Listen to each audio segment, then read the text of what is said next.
All right. Who's here?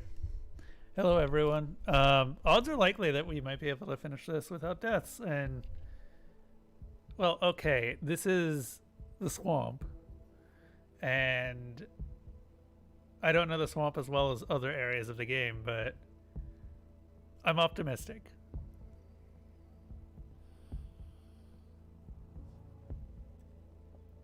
Hey, Dupless. We're going to do it. It's going to happen. We still haven't died. Although we're running out of healing supplies.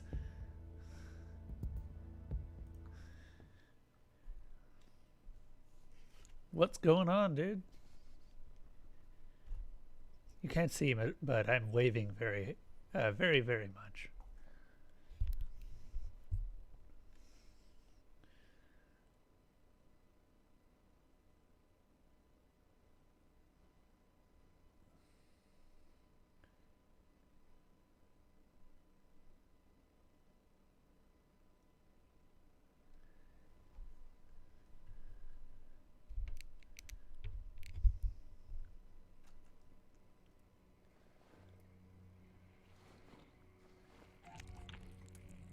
All right.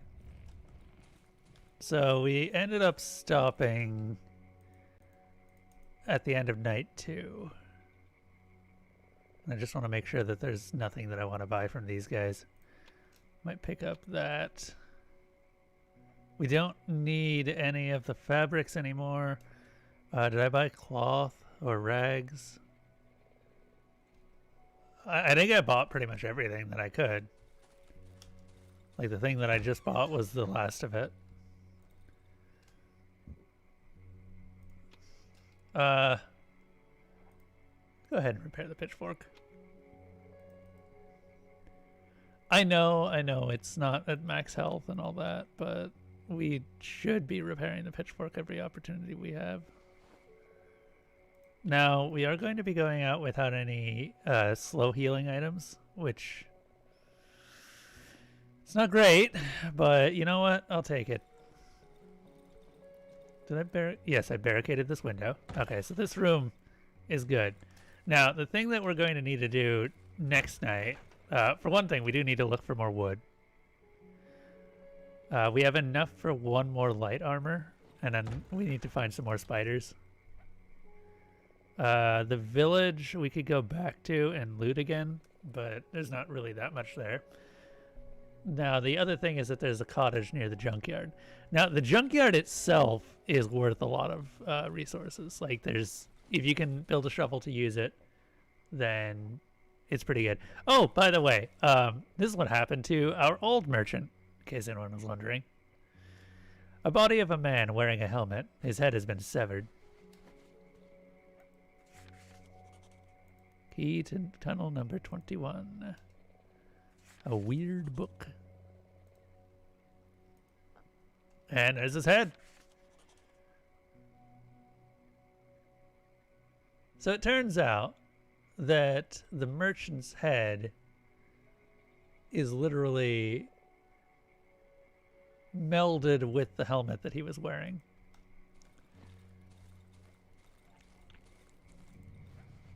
No one's human anymore in the Darkwood.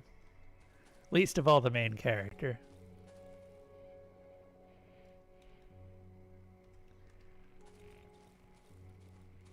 You know what I should do? I should make it so that the goose actually honks.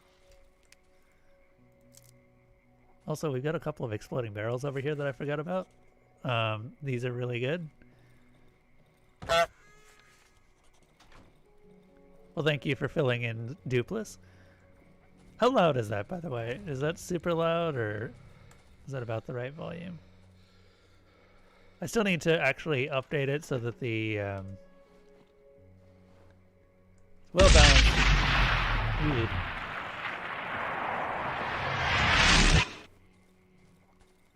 That one's a bit louder. Unfortunately, I may actually have to go in and balance the sound effects themselves just manually.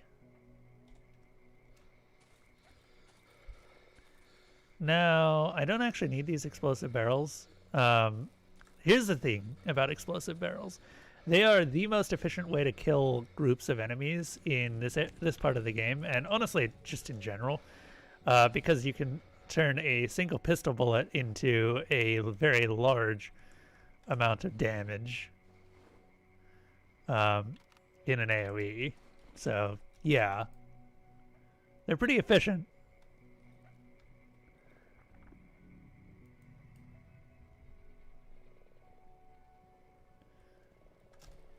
But there's also a very mixed bag, because once you put them down, you can't really move them very easily.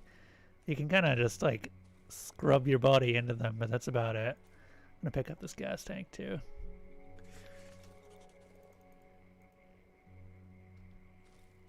Gas tanks also aren't that bad. But I don't tend to use them. There's one enemy that I will use them against, and that's spiders. Human spiders, because human spiders are the worst.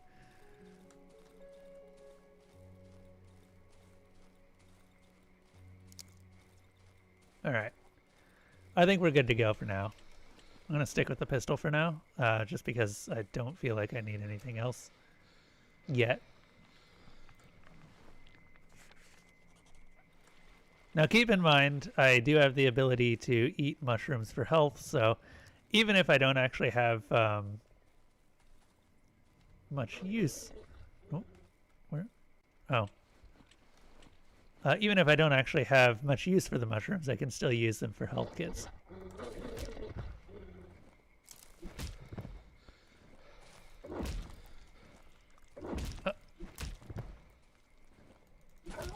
There we go. That was a bit more than I would have liked. Some logs, some stones.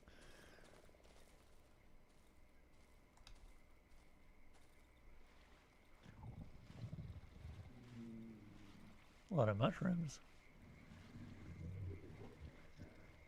And I hear that sound. I think there's a mushroom man. There he is. Nice.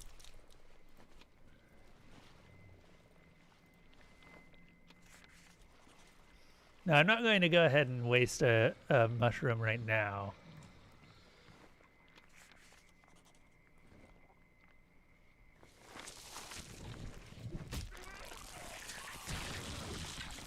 Yep. Ah, okay, maybe I will. Damn it. I didn't slow down fast enough. There's not really any momentum, I just was dumb.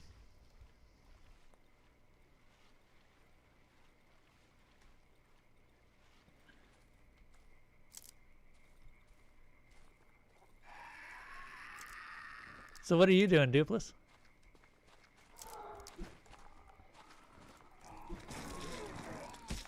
I don't like that.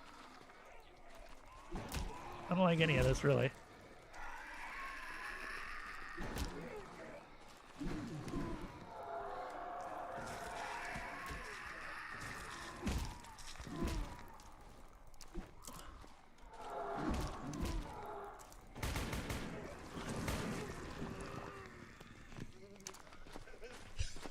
Oh, shit! How did I survive that?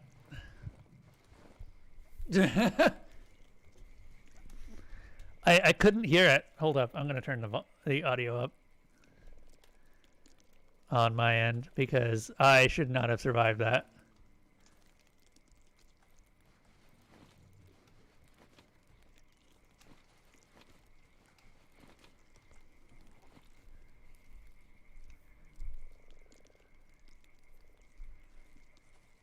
Oh, hey. How's it going, Kremlin?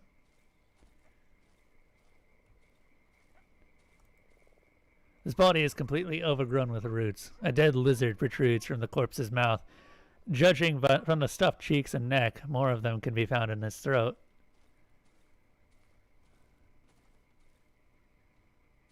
If you ever needed a hint as to where the swamp lurkers come from.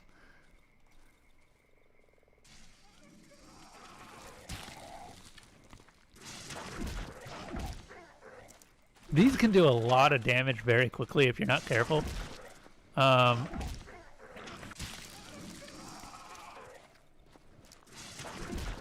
shit.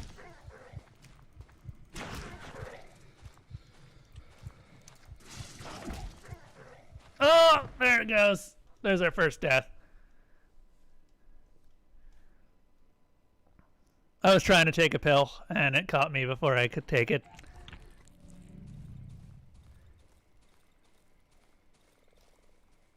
Yeah, that's not the first time they've killed me either. That particular enemy, not in that location, but that particular enemy type was also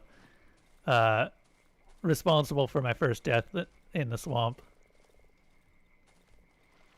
Oh well. We'll still end up getting the hard completion. Oh my god. I really... Can you stop?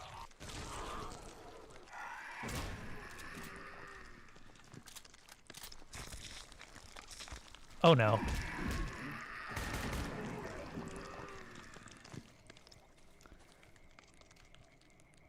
There's not really any way that you can get out of vines once they've grabbed you.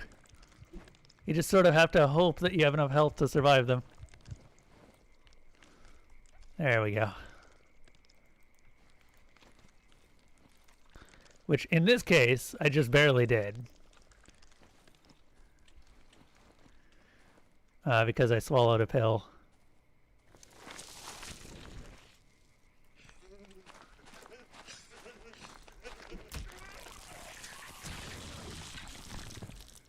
Yeah, the swamp's not fun. Every couple of feet, there's something probably going to be trying to attack you.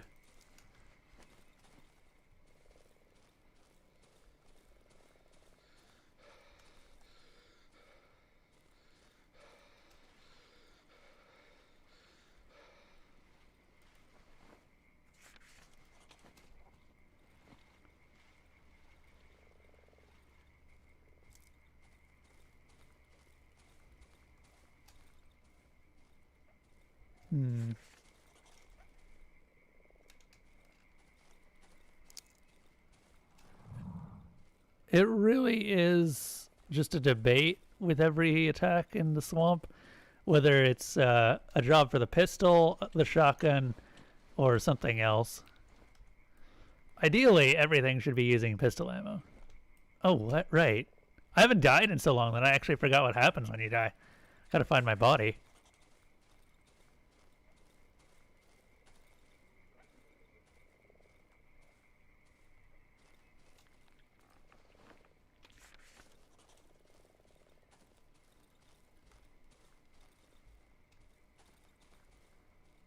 There it is.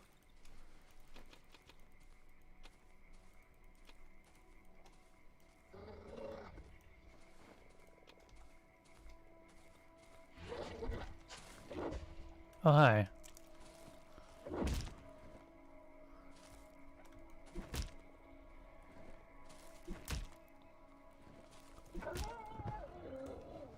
Hi, huge dog.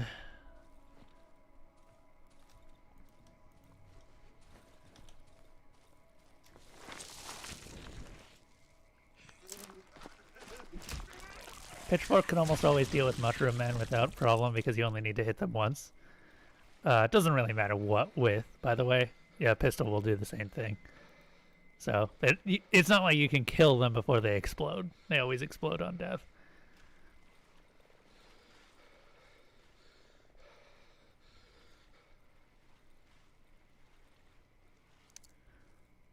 The swamp also likes to shuffle enemies around after you've died. No other area does this, as far as I'm aware.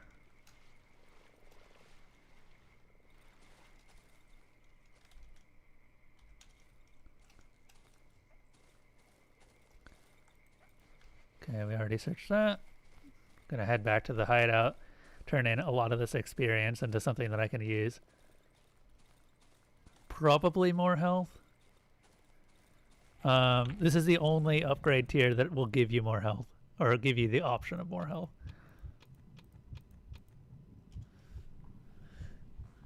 Let's see. Healing items become less effective. Your accuracy will decrease. Jeez. You will deal double damage in melee when close to death. Your vitality will increase. Once per day, I will be able to become invisible to enemies if I stay still. This has saved me in the past, but obviously vitality is just... Yes, there's no reason not to get that. It is really important to have more health. I will take the less healing items. There should be one more dream, I think.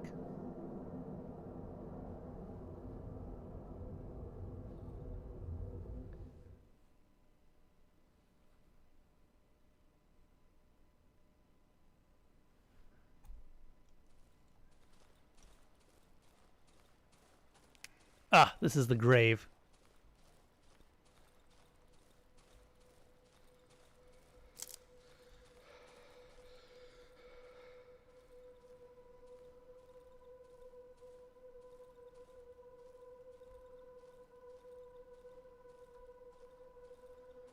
Oh, I wasn't expecting this.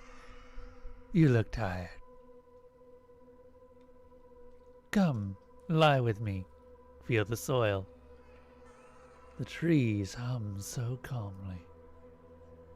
They sing so beautifully. Can you hear it?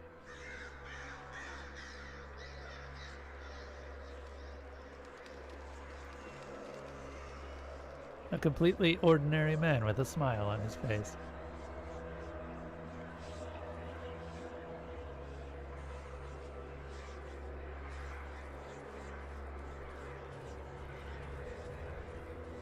Then he's gone. Can you hear it?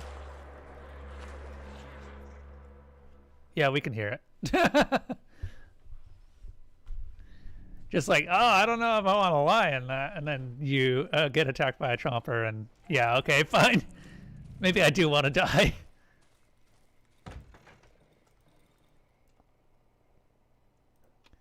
Maybe I do want to die after all.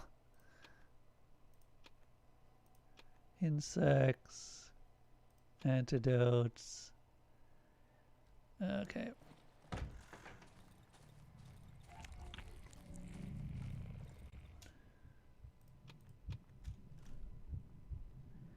I'm going to keep the mushrooms around as healing items. I'm going to have to kill something for its meat at some point here as well.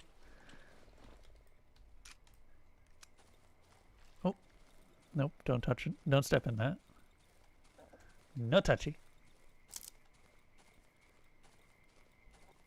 Well, I guess we answered the question as to whether I can do this without dying pretty quickly. Now, the other question is, if I lose all 8 of my lives, which, I mean, possible, but highly unlikely, does it reset the no dying thing? Because I get all 8 of my lives back because I started this area with all 8 of them. So I don't know if I want to consider that a true hardcore run. Because I had to die to get, to basically just do a do-over.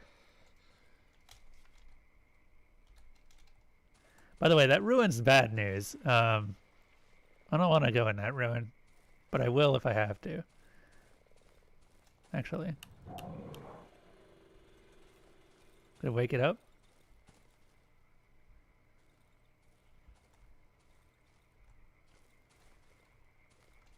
Barricaded window.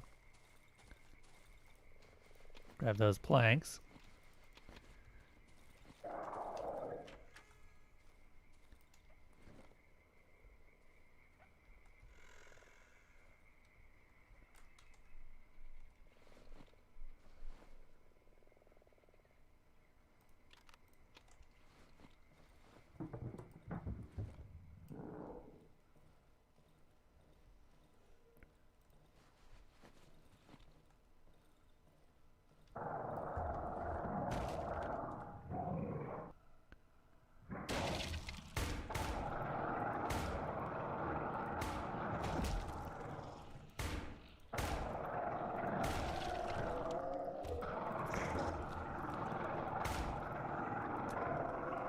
Alright, shotgun it is.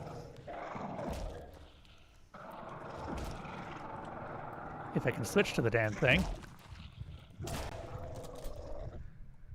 That was a bit too close.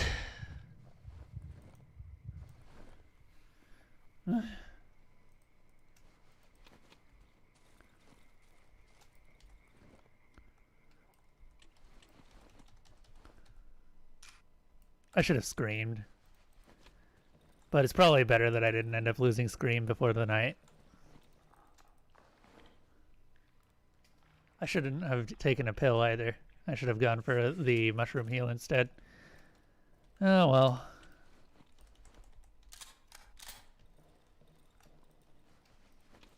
A lot of things of woulda, coulda, shoulda. Also, really nice that we got a shovel here. Because it means that we don't have to make a shovel. So this guy was just in here looking at his watch, waiting for someone to come in.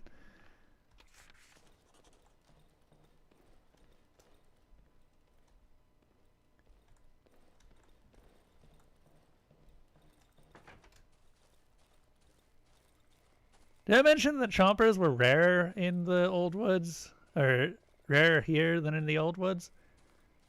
Maybe I should take that back. Maybe I should take that back.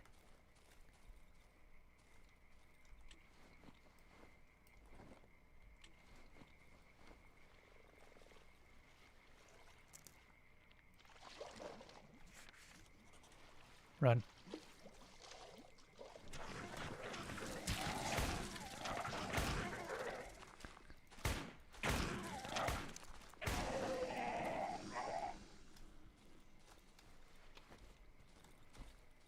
So that blob that it hawks up is something that you can still fight it with, but it's bad. It basically attaches a vine to you. The poor bastard probably died of starvation.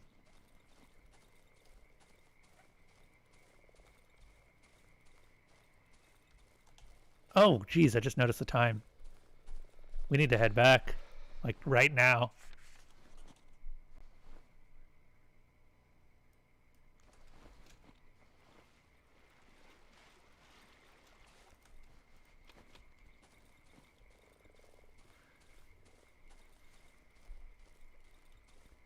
Do I have any sort of food?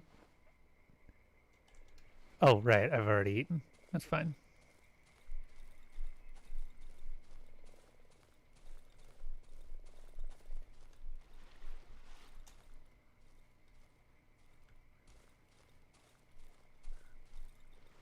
So things that I need to do when I get back. We are low on pistol rounds, but we have enough to trigger explosives if we need to.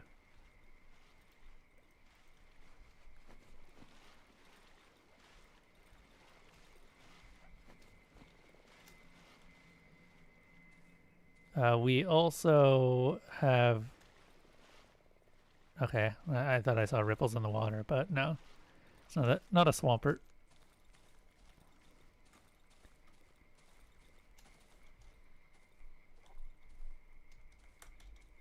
Oh, this isn't good. I have things to do. Oh, hey, bear trap.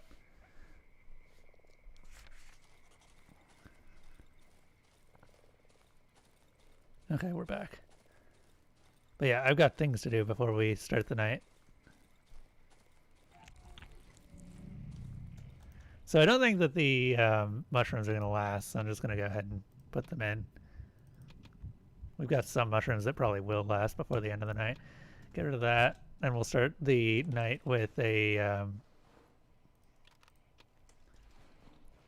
not a great lantern. We've got enough in the generator. Put the wood in here. Convert them to logs so that we have enough. We can barricade the door.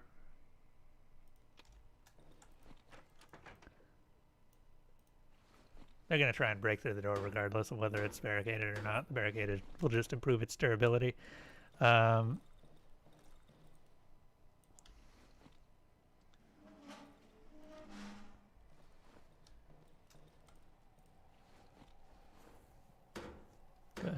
through that. There's also this wardrobe over here, just in case we need it.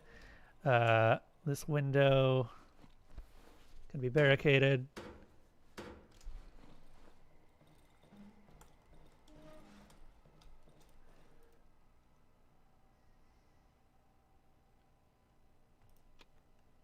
We don't need another watch because we already have a watch. We can sell that for money. I think we're almost good to go.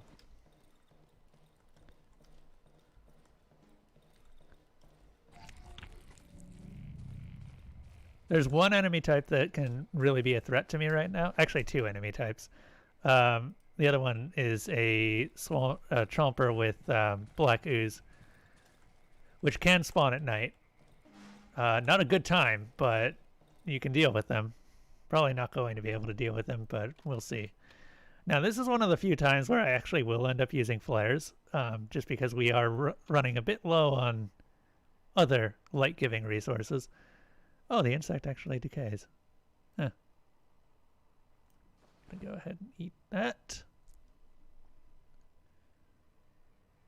Need to get rid of that homemade shotgun. Also, time to turn the lights on.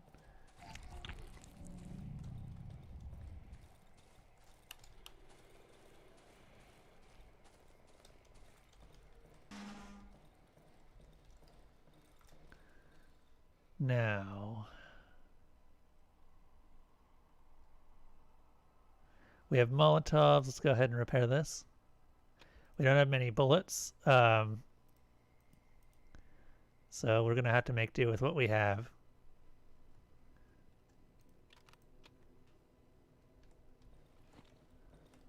We have 2 hours before night truly starts.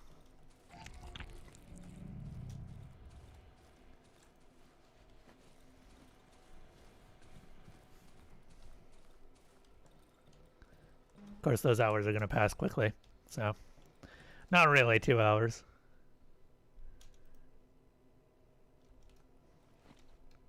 Don't make bear traps. Bear traps are bad.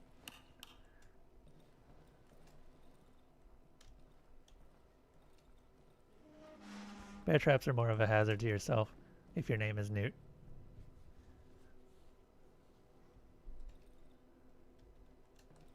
Again, we'll be measuring how well we do at night in the number of shotgun shells we need to use. So hopefully we don't have to use any. But if we do, well, we did what we had to survive.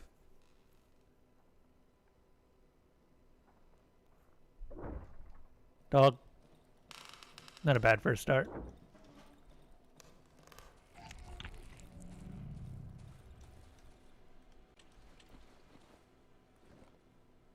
Where did it go?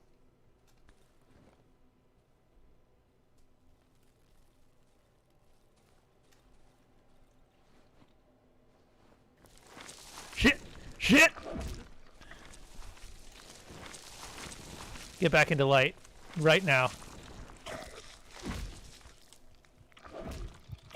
Ah! That was a centipede. I should have known the moment the dog stopped attacking.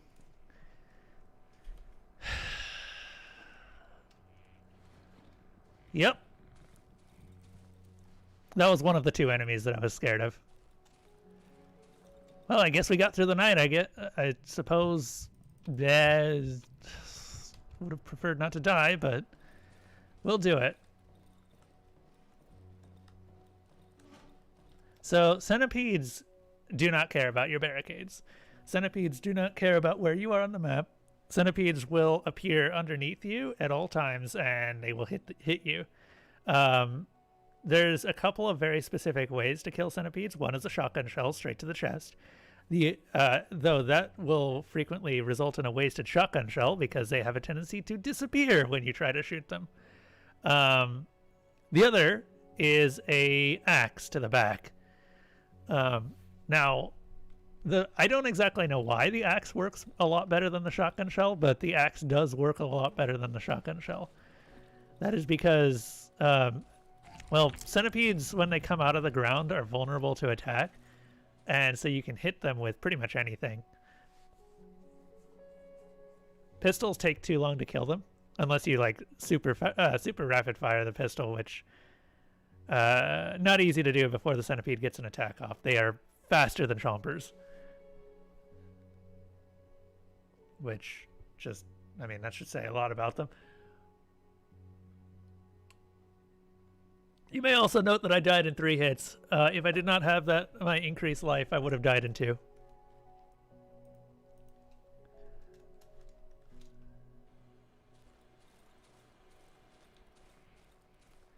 Centipedes are the enemy type that I'm the most scared of in this entire area. For, I think, obvious reasons after last night. They're not fun. They're the antithesis of fun.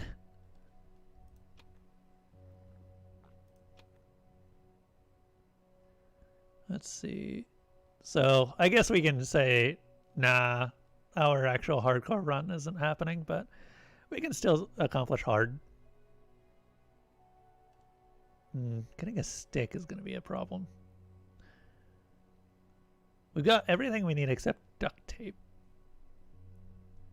I think we'll get a stick later on. I just don't know where.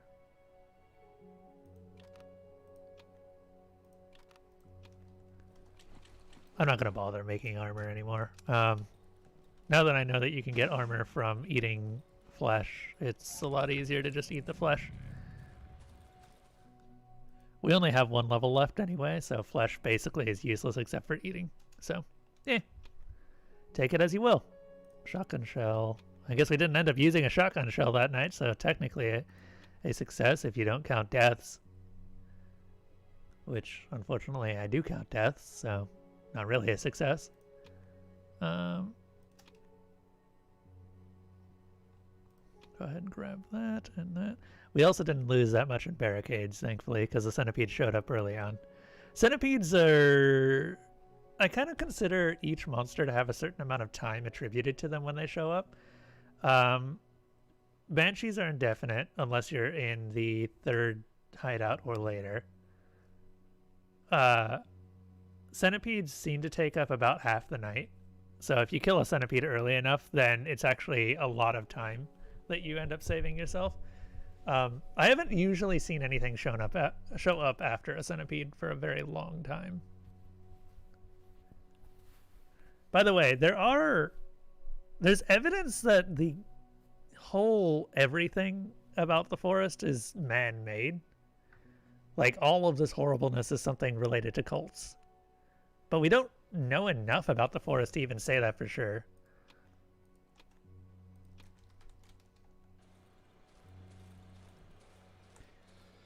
Because, surprise, surprise, we ended up finding that man in the swamp with the lizards stuck down his belly. Yeah, that's how you make swampers. That is actually how swampers get made. Don't believe me? Too bad. That is apparently the canonical way that swampers get made.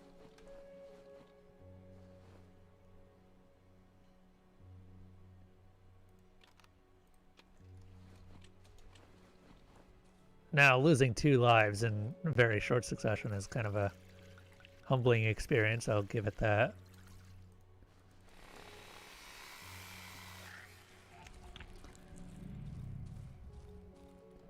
I gotta remember, you can't actually run from centipedes. Centipedes have long-range attacks. It's not really like a projectile. It's more like just a really long arm.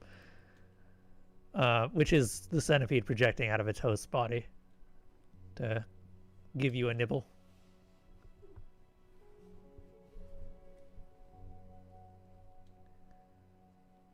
We will probably end up finding the centipede itself, like the centipede creation thing, pretty quickly here too. It's around here somewhere. I know it is.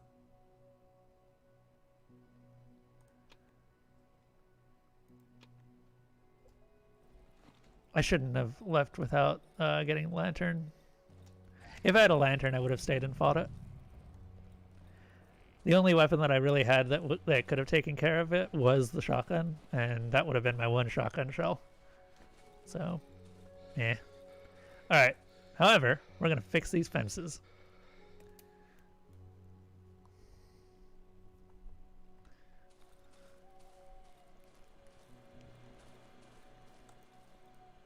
This is the only hideout with fences, by the way. Don't know why you can't make fences anywhere else, but eh. We could also barricade these other rooms. Oh, hey, there's another... I didn't even realize there was another lamp in here. Speaking of which, turn that off. There's also a door over here that is wooden and can therefore be barricaded. There we go. So that is pretty much all of them. I'm going to go ahead and just put everything else away. The shovel comes with us because it is required for digging. And we're about to pass through the junkyard, which is going to be very handy to have a shovel. How much does the shovel cost to repair? Yeah. I mean, we could. We've got the metal.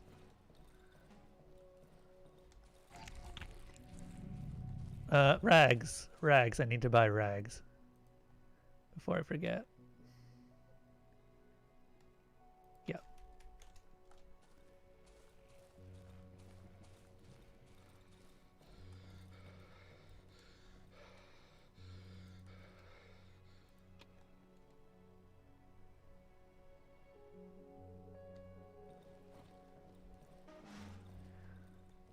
So I was mentioning that you kind of have to be a little bit proactive and just patrol around. It's harder to do that in the swamp just because the hideout is really big. I usually pick this room or this area to be my location where I just don't leave ever, and just, you know, put down things to try and slow stuff down, like the various explosives that we have. Rusty oxygen tank, yeah.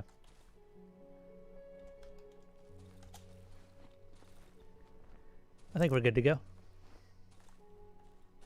We have one more clip from pistol ammo. One more clip of pistol ammo.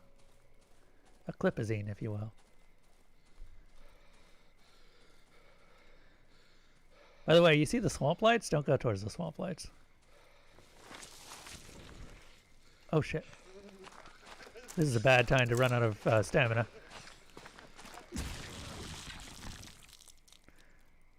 Thank you, you bastard.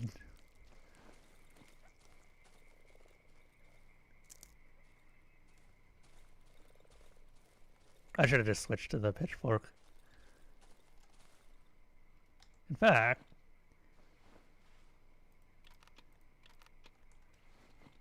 there we go. Hi! Would you like to discover the wonders of fire?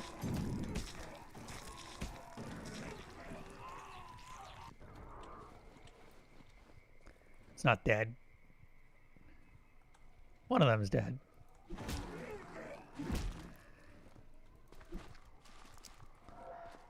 These are really hard to judge in terms of attacks.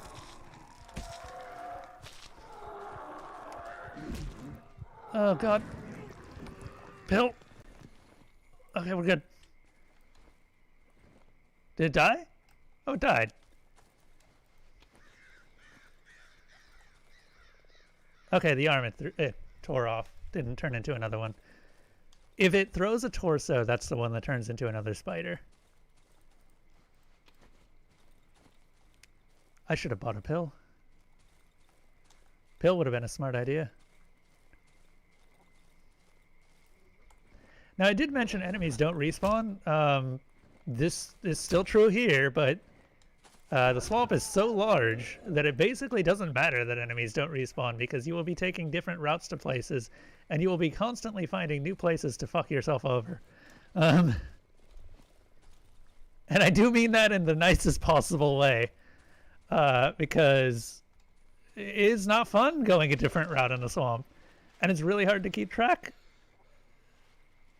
of the last route that you used.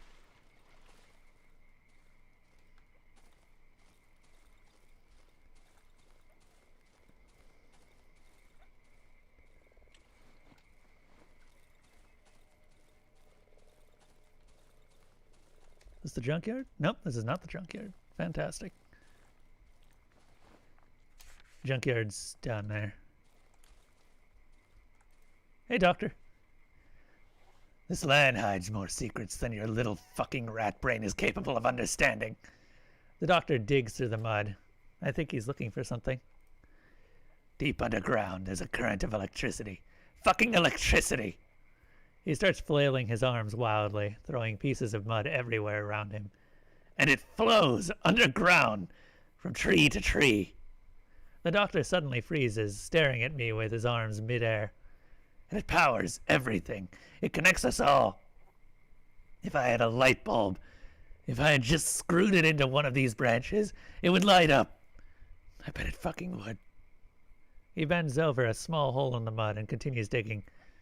Maybe this is where you're hiding. Maybe this is the way. Boop. Grab that.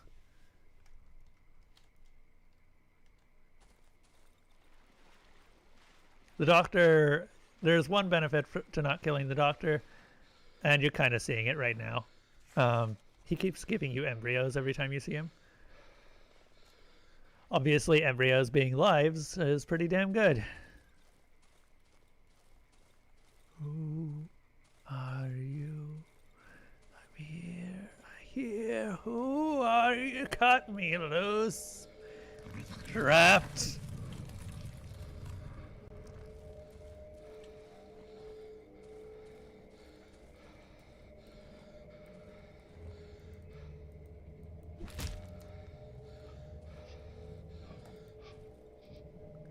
The roof beneath the shell is completely destroyed. The snail's shell is probably also badly damaged. Maybe I should be able to get in, or maybe I would be able to get inside the cottage through the skin on his belly. It seems quite frail. Who likes mollusks?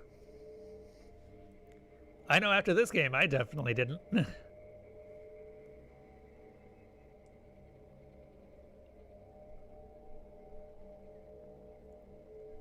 Gastropods as they are. Who are you? The snail's speech is extremely slow and slurred. He moves his jaw with great effort. It looks like it's about to fall off. His eyes sag from their sockets. They dangle from side to side, trying to keep me in their sight. Why are you disturbing my forced rest? His right eye raises with great effort and wobbles. Your face. What happened to you? The snail's jaw falls so low it almost detaches itself from the rest of the body. You scared me. You barely resemble a human. You should cover yourself. Oh, hey, Lucy. It's been a while since I've seen you. What's up? Suddenly, I feel a subtle shiver beneath my feet. The snail's body livens up. Quiet! Hear that? Do you hear that voice? The snail tucks his head inside his shell. She calls to me. Can you hear it? The snail falls silent for a longer moment. The inside of the shell is almost completely silent. She's calling me. And I'm here, trapped, bound. The snail's body suddenly leans forward. The wooden construction of the cottage creaks under its huge bulk. I barely keep my balance. Cut me loose! Please! I need to get out of here! If you release me, I will leave. Come back tomorrow, and I won't be here anymore. You can live in my home. You'll like it. You just need to cut me loose! The snail falls silent. His enormous head slowly drops to the shell. Giant gleaming drops of mucus appear on his slimy skin. You need to understand my predicament. I'm unable to do anything by myself. My legs are numb from lying here. I can't feel my arms at all. I admit, lying in the sun gives me this strange pleasure. But it's time for me to go. Understand? I have to. It's one sexy fella. Oh, yeah. That's what happens when you stay in the Darkwood for too long. You turn into something like this.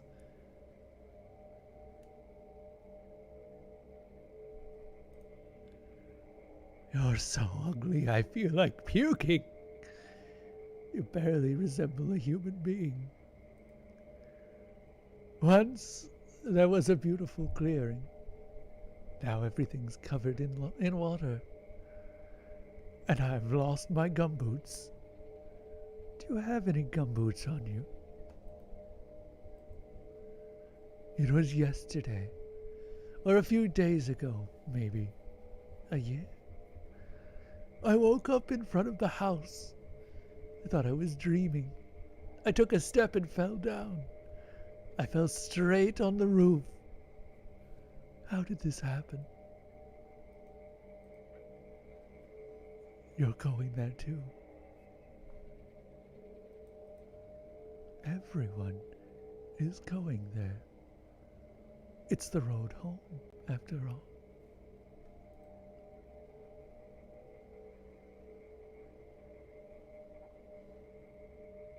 Well, yes, how you doing, Lucius?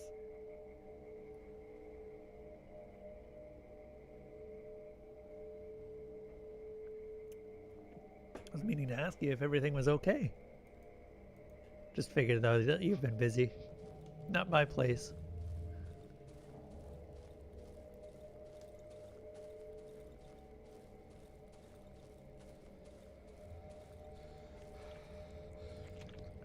Oh, good, another shovel. How many shovels do I have now? Oh, fantastic. We should have more than enough shovels.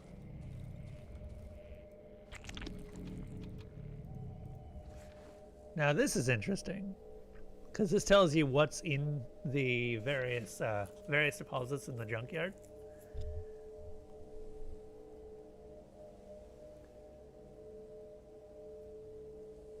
Oh, you finally completed War Within. How does it feel? You're basically caught up at this point. Actually, no, you've got one more major quest to do and then you're done.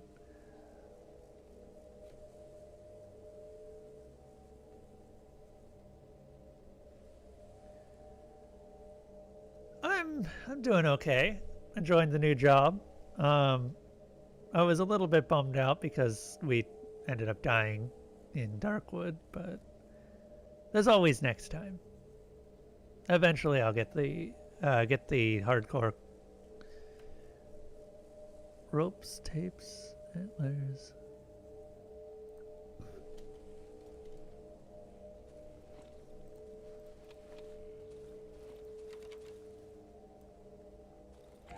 No. Oh, right. So I remember being confused by this for a while, but what you need to do is you go back into the snail's shell. And this is the way to do this without killing the snail, by the way. And there's a key. And we can use this key to open the door, which allows you to open the door, the way to the thing that's trapping the snail. Yeah.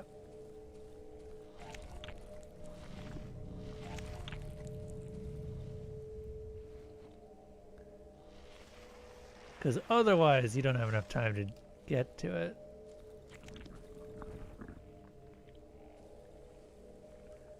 Is it a light that I need to do? I'm actually curious about this.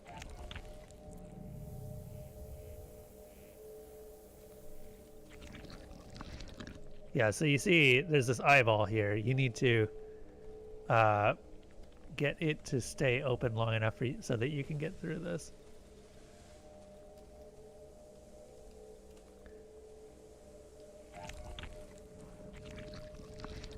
Really hard.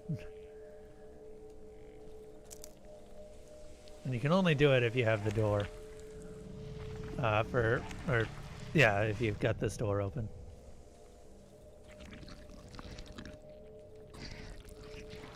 Oh, there we go. Fantastic.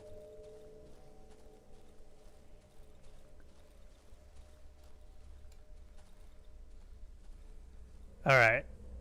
So you see that the umbilical that is attaching the snail to all of this is here. So we're just going to kill it. New journal entry. I freed the snail.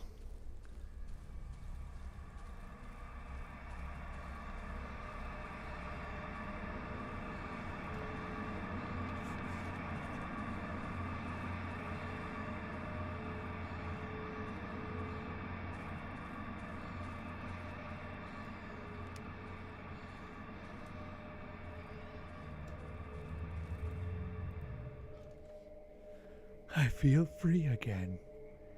When you return here tomorrow, I won't be here anymore. I will follow her voice, and you will be able to live here, I promise. Alright, so what we're going to do now that the snail is freed, there's not really that much left to do in this area. So we're going to head to the next possible location, which is the junkyard. Now, the junkyard is absolutely great for this playthrough, or for this area, because it's where you're going to be getting a lot of your resources from. As you might imagine, a lot of stuff's been thrown away. Let me go ahead and eat that embryo, actually. Well, actually, we don't have a... That's a centipede. That's a dead centipede. There's a dog. There's a dog. There's a dog.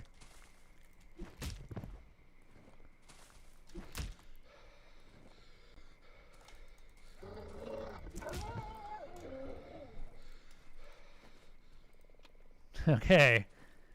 That centipede usually gets me, by the way. I remember that. That's one of the few wild ones. There's only, I think, 2 or 3 of the centipedes in the wilds. Most of them just attack at night. Most of the ones you'll see in the game, at least. I am actually going to go ahead and eat a mushroom.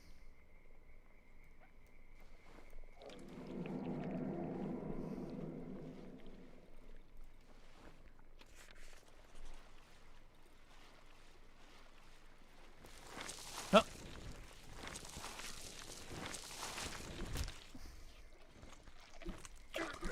They are actually really vulnerable when in the water.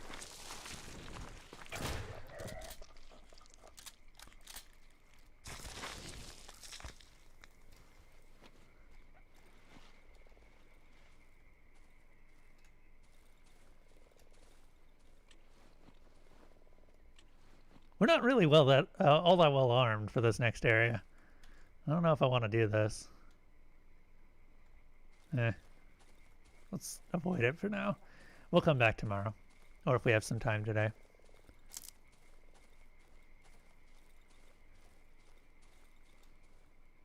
The junkyard is fine once you've cleared it, but it's really dangerous until you have. There's a couple of human spiders in it.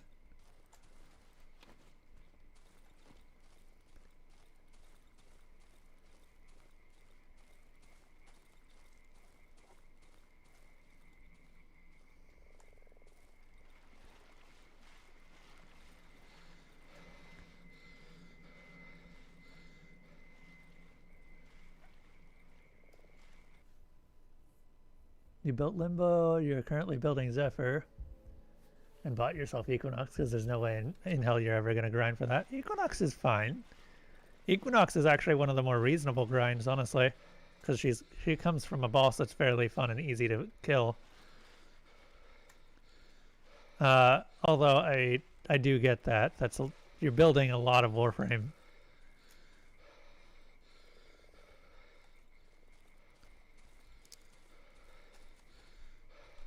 Oh my god, I keep doing this.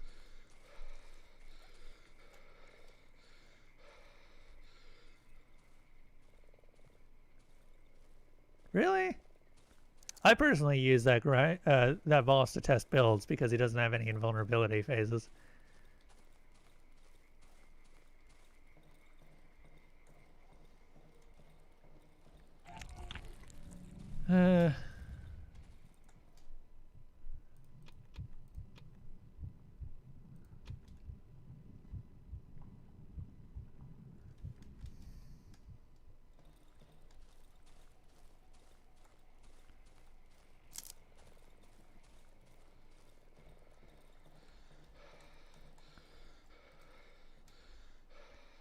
So we've got shovels.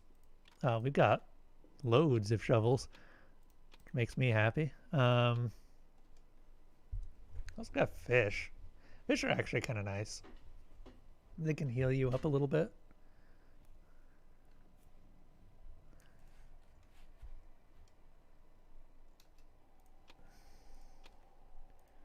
I'm actually going to use this gas tank.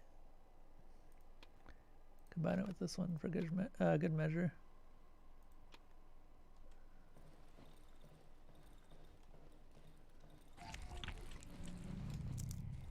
Because this generator is almost out. Then we'll put the rest into the sawmill.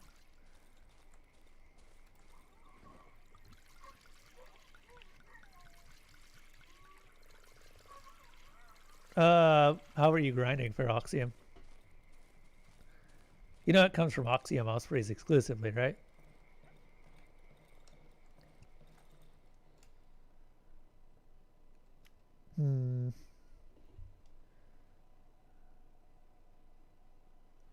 Like, I don't think I need to tell you that. And yet I did. Maybe I should think about that before I speak.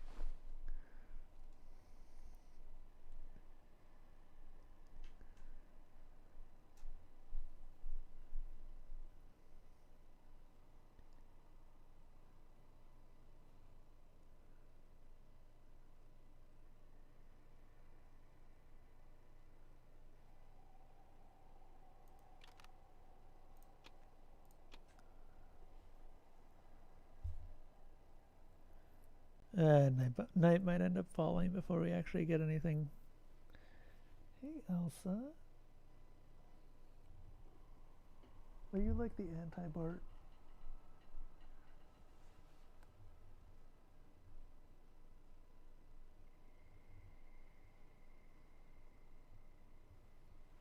We'll pause real quick.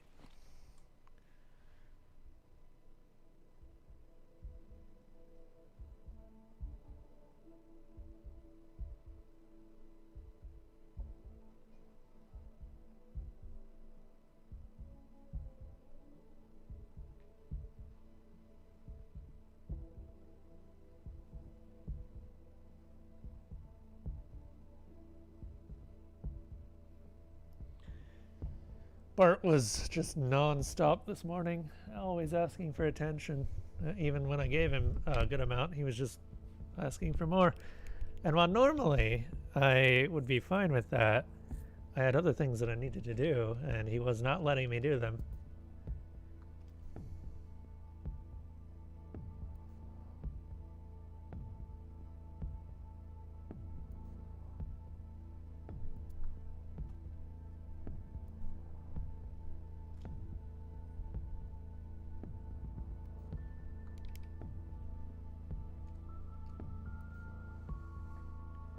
Oh, yeah.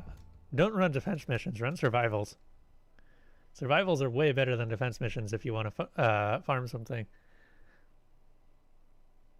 Unless you were trying, like, the deads... I forget what they're called. The things that give more resources.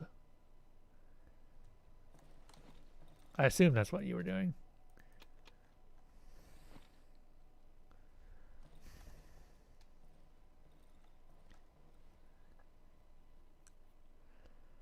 All right. Well, it's either I go out right now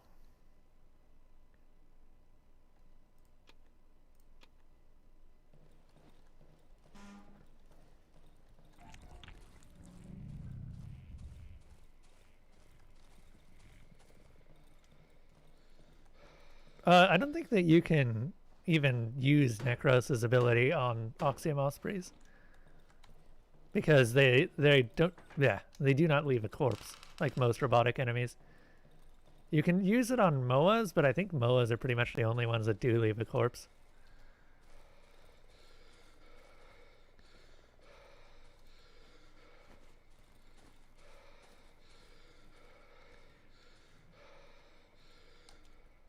Hmm.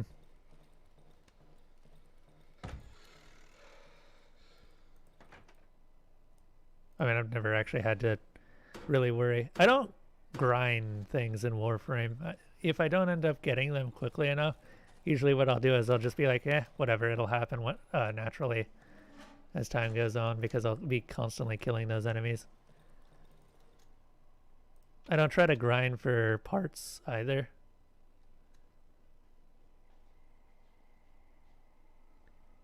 And keep in mind, I've only bought like 2 Warframes in my entire time playing the game. So I've still got most of them. I think, okay, 3 now. I bought Grendel, I bought, what was it? I actually forget the name of it. The Infested Warframe, Nidus. I bought Nidus and I bought Harrow. Because fuck the mission Harrow comes from. No one ever plays it. It's not pleasantly worked into the rest of the game. It's just a bad mission. It's an escort quest with extra steps. Like, why are you making the escort quest even more boring and even more complicated? It's an escort quest.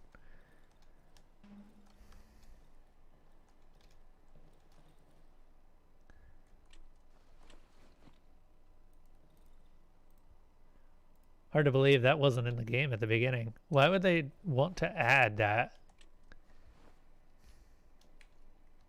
Okay.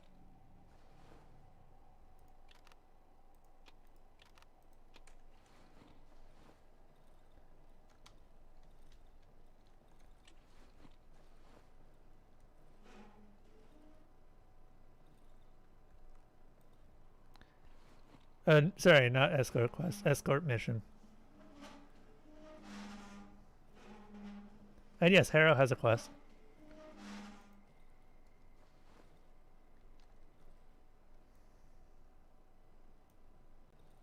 It's actually one of the better quests. It just doesn't give you Harrow. It only gives you his blueprint.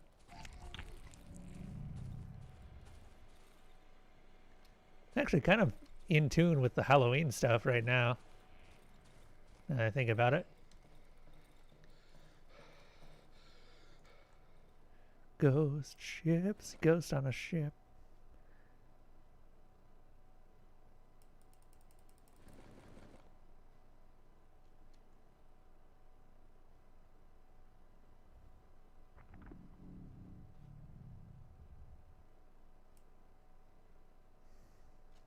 Actually, you know what I'm gonna do?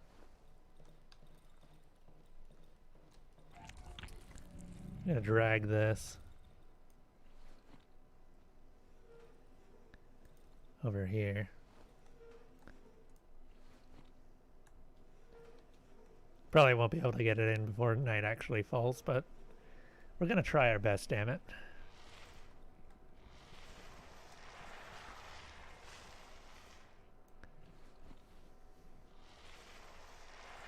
Yeah, just the main blueprint. Oh, that's not good. That's the opposite of good.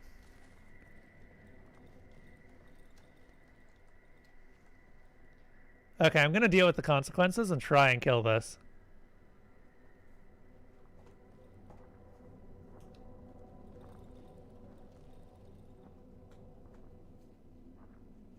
There it is.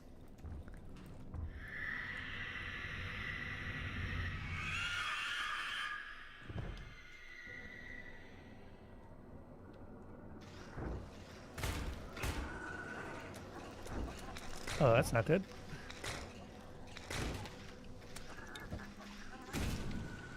Oof.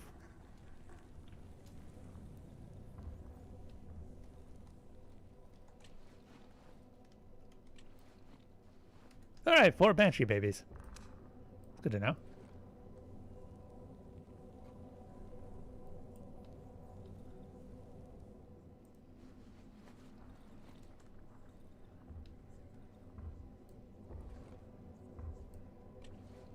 There's another banshee. Hi.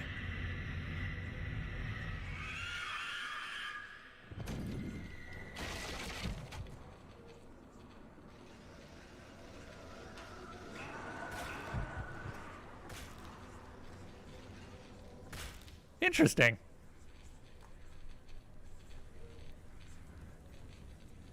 Face the music. Alright, so that's how you do banshees. Well, now I've got a better idea. That has largely removed my fear of that monster type.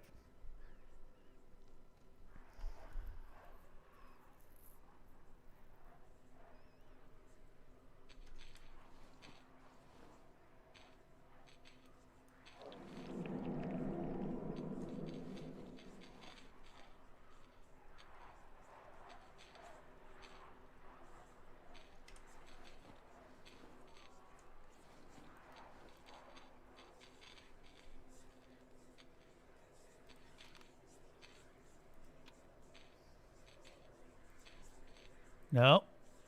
Use these.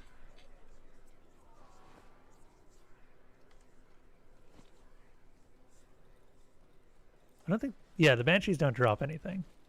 That do the babies. Wow, they are really determined to have the whole lights thing be a trigger this night. That is the third time. 2 banshees and 2 shadows of the darkness. Oh, hey, B-Dog, what's going on? And an Aros for your girlfriend? Feel like you're kind of cutting yourself out of a lot of gameplay when you're buying the frames like that.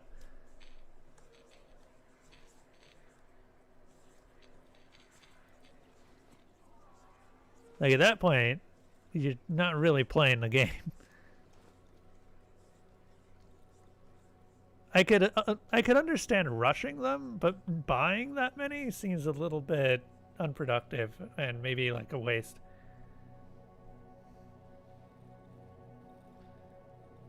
Especially, let's see. So Nidus has a good quest. Okay, Nidus has a quest. Oh no. What time is it? 7:30? Oh, I don't care. I'll leave the dog. He can have his wall. But yeah, so Banshee's got a good quest. Mirage has a good quest. Nidus has a quest. Oberon you get naturally over time and will never actually have to farm for. Titania has a...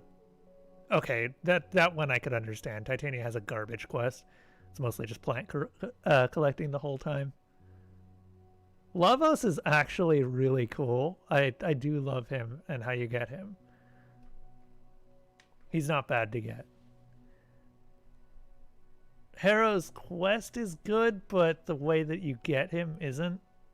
Just because it's the escort mission type, and it's an escort mission. I don't know what else to say. It's shit. Like, even if you got a bunch of Oberons running around with their sticky heels, it's just not fun. Especially since it's really not obvious when you actually get rewards from that quest. Does Banshee not have a quest? I might be thinking Mirage. Where does Banshee come from? Oh, right. Banshee comes from the pack. She's not a hard farm at all, actually. The pack is one of the easiest bosses in the game because it doesn't have any invulnerability phases.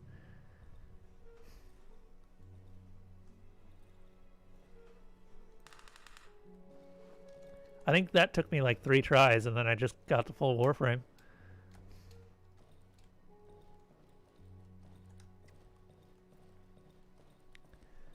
Okay.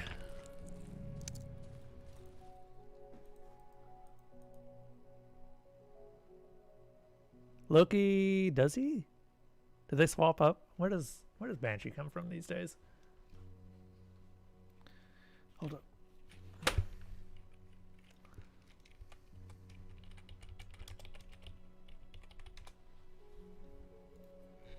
What you doing, Elsa?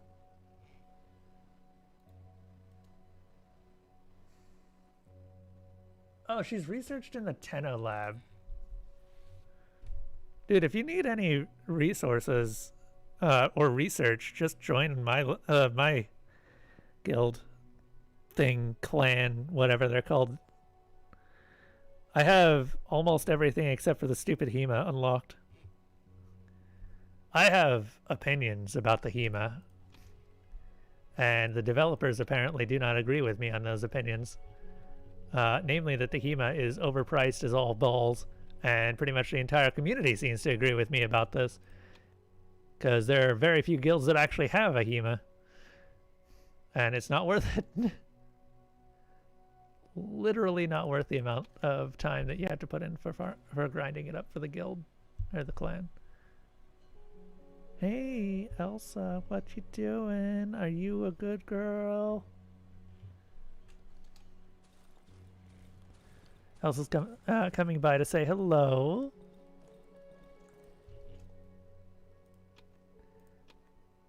Put that in. The rotten mushrooms. Poo.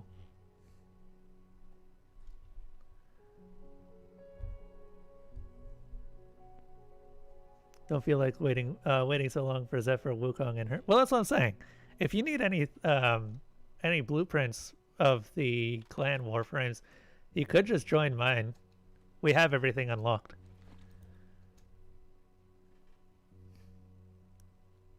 We don't have the... Yeah, we don't have the Ignis Wraith.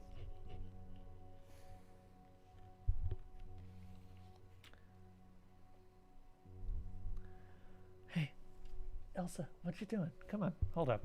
I think Elsa needs some time. So I'm going to go and follow her and see what she wants. It's 1:22. It's not even close to your feeding time.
I know that you can still play the quest of frames you bought. I'm just saying that if you're going to buy all the frames, then that's basically most of the gameplay and most of the reason for playing Warframe kind of out. Because outside of the story quest, Warframe is basically a game about grinding and farming, and that's about it. Like, sure, there are things that you can't buy, but I don't know. Still feels weird.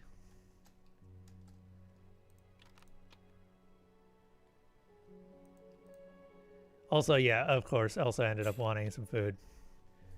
But it is not her feeding time, so I don't know what to tell her. She is asking for food at a inopportune time. Elsa, what are you doing? That was Bart.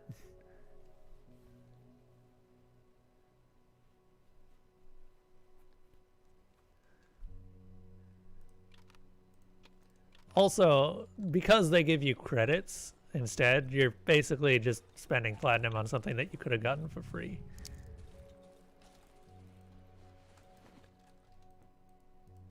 Is what I'm saying. I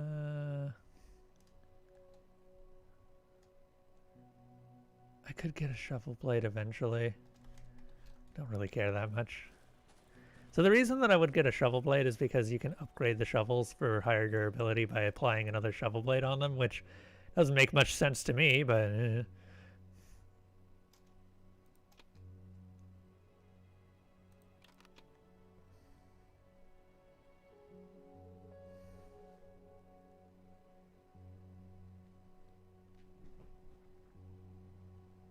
out of that list, there were only 2 frames you bought to skip the grind. Okay, that's fair.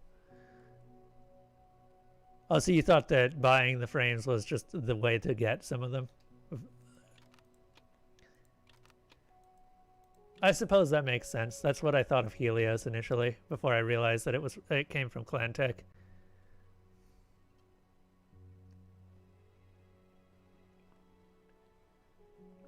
That makes more sense. That makes a lot more sense.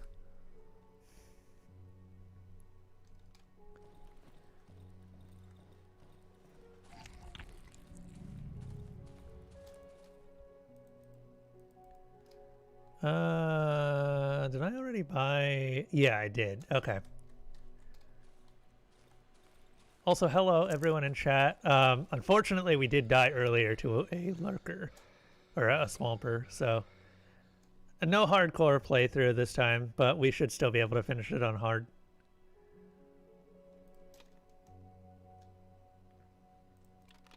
Oh, right, I was gonna sell that watch.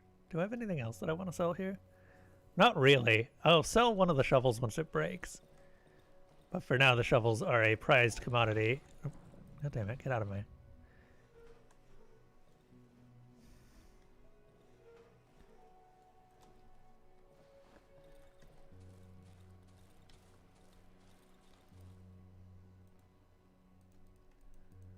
Get rid of that watch. We don't need 2 watches. And we already have a military flashlight, which I am going to go ahead and put in my slot.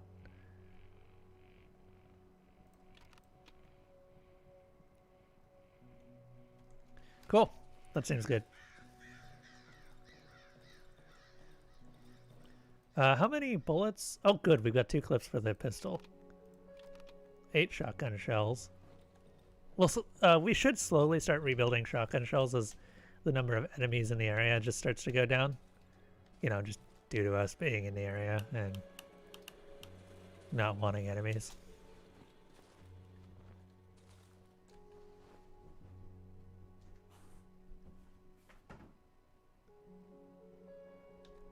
Now, I would understand buying Nidus.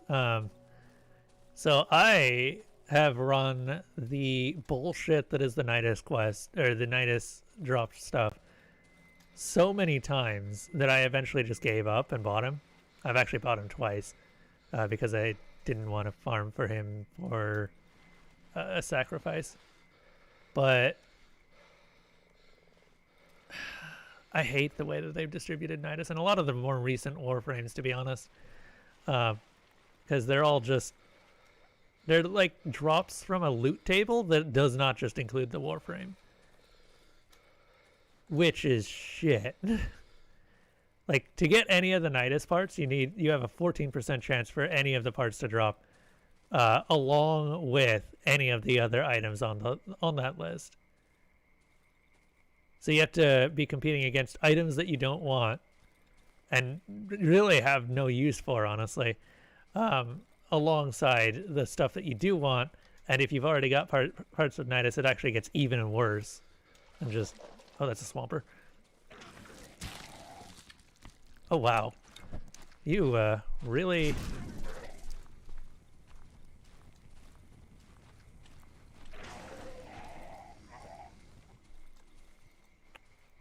You really done screwed yourself over, buddy. Came out of the water. Not a smart move. Of course, I ended up setting myself on fire, which isn't really great, but just because I got up to go see what else I wanted does not give you an invitation to start clawing the chair. Go back to sleep.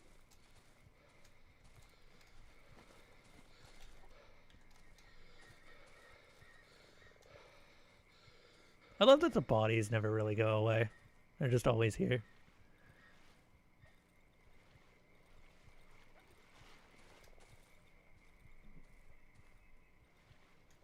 Now that's also a fair reason to buy something with plat.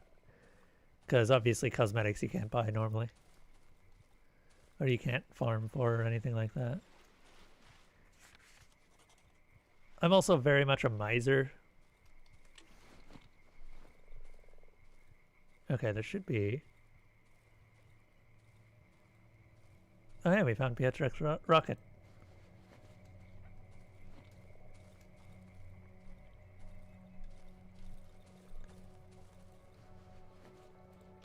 Nice. Nice. All of this is very nice. Pietrek has died. A very unhappy death.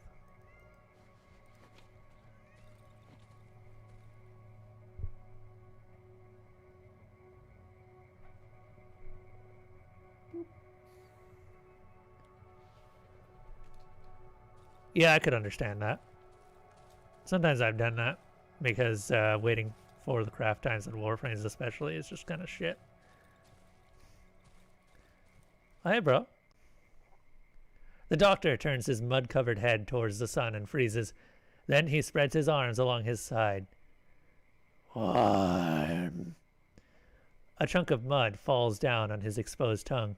He chews it slowly and swallows with satisfaction. Hey, bro. You want to give me another one of these?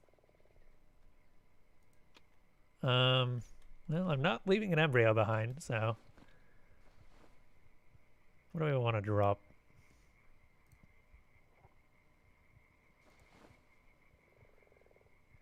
How many of these can I have? 5. Okay. That'll do.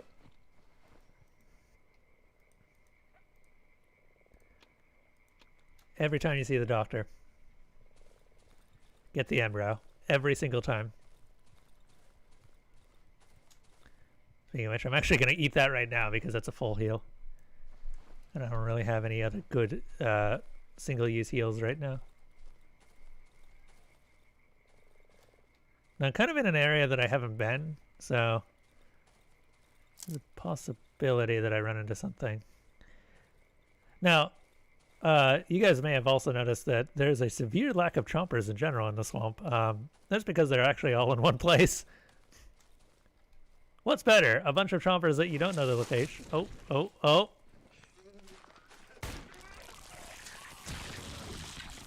Would have preferred to use the pitchfork for that, but that'll do.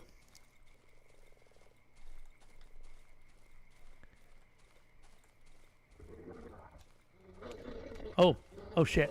Oh shit, I remember this.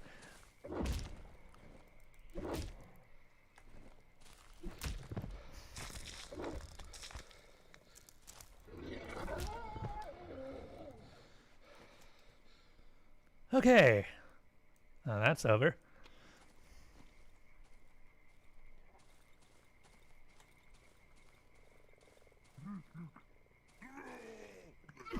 Oh, hey. Hey, buddy. What's up? Oh my god, he's got a stick! He's got a stick! Do you guys realize what this is? This is really important. Oh. Okay. Wow. Come all this way. Didn't die during the first act, or the first chapter at all. Then I get downed by a friggin' savage with a stick. Muddy footprints on the floor, you say? Someone has been through my workshop. No! God damn it, Wolf. Yeah, it's Wolf. I'm not going to bother. So he takes a bunch of stuff, but honestly, I don't care. He's like, oh. You tricked me, meat. You've ignored my request, and this action has its price. If you want to recover your things, Go to the old sawmill. It may be found. It's really hard to read in this. It can be found in the northeastern edge of the swamp. It's my fucking forest. Yeah, I'm sure it is, buddy.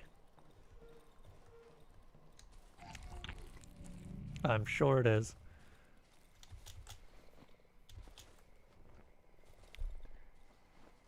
Nothing like finding good loot. Oh, it's not all about the loot. The funny thing is that you actually sometimes don't care about the loot in this because you have such a limited inventory space that you can't really do anything with it. So I actually don't mind that death. I still would have preferred not to die at all, but oh, freaking bear traps. They're well hidden in this one.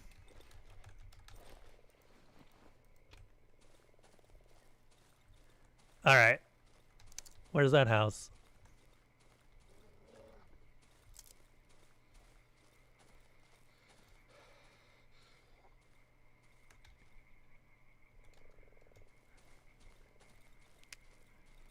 This area, I mean, when I said this one.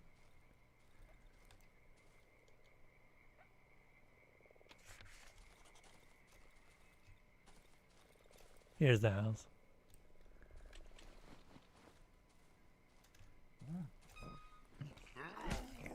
Also just evidence that experience will not save you in Darkwood. Sometimes you just die. I need that stick.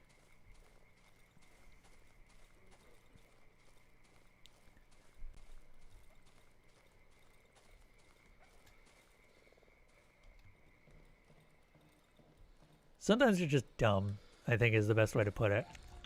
And I was definitely dumb there. I got so hung up over the fact that he had a stick.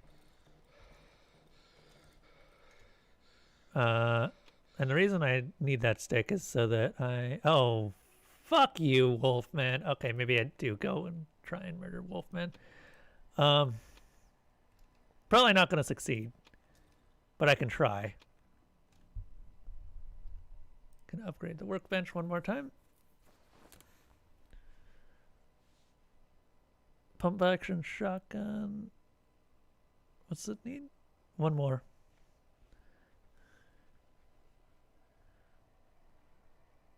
So now we can make the hunting rifle. Hunting rifle has mixed uses. At this point, you've got so many guns that it starts to phase out melee. Because you just don't need melee. But it is memorable that you just sometimes just need to reload all your guns. The hunting rifle kind of phases out the shotgun. And eventually the pump action shotgun phases out most guns. Because at that point, you have a gun that doesn't need to reload that very frequently. And every shot is a one-shot. As long as you don't miss. Which is still a very distinct possibility. Don't get cocky. We've seen, literally just today, what happens when you get too cocky. Honestly, I'm kind of losing faith in my ability to do melee in this.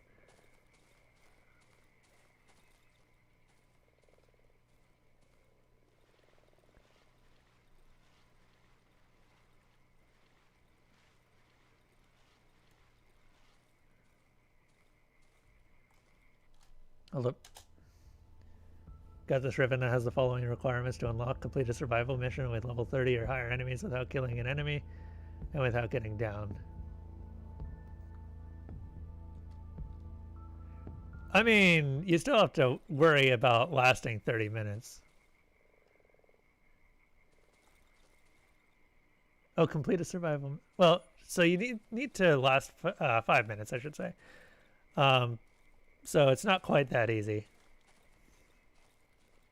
Ivara would actually be the only way that you could realistically do that. Well, no, you could probably do it with Limbo. You just have to come out of the rift to pop one of the pop some of the stuff, the pods. Come on. I know there's something under here. Is there not? Okay, maybe there's not.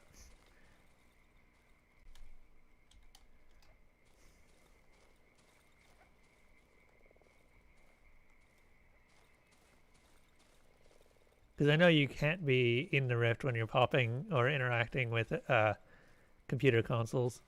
And I think that counts anything from the...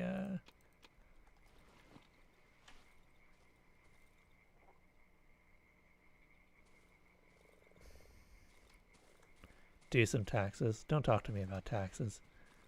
I don't want to think about taxes. Taxes is going to be a mess this year for me because I've swapped so many jobs.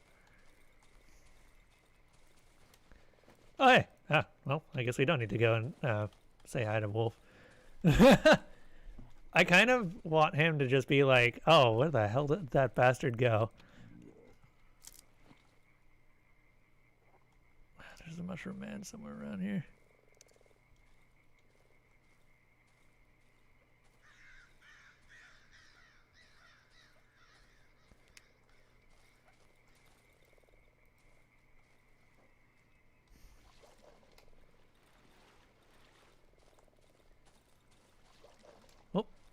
Swamper. Where is it?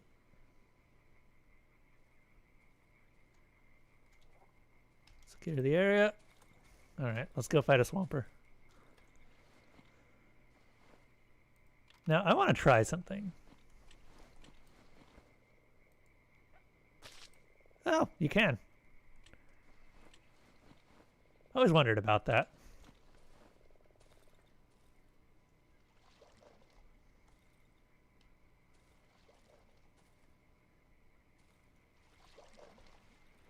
Yeah, that should have triggered it.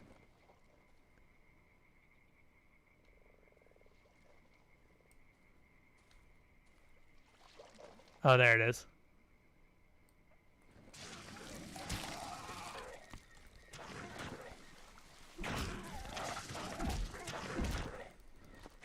So here's the problem with swampers. They have a habit of attacking extremely fast. Oh, I tried to eat... Ah, fuck! I tried to eat a pill. I'm gonna be more of a hazard to myself than I am to the enemies. Jeez. I never did get throwing Molotovs without hurting myself down. Well, we still got 6 lives. You know, I never did unlock that.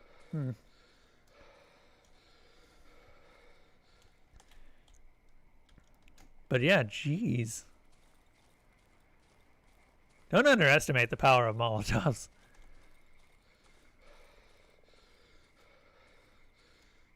You stay on fire. Where is the friggin... This is a wall of wood over here. And I don't know where the way past it is. Even though I've gotten past it before. Is it down here? Yeah, it's down here. Of course, it's not marked on the map or anything.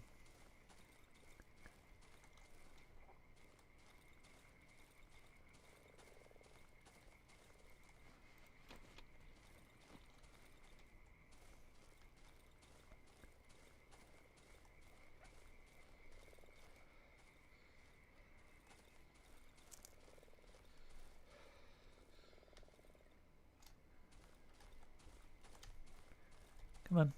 Anything under this? Or am I just pushing a rock for no reason?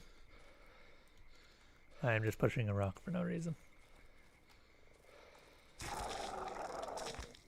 Why do I do this to myself? I don't know why I do this to myself. This is just something I do sometimes. By the way, that swamper is dead. Just in case anyone's wondering. We did manage to kill it. Just need to figure out where I died, which should be over here. There we are.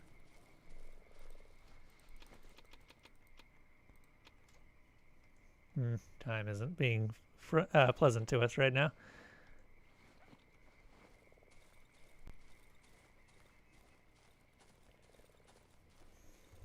I gotta get better at killing well, any of these things. Oh, there's a dog. Where's the dog? There's a dog. I don't like it.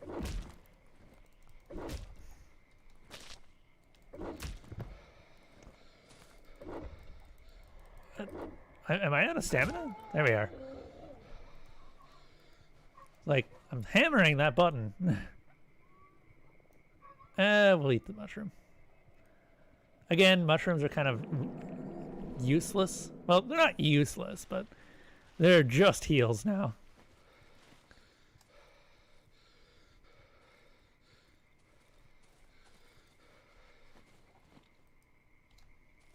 Alright, let's get back.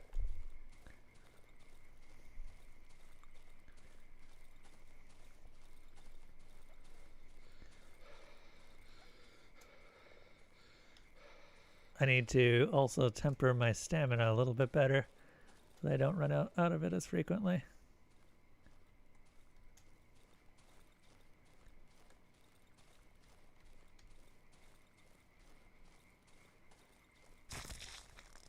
Oh. Screw that. Okay, well, we're just going to have to wait it out.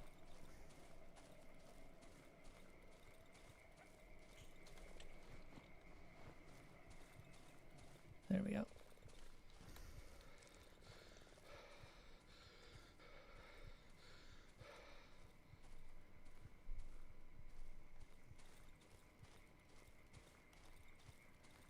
I don't know if those can attack multiple times. Now that I think about it. They might be able to.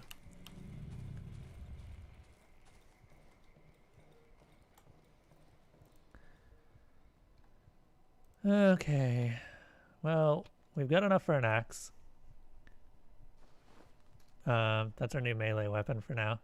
Pitchfork is not entirely phased out, but it's just not as useful. The one enemy type that I actually still use melee on, ironically the most dangerous enemy type, is just like it attacks too quickly for the pitchfork. Usually attacks too quickly for the axe too, but if I can catch it off guard, then I can still use it. And the axe just does more damage for that one shot.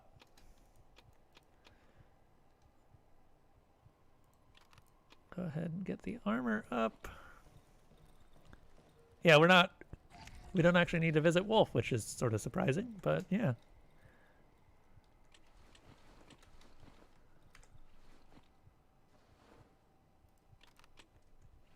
Now, what do I need to upgrade this thing? Sharpened. I need stones. I'm going to have to start picking up stones again.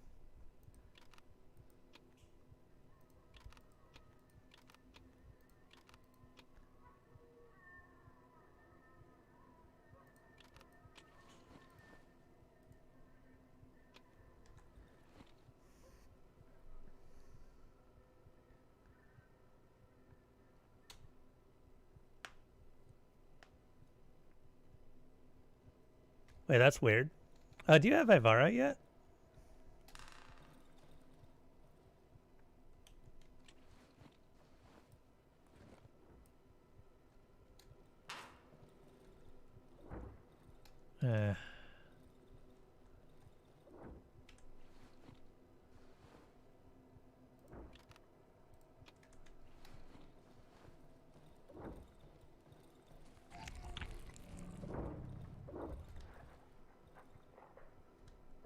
But where is dog? Oh, hey, there's dog.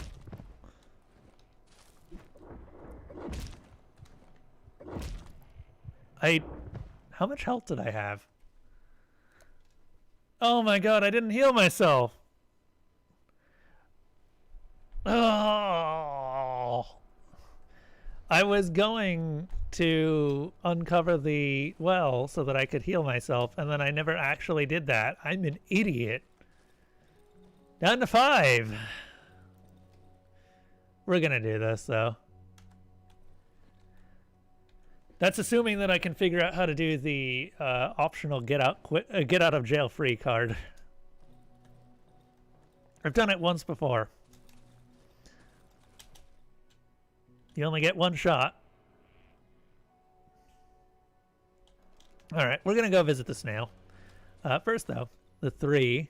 Hello, guys. I know I haven't really been doing too well. You don't have to tell me. Go ahead and grab those. And call it good, I think.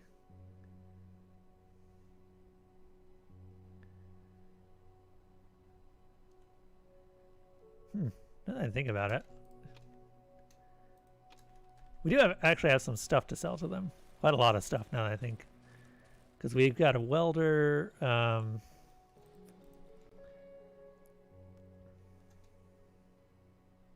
I still can't believe that I forgot to heal.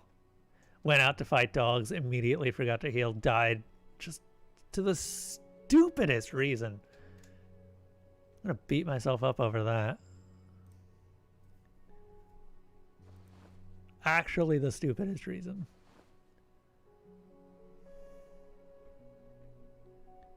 Single shot shotgun. What do I need for the hunting rifle? I need that. You've been thinking about grinding artifacts for Ivara Prime. That's not a bad idea.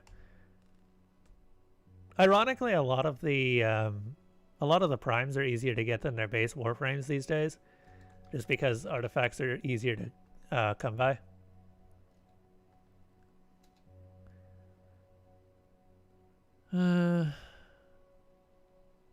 We got another watch. Got this knife. Got these potatoes. Potato. Got these flares. Rope. I don't think he buys rope, but we can see.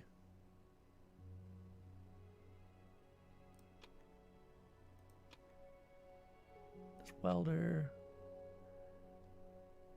All right, should be good to go.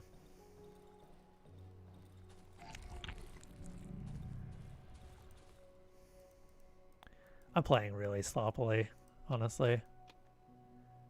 Like, I shouldn't be dying this much.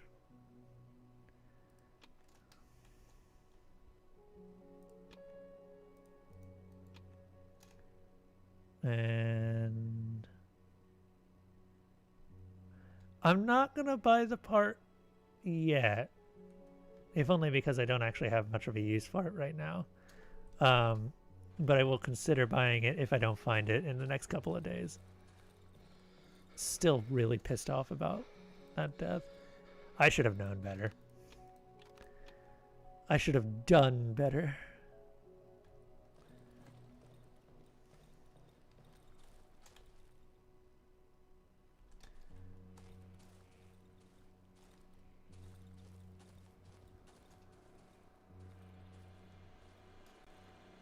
How do you mean?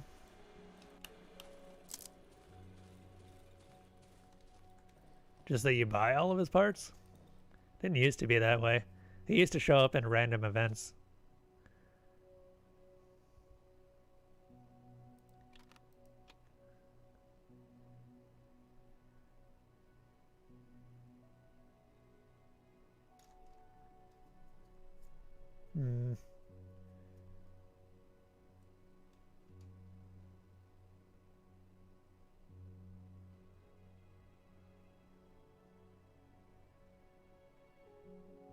Yeah, that's because there used to be alerts, and that was how you got Bob on.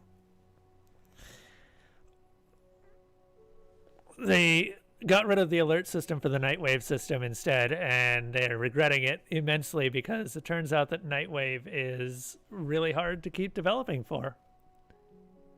Because they keep trying to put together these storylines. And, well, they don't have time for the storylines while working on the main game.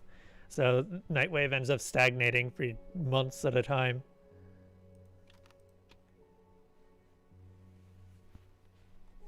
Like, most people can finish Nightwave in about a month.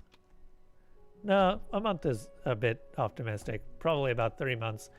But we've seen Nightwaves go on for literally years, so take that as you will.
Oh, hey.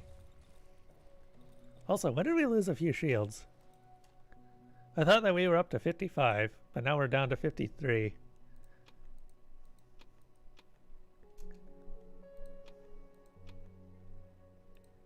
Alright.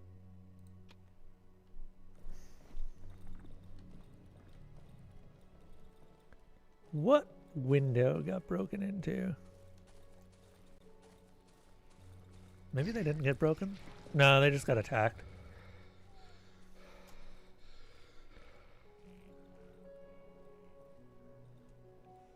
Yeah, just got attacked, not actually broken. Can't do anything until they're broken, so, yeah. I think we've got enough wood for now. I'm going to stop buying wood from the 3. They just... I don't need to.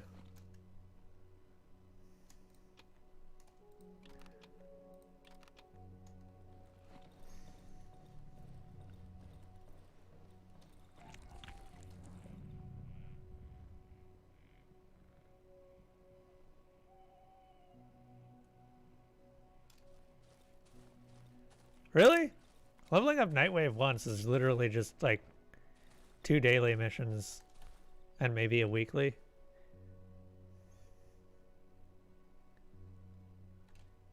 Doesn't take much to level Nightwave. I'm just lazy, so I hate it.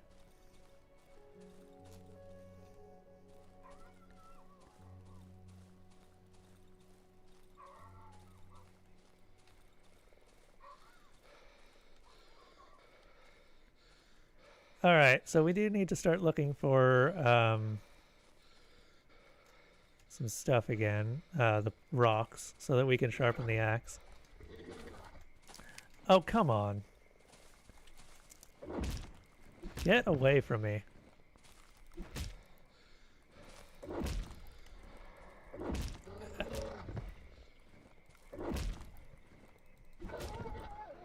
Would have been upset with myself if I died to that thing. It got through my armor, which is sort of annoying, but not the end of the world. That's what armor's for.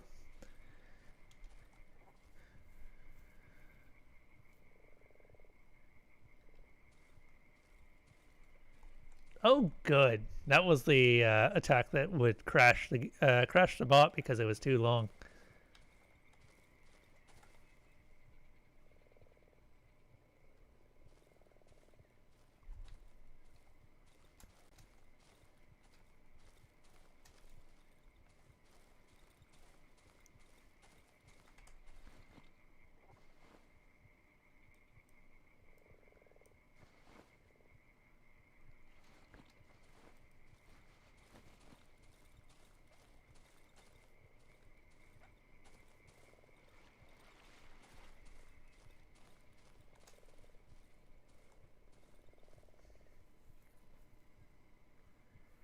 The issue with Nightwave is that you are luck dependent. You can get something as easy as kill 20 enemies while sliding, or you can get kill 150 enemies with viral damage.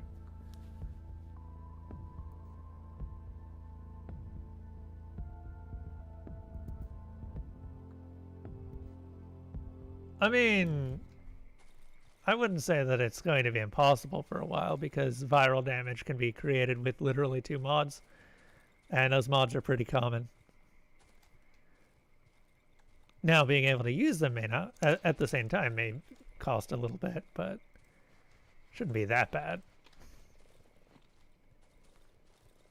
There are also weapons that a new player can get nowadays that they couldn't get before that just have viral innately.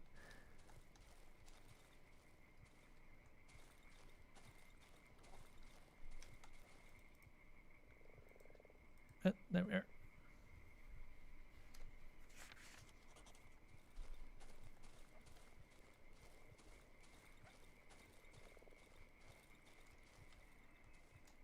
I'm just gonna go ahead and pop a heal, honestly.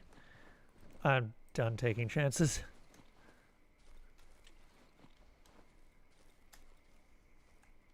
Oh, human spider. Hi!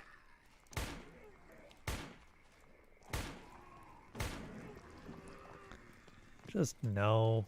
Meh. I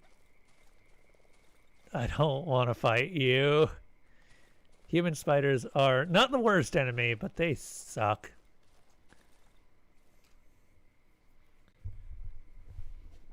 We've got enough bullets that we should be able to just survive off of using those bullets for most of the day. I'm not going to bother with the wolf because that is definitely a death. It's possible that I can get it, but I've never been good at the wolf fight.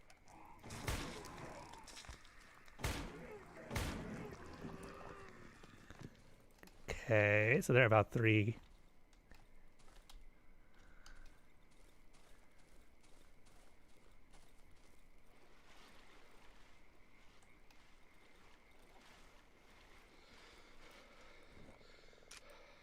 I don't know if there was anything left in the magazine, but I wasn't willing to take the risk of being caught without a full mag.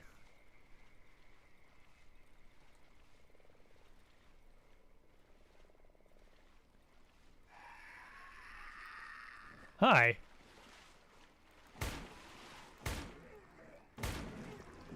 Dead.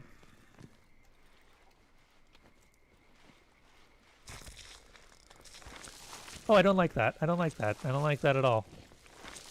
Oh, I definitely don't like that. Jeez. Everything's out to kill me in this area.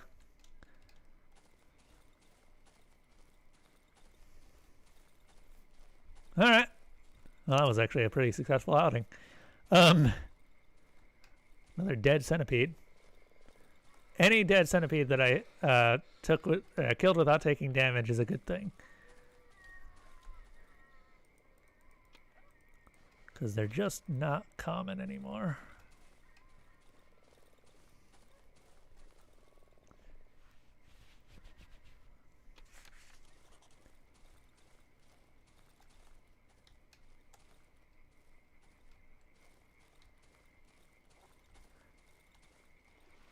That's a vine tree. I didn't even notice it because it wasn't making any sound.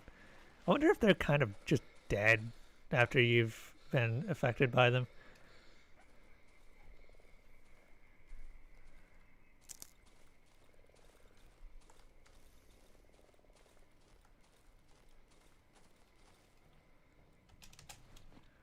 I take it that's probably the case.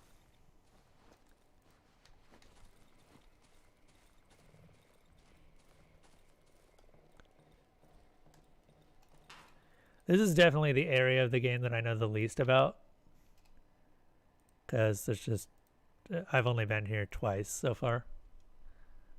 So that's the axe sharpened now. I'm going to start using the axe over the pitchfork now that it's been sharpened. Light materials, better materials, sturdy blade. So sturdy blade requires another axe blade, which we should be able to get either through buying or doing the wolf fight. And personally, I'd go for buying over the wolf fight.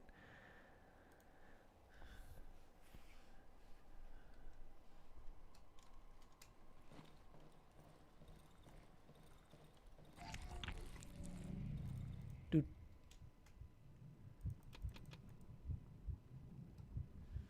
Cool. Chameleon. Deal double damage in melee. I don't use melee anymore.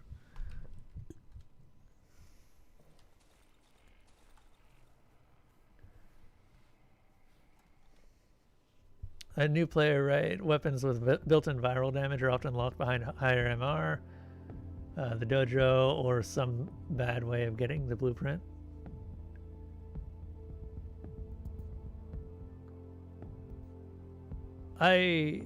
Warframe does explain damage combinations.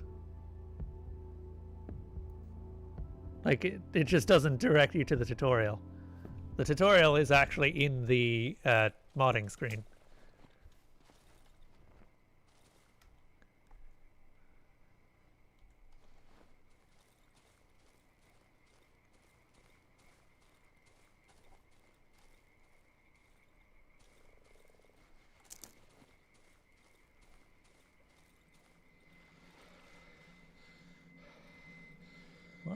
mushrooms in there.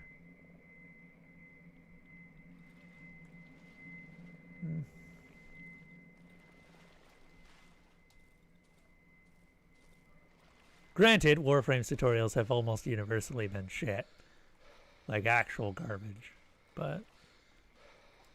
yeah.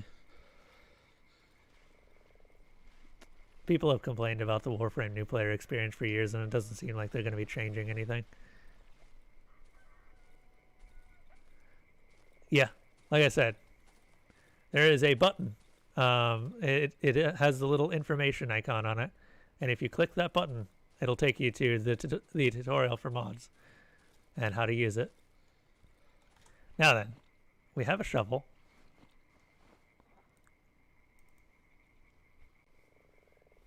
It bothers me that I still haven't seen human spiders in this area, because I know there are human spiders in this area.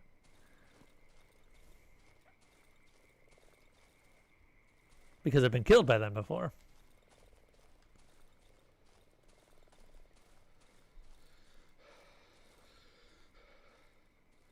There's the centipede I just killed earlier.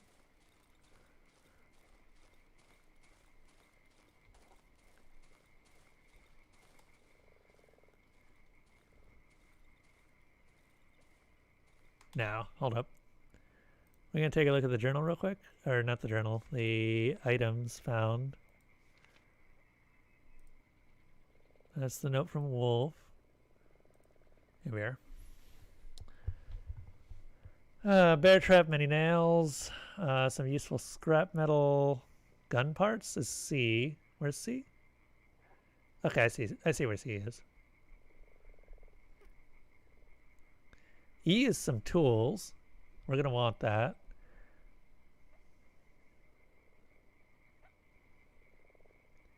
Broken axe, empty bottles. Actually, god damn it. I wish I hadn't built the axe now. A broken axe would have been better than what building one. Because we could repair it easily. Repair the axe, then just upgrade it with the other blade we found. Oh well. I'll keep that in mind for next time. Scrap metal and an old compressor. F. These are not well labeled.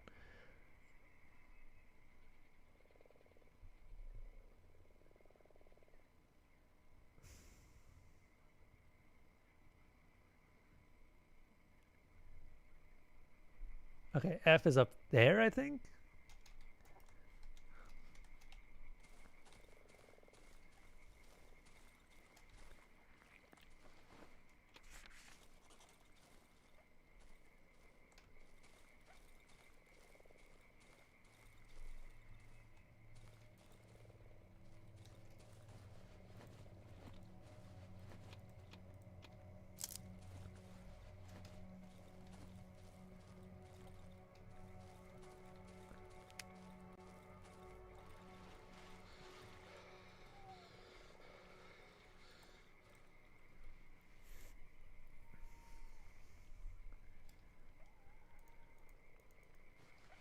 Aha! Compressor parts. Fantastic.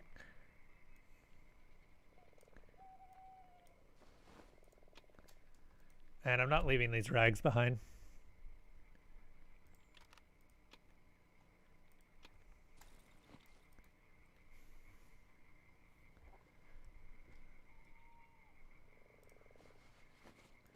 Antlers, scrap metal. Yeah.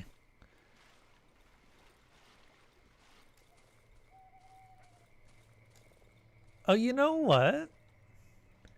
I think this might have been a consequence of our choices. Because when I did this in previous playthroughs, Piotrex's rocket always crashed somewhere else. But because Piotrex's rocket ended up crashing here instead, I think that all of the human spiders are just dead.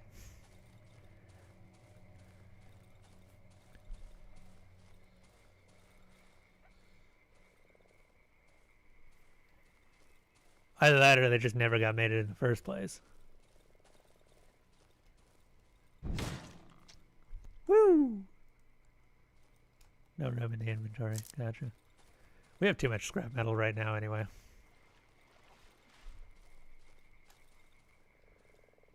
God, I love that ability.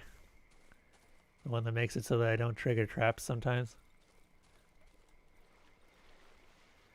That is passively one of my favorite abilities because I do that to myself all the time.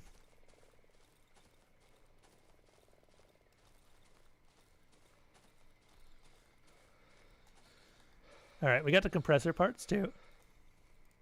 So we're going to go ahead and repair the compressor.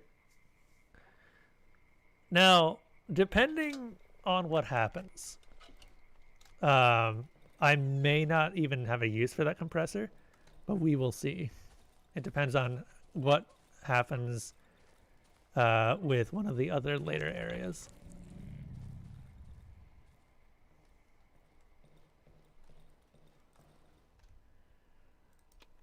Get rid of that. Get rid of those. Those. Tubular magazine is used for the pump action shotgun. Do I think Garuda is good and fun? I've heard... So, personally, I haven't used her enough to really say that. I have a friend who uses her sometimes, but that's a modified version of Garuda that you can only really do anything with after the helmet system. She's weird. Like, Garuda doesn't really seem like she fits the theme very well. Her theme is supposed to be the gore frame, and she sacrifices a lot of health to get more damage, but the amount of damage that she gets out of staying at low health just isn't effective. Low level she might work. Honestly, low level most things work, but she's had issues at higher levels, unfortunately. Also, her abilities tend to be single target focused. She has one of the strongest ultimates as a support, because what happens is that she gives everyone the ability to do slash damage regardless of the damage that they're doing, which is really good. I wouldn't say she's fun though.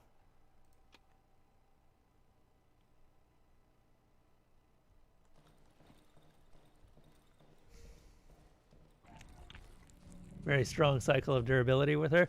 The problem is that shield tanking has never been an effective method of tanking. It's better. It's a little bit better now because shield... You get a little bit of shield durability, or more correctly, you get shield gating. So if something ends up breaking through your shields, then it won't just instantly kill you. But it still isn't enough, I feel. The only Warframe that's actually been effective at shield tanking is Hildren, and that's because Hildren has better shield gating, which makes her invulnerable after her shields go down. For a little bit, at least, and then she has to get them all the way back up.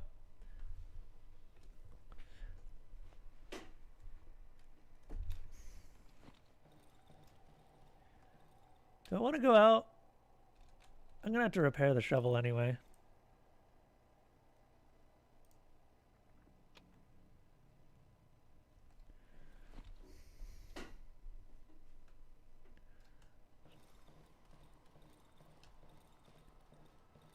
So yeah, she's better than she used to be. I still don't think she's very good or fun. Honestly, I prefer Valkyr over Garuda, which is ironic considering people looked at Garuda and were like, oh, Garuda's going to steal Valkyr's thing.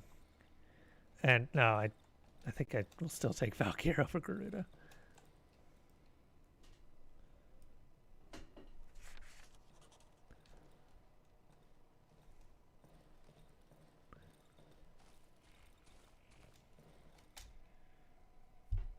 Ironically, this map is just too damn big.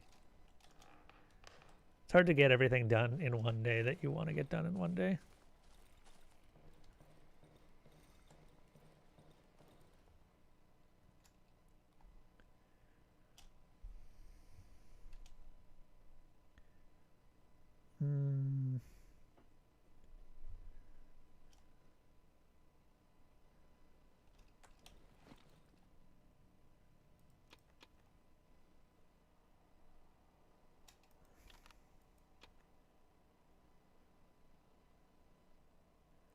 Where are my nails? There's my nails.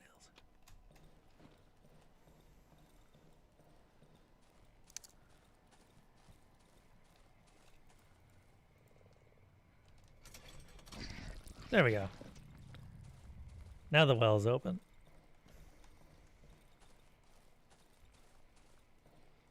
Excluding Chroma. Grendel, but Grendel's also not good. Like, Grendel feels fun to play, but Grendel doesn't actually have that much effect on the battlefield as a whole.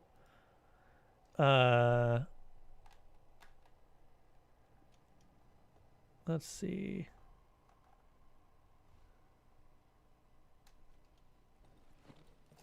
Yeah, I'm trying to think about fun. Hildren?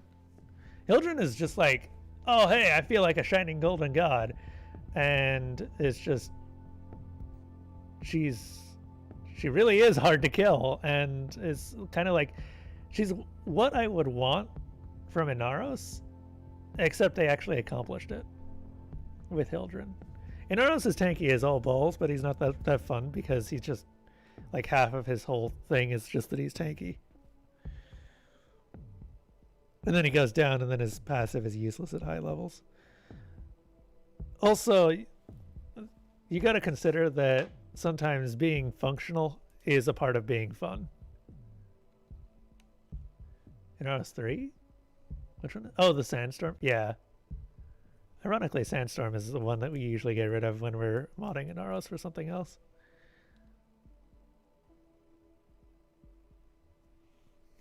I do like Valkyr, but Valkyr... Okay, Valkyr is weird because she has the same problem that Chroma has, which is just that she has only a few buttons that are actually useful.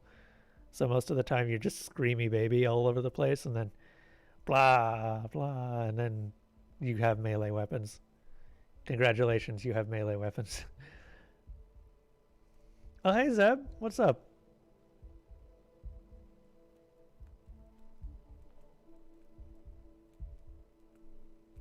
I mean, her character is, she's angry, tormented Valkyrie.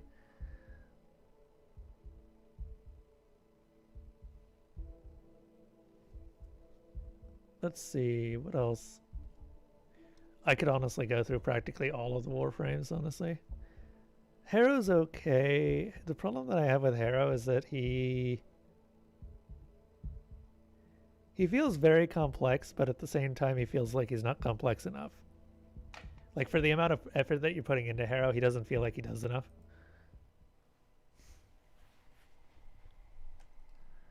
And I know he does, but he doesn't. Like, there's it's a visual effect of how he looks and how his abilities look.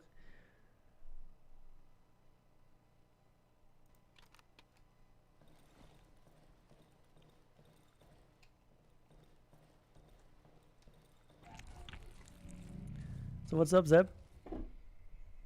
You doing good? Hopefully you're doing good. I have not enough fuel in the tank to last the night. Let's fix that. We are actually running out of fuel.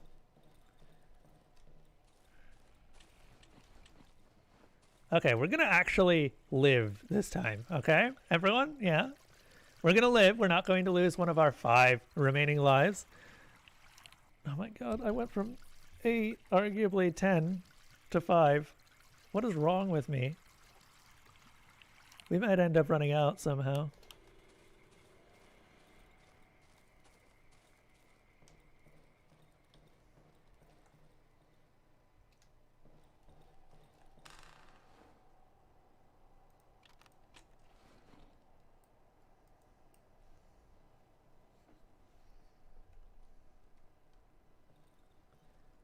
Started your new job on the zombie shift tomorrow, so you go in at 11 p.m. instead of being off?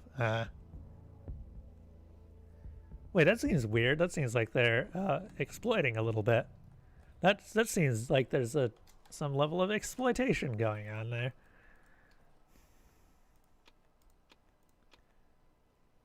Did they ask you if you were okay with that?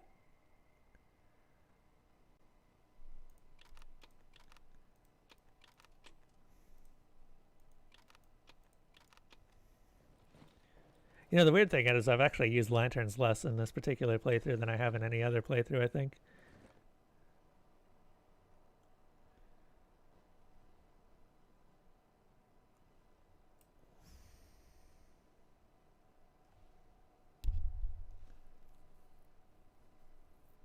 Probably because I know that lanterns are a precious resource that you can run out of very quickly.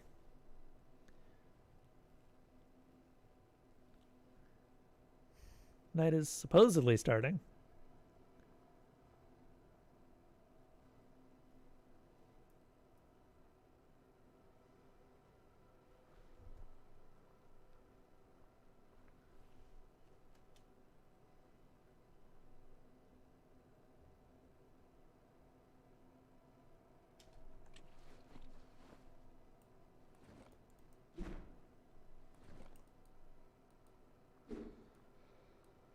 Oh geez, that takes a ton of... Yeah, that's 3.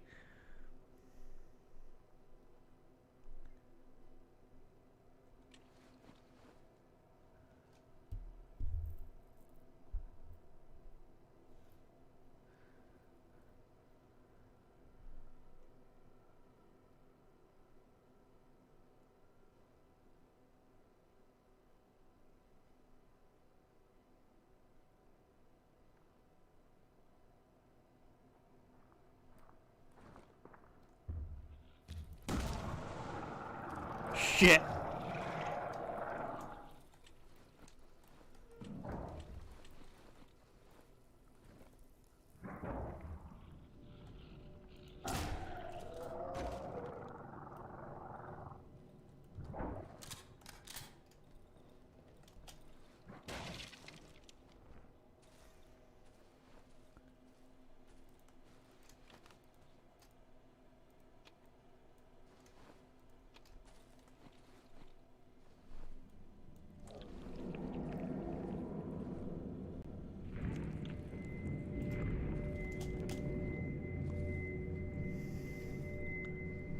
Don't look at it.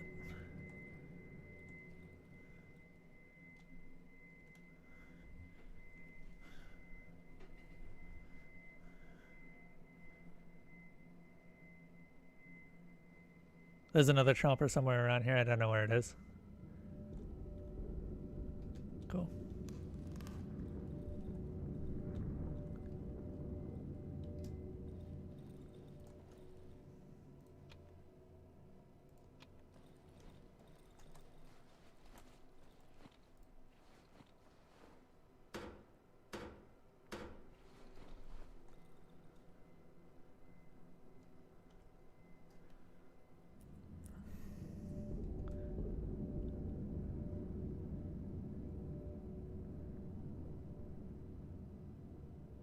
I sure as hell am listening.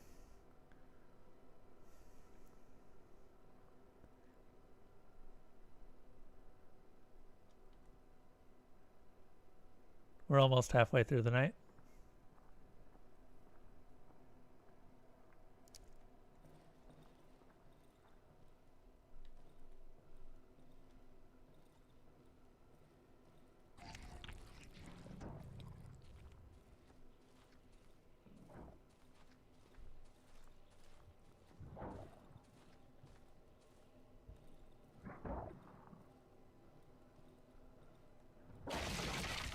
Hi. Oh, that's just a normal chomper. Now it's a dead chomper. Oh shit. And there's another one.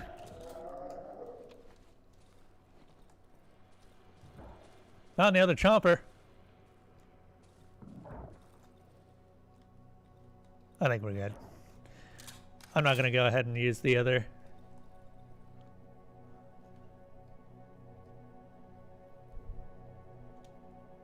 Like, it can break that. We've got enough logs.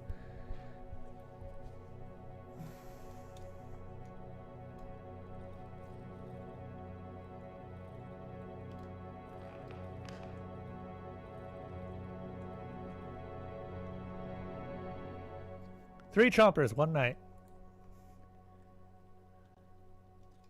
Not ideal. We used a lot of shotgun shells, but... could have been worse.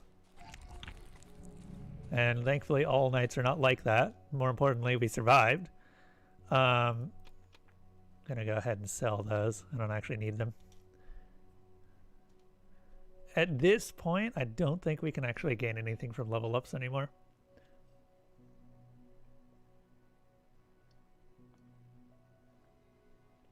Oh, she's a lot of fun. Zephyr was always weird because she had a strange problem. And that problem is mostly just that she always felt like she was a little useless. Like, she was for a game that was not Warframe, was the problem. And recently they changed her in quite a drastic way, and it really improved her, honestly. Like, she's a much better Warframe than she used to be. Alright. We now have a 2 upgrades axe. Actually, we can probably get to 3 upgrades. And we're just upgrading the durability. Everything else is kind of useless.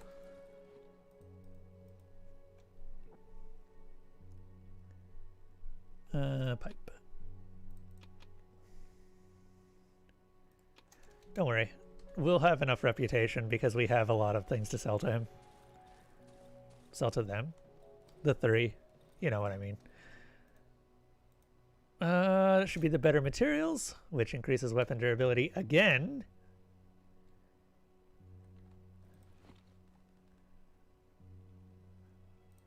Get rid of that. The tubular magazine is going to be useful for the shotgun that will be inevitably made.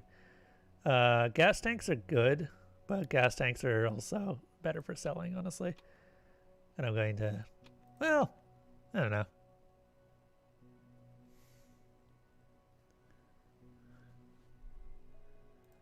So we get rid of these. I also need to start putting together the amount of tape that we have.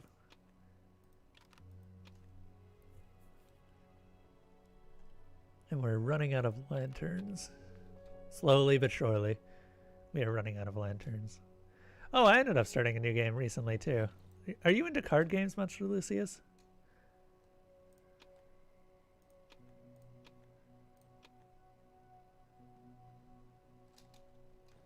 I assume no. Oh yeah, Zephyr's got some great augments. The augments were basically the only reason people played Zephyr before her rework, and now she's just got a better rework, so that's no longer the case. I'm really happy for Zephyr fans, honestly. She's in a good place now. Like just a really good place. You know what? Sure. We'll just grab the bolt handle so that we can make the gun. Never really get heavily into them. That's fair. I recently decided that I would need a card game while editing because they're something that I can just kind of do turn-based stuff with while I'm editing and listening to things. Alright. We have gun. We have so much gun that we do not actually know what to do with all this gun. You know, the weird thing is I'm actually out of lockpicks. Do I want to keep the pitchfork around? Nah, we'll be fine. Gonna get rid of that. We also have not found the embryo in this area that isn't from the doctor. The egg.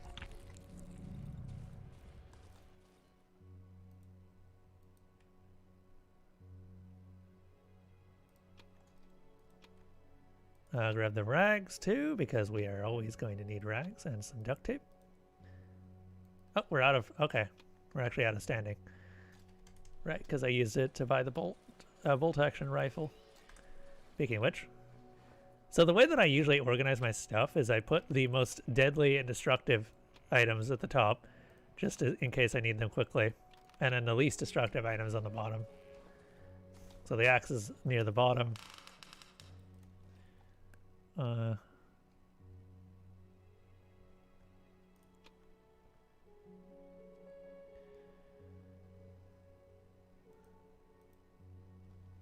Cool. Actually gonna go ahead and reload the pistol. can grab that ammo. All right. I do need that shovel, actually. Because we're going to go back to the junkyard for a few trips. I need to upgrade the shovel's durability a little bit. So the junkyard is largely a safe trip. We don't really need to worry too much about enemies in between it and us. There is one potential more embryo in the game. So we can get up to 6 lives right now. I don't know if I'll need that embryo, but it's always nice to have.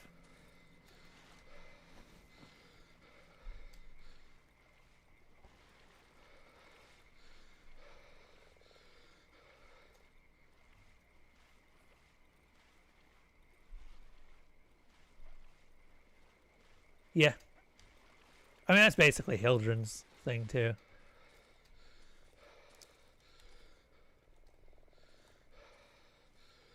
Zephyr is a lot of fun to play, though. I will definitely say that. She is much better than she used to be.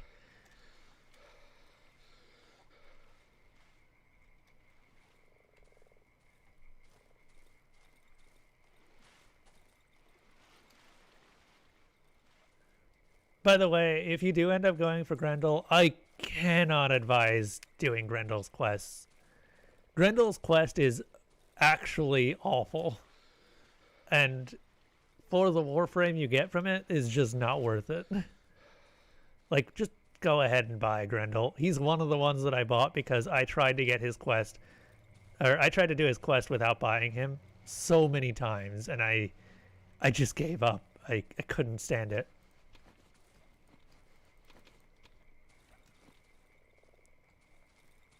You've been enjoying Equinox a lot? Oh, have you? What do you play her as? Day form or night form? Because there's a couple of different good builds for Equinox. Personally, I prefer the night form spider build, which is, it does require an augment. And that's Equinox's only problem, is that her abilities are fine. It's just that to make her fun, you require augments. Which seems like a pretty glaring flaw, to be honest.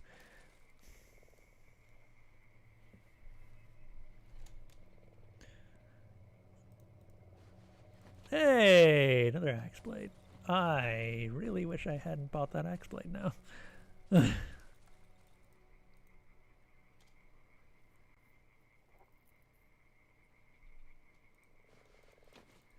In case anyone is wondering, the theme of the swamp is, hey, did you ever end up missing out on a specific resource because you didn't want to buy it or did poorly? Here's all of the resources in the game. Like, you get overloaded pretty quickly if you're not playing absolute garbage.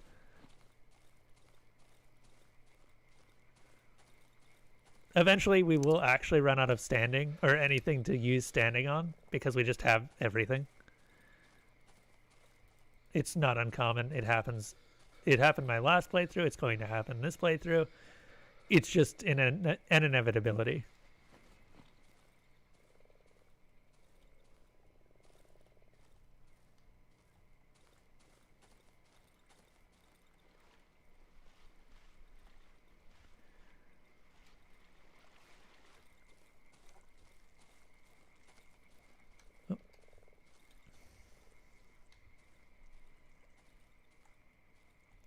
Oh, you don't even know the half of it. Basically, you're fighting level 50 enemies with no mods. It's garbage.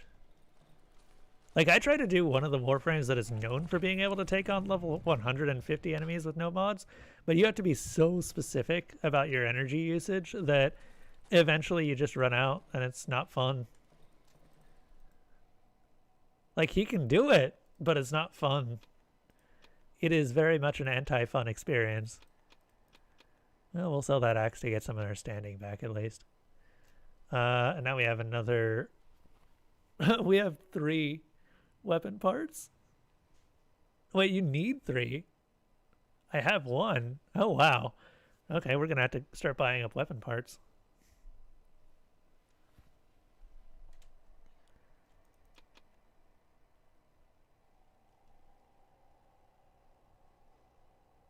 Oh, I didn't sell the... Alright. Now that that's all taken care of, let's go see what happened to the snail, shall we? Yes, I did put the lantern away. I was like, did I lose the lantern? No, I just put it away.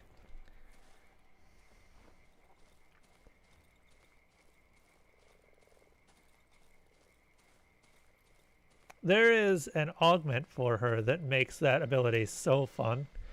Because what happens is that whenever you end up killing an enemy with that with the sleep effect on them, it transfers to another nearby enemy. So you can just use it on an entire room of enemies, then just start working your way out. And it kind of stealth kills too, so you can farm experience or farm affinity really easily with Equinox. Because you get the stealth kill bonus multiplier that starts to just add up. That's a centipede.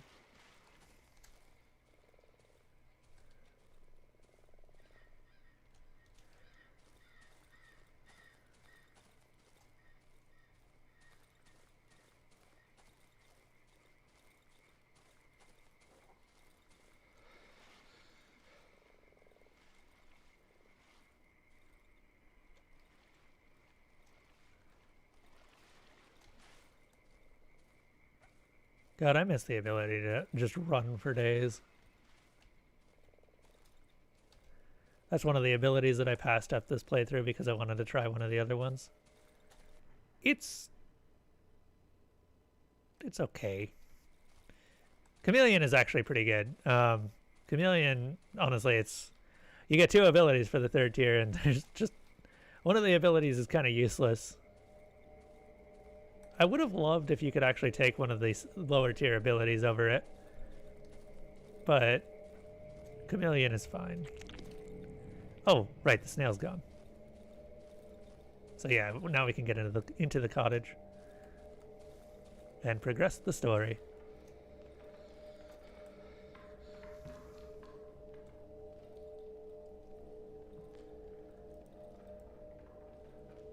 A lot of rusty radio equipment is strewn on the floor, old recorders and destroyed tapes. Everything is covered in goo, dripping from the leaky ceiling. A dry corpse overgrown with small roots.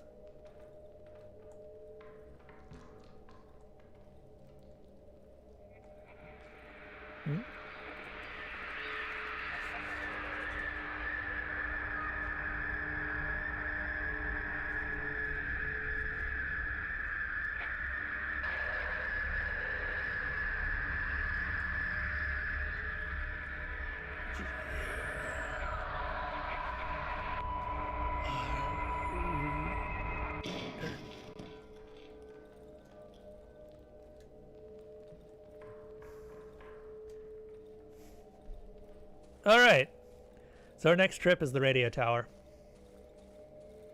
Now, here's the deal. If I accomplish a specific thing at the radio tower, then this game gets a hell of a lot shorter. I'm not going to try that thing because the radio tower is very far away. In fact, if you look at it, there's the radio tower all the way over there. So, long story short, we're going to just sort of explore for the rest of the day. There's not going to be that much interesting going on, just the occasional monster and stuff. And hope we don't die. Wait through the night, then start out for the radio tower in the morning. Oh, Swamper. Uh-oh.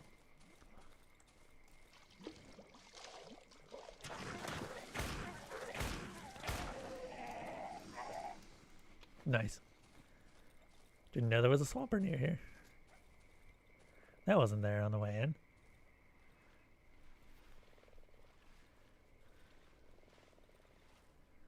Really want her duality augment. The one, is that the one that makes a clone of herself?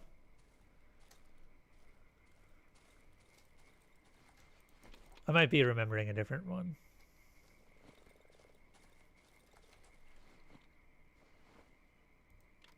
Oh, it's not great. Pretty much anything that summons an AI clone is just not really great because the AI isn't smart enough to shoot good, and they frequently bug out. You'd think that they'd spend a lot more emphasis or a lot more time on the AIs that player summons, but no, they just use the generic Grineer shoot AI. Wukong clone is good because he can do melee. The Equinox clone definitely cannot.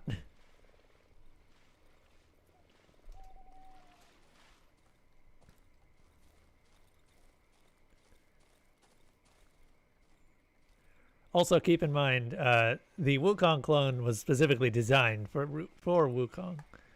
Equinox is just kind of generic.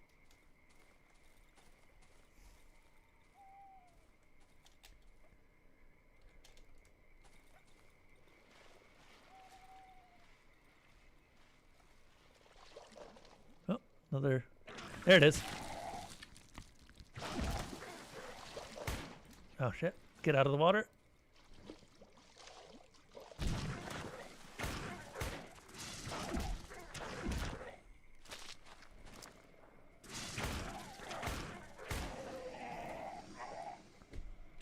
Worth it.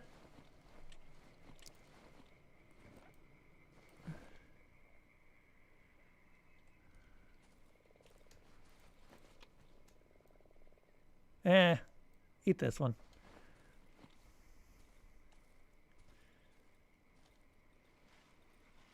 Questionably worth it.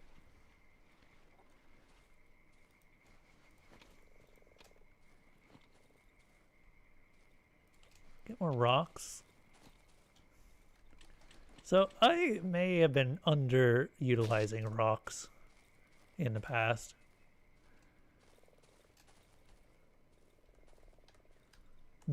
I'm genuinely not sure if there's more utility to rocks than I would have been.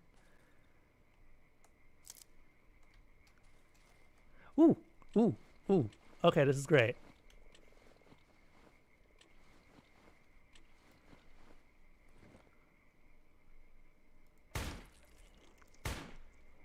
Ah, got one.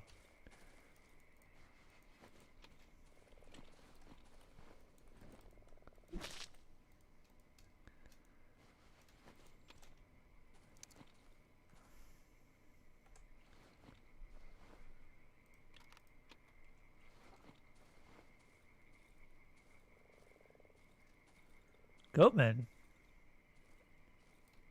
Hey, buddy.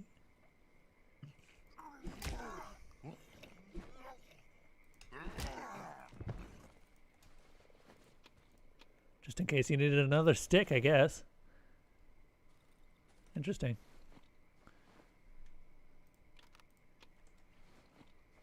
Usually they have some sort of... maybe not.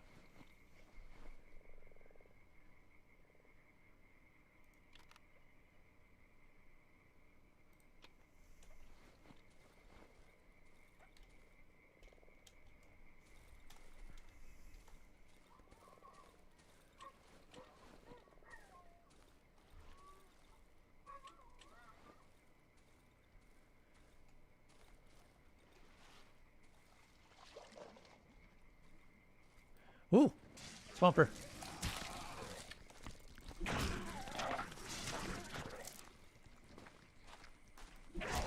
Hey! That's the damage increase we needed. 2 shots. And the axe is barely even damaged.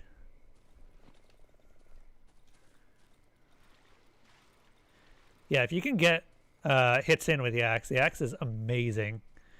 Problem is that it is the slowest of all weapons. So you got to time those hits really well. No, I think... yeah, there's a dog in here. Which is dead now.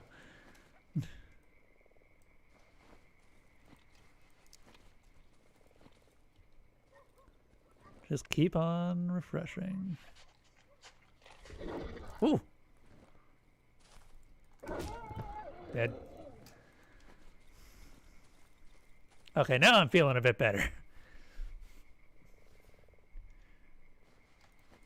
I'm gonna have to come back here.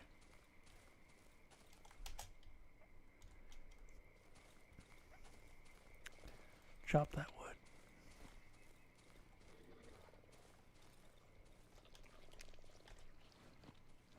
We are actually gonna have to come back there because it is the end of the day.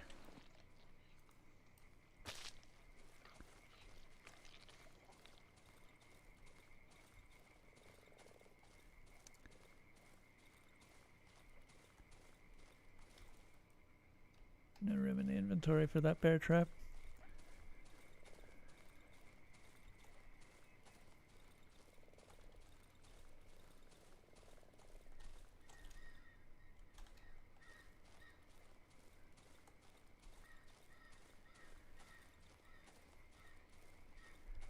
There's not many. It's pretty rare that you end up summoning a clone.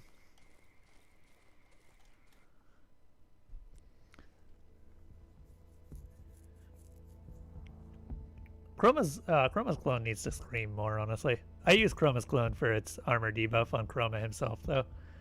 You would think that it's strange to use a debuff intentionally, but no, it's useful, actually.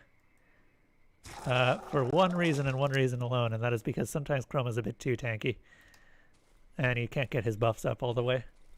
So he has to take a little bit more damage. And the clone can help that. I wouldn't really call it a clone, though. It is a totem. It's a really dumb totem.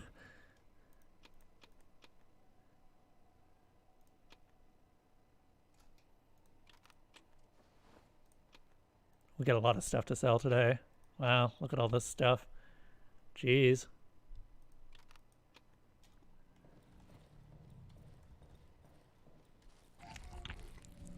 Alright. How much fuel do we have?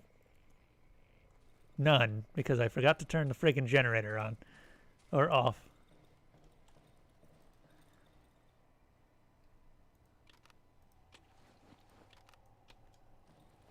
I'm an idiot. Professional Darkwood streamer. That's what they'll tell. Those are the words they'll describe me with.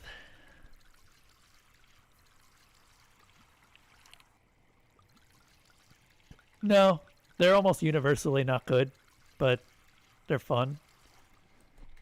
The only one we've played so far is the original, whatever the boat one was, and while I enjoyed that, it's not good, and I know it's not good, but that's why I enjoyed it, because I went into it thinking, oh, this is going to be basically be taking the piss out on this thing for the entire, I think it was 5 hours of playing it.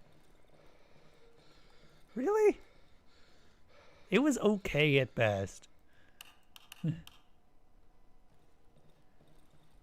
I can't say I was ever scared or really convinced by it, because I was being led by the nose through most of it. And the co-op experience was just like, the co-op experience was interesting. I'll give it that.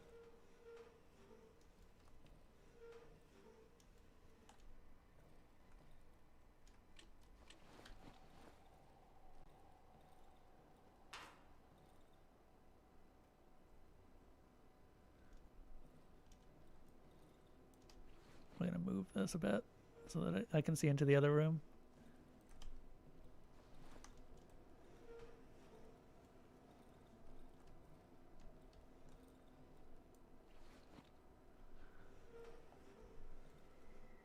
I mean, it literally does just kind of lock you into certain paths, mostly with QTEs. The only way to get a different experience in a lot of cases... Oh, that's how you get through. Hi. How you doing? Yeah. I bet you're angry.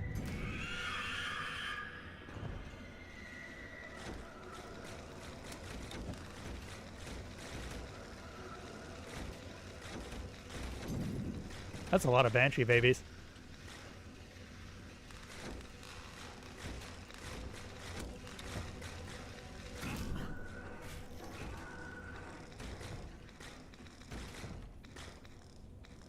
That was a lot of Molotovs I just wasted, unfortunately.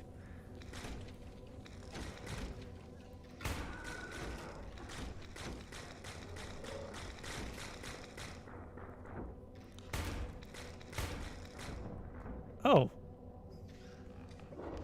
Oh, that's interesting.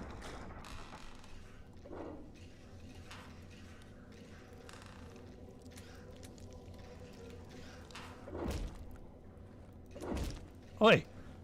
Okay, well that's definitely what I would call interesting.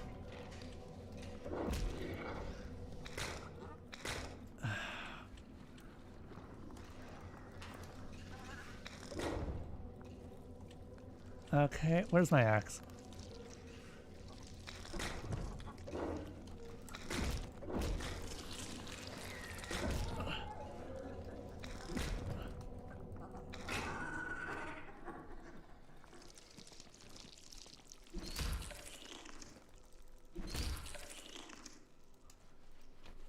That was an interesting night. You have not seen Little Hope? Oh, yeah, I don't know about Little Hope. I have it, but the person that I was intending to play it with eventually decided they didn't want to play it. Basically, I was going to watch it because it was being all serious. I actually ended up watching the movie that they're based on very recently, called Rocky Horror's Picture Show, which I don't know if you've ever seen Rocky Horror's Picture Show, but it is a very compy movie that does not take itself seriously in any shape or form. The reason that they're based on it is because it's got the same sort of format of just this big old storyteller dude being all philosophical about the experience of horror and all that in the background. And then every now and then he'd just randomly chime into the song, and it'd be great. Hi. Go away. Yeah, they always spawn in twos. This is a night. This is a good night. I'm not scared of banshees anymore, at least, so that's fun.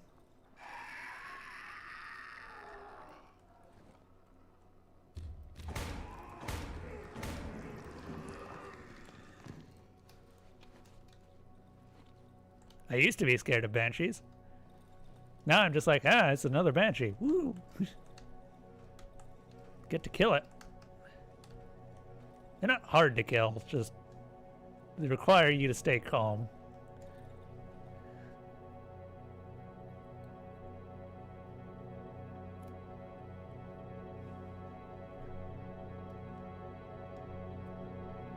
It was a game. Was the big twist that the monster was not actually a monster and was an illusion the whole time again? Because apparently that was the problem with the second game. It was just the same story again. Which, like, really? Whoops. You're gonna do that. Rags, planks. Fine, we'll grab a shovel blade. Okay. It's something that I might consider. I actually do have an income now, so I can buy stuff without having to worry about price anymore.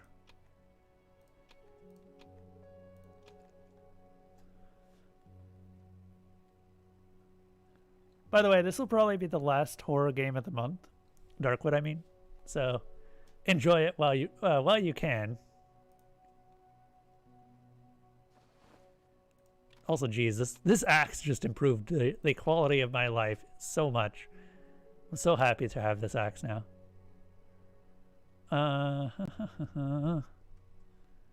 So we're gonna go ahead and buy another.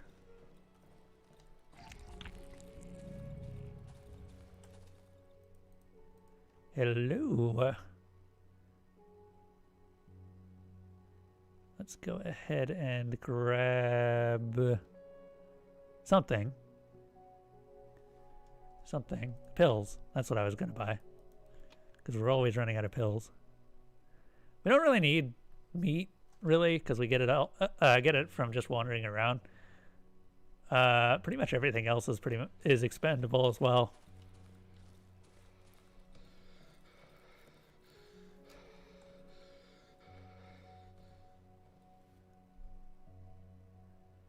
Oh, really? Okay. Well, I appreciate that they did pull a red herring like that. It's better than just doing it again like they did the last game. I do still want to play the second game, mind you. It's just that I don't have anyone to play it with, and I wouldn't play that alone. Not because I'm scared, but because of just, like, it's an experience that I want to share with someone. Just like the watching of the Rocky Horror Picture Show, actually, now that I think about it. I wouldn't watch that alone. Antlers. Do we want to keep the pitchfork? I'll keep the pitchfork. Old reliable and all that. We do not need that. We do not need that. We'll get rid of this rope.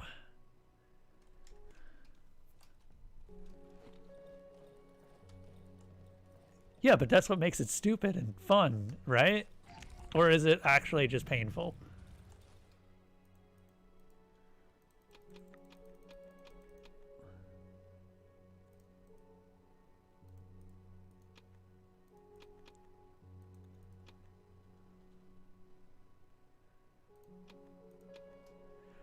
All right, so as you can see, this is kind of what I was talking about, where we have so much standing, we don't know what to do with it.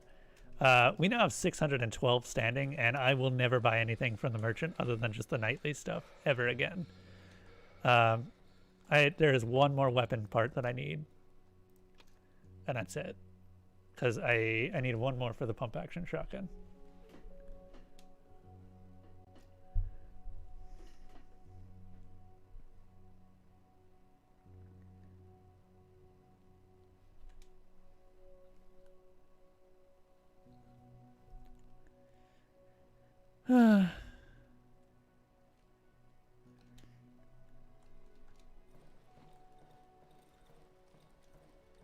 Well, okay, we'll put the other shovel in here. I only need one shovel. There we are. So, as I said, our objective today is to reach the radio tower. I expect a lot of resistance, so we may end up taking 2 days instead. But if we can do this, we can probably finish the game. Maybe. That's a big old maybe from me.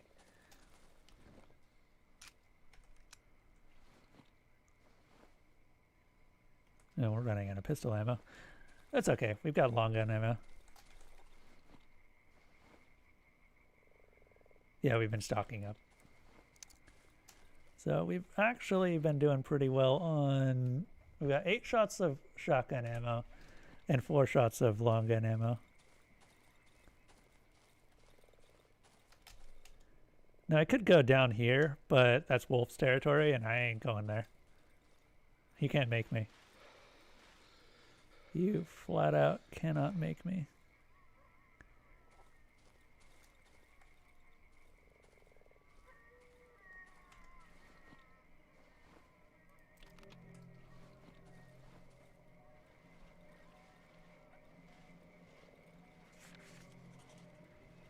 Oh, good, the swamp cottage.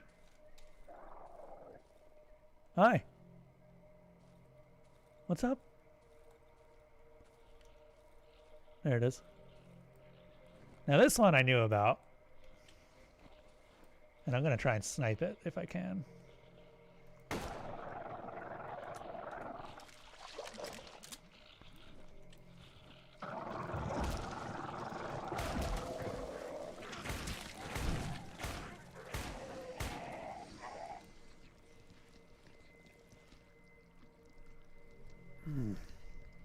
I also knew that there was a swamper in the area. Didn't make it any more pleasant to fight both at the same time.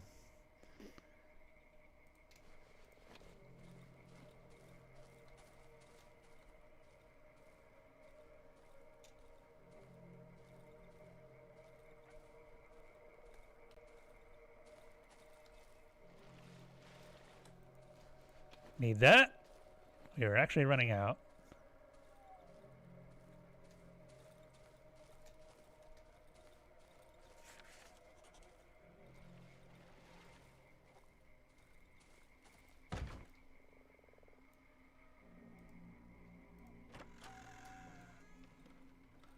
Floor is covered with flowers of various colors. Some are fresh. The rest must have been lying here for some time.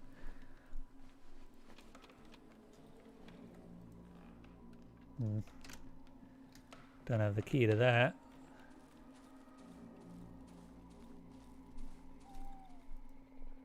There's some blurred traces inside the barrow. Looks like recently dried blood.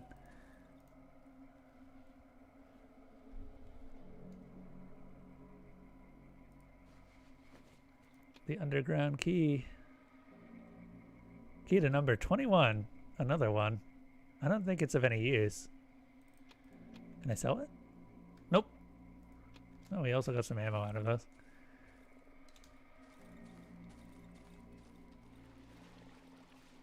We found one of our compatriots.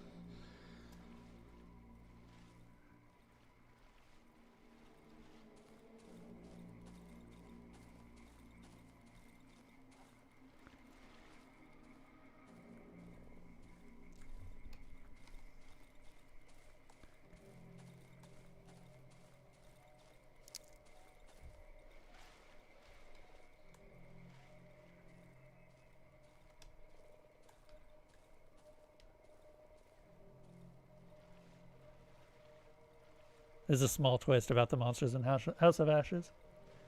Now, when you say that it's badly written, how badly written are we talking here?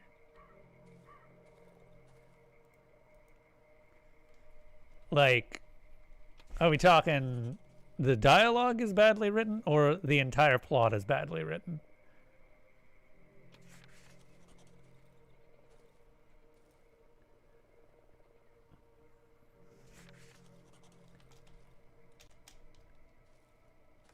The cottage is surrounded by a barricade made of old furniture and rusty barbed wire, probably stolen from some fence.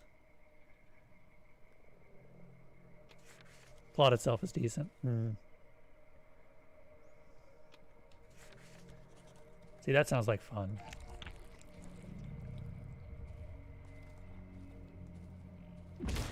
Oops, that's not good. That's the opposite of good. I'm watching my health drain there.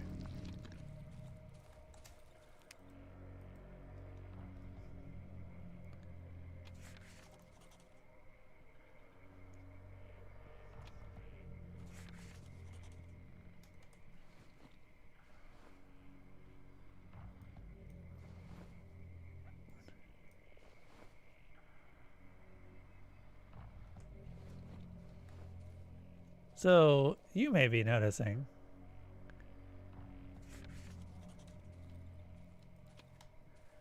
that I am being very careful about getting into this place. That's not because there's anything inside that'll kill me. That's just because there's so many traps. And I want all of it.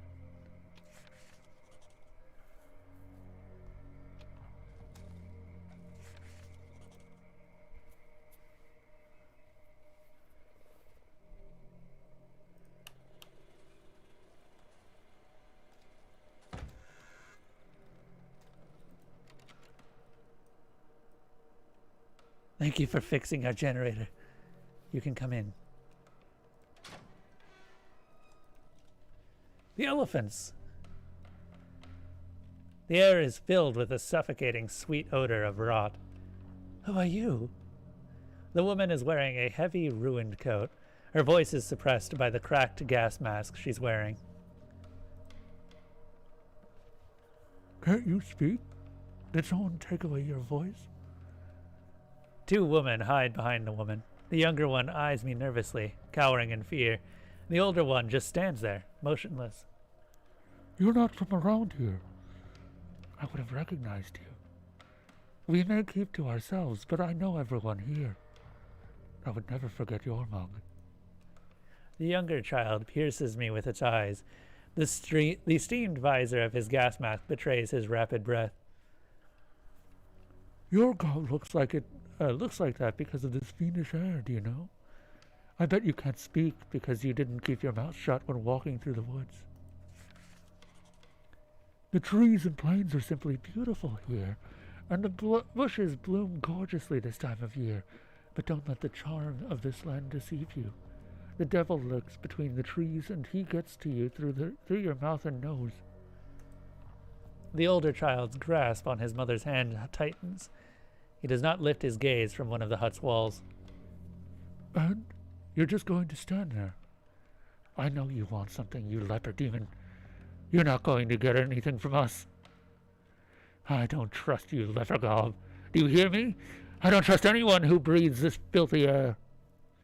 The woman stares at me intensely through the cracked mask. Did you take my Marcinek?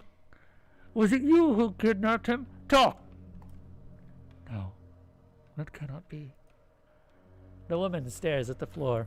Her greasy black hair drops down on her mask. It's impossible. Stupid child. He went out and never came back. He was on about how his granny will take him mushrooming. I have no idea where he... I told him he cannot go outside. I told him that the devil will find him, take off his mask, and take him away. I would look for him, but... She lowers her head even more, as if observing the dead flies stuck to her coat. You want my trust? Bring my Marcinek back. My stupid Marcinek. Find him and bring him home. He is the key to his room. He was spending a lot of time there recently. Maybe you'll be able to find something there that will lead you to him.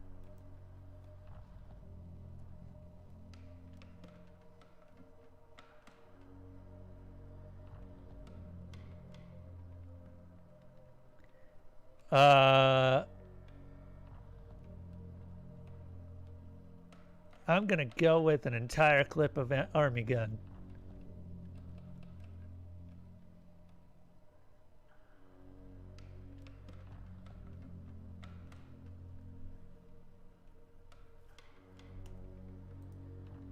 The photo of 3 boys. The woman takes the photo and freezes. No, I don't know who that is. I remember this road. The woods devoured it about 3 years ago. It used to lead to our village. I walked it to school. The woman stares into the photo, hypnotized. The road home. My road home.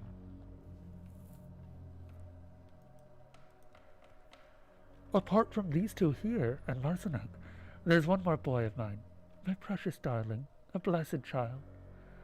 The woman rests her hands on the oxygen tanks of her children standing beside her. His love fills our tank with clean air. For this, we are forever grateful to him. For the clean air, for the oxygen tanks, for these beautiful masks, and the book in which the devil has revealed his true image, along with his evil plans. My son took it away from the trees with his own hands, and brought it here to us. You're just like those lunatics who roam about the woods searching for God knows what. There used to be more of them. Guess most of them starved to death. I remember when they appeared not far from here. Must have been 2 years ago, around 2 weirdos dressed in old rags. They set up a camp in the marsh, there, between the trees. They watched our house, staring right into my windows. The oddities. I thought they wanted to kidnap my children or harm them in some way. But when the night fell, I lost sight of them. There was no one there in the morning. Something exploded in the northern parts of the swamp, made the ground tremble. Devil knows what it was. I see you're curious, though. Investigate it, if you have a death wish. I think it happened in the junkyard. The youngest child, hidden behind the woman's back until now, finally finds the courage to make a small step towards me. One little bear ate a little soup. A faint voice can be heard. Then another one came and... Quiet! The woman smacks the boy in the back of his head. The punch is so hard the hood of the rubber cloak lands on his masked visor. Not now. Not in front of a stranger.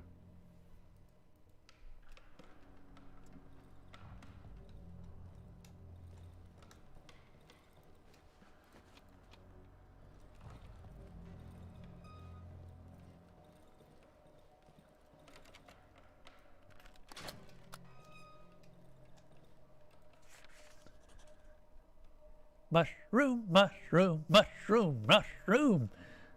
Mushroom house.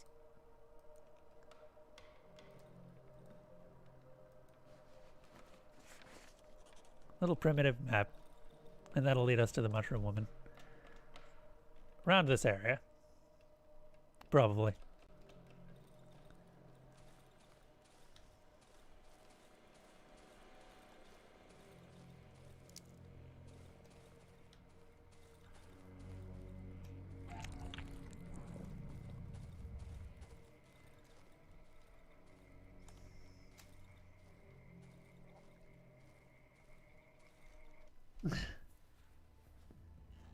Shooting many bullets into the chest of monsters doesn't even leave a scratch, but their skin can't handle the force of a human stabbing a metal pipe into them. Yeah. I mean, why wouldn't they? Why would they be able to handle a metal pipe? There's no reason for them to be able to handle a metal pipe. Are you crazy? Metal pipes are the doom of all. By the way, this is obviously the elephants, but you can talk to some of the villagers. You can talk to the only villager left, and he'll tell you that there are some elephants out here.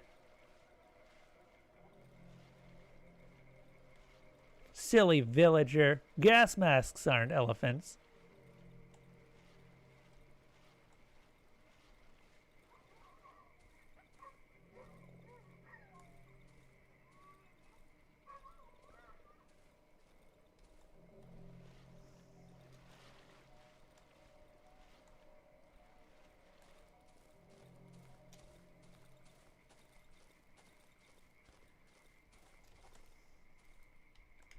Oh, come on.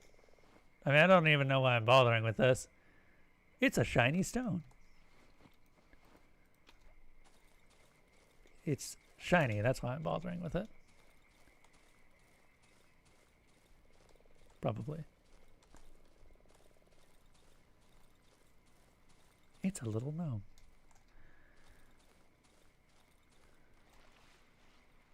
Yeah, I don't like a lot of the QTEs. I usually switch it so that it's just on the mash ones, I just have to hold instead. Because no QTEs should cause your user to break their hands. You hear that, developers? I'm talking to you. QTEs have their place, but they're not break your hands.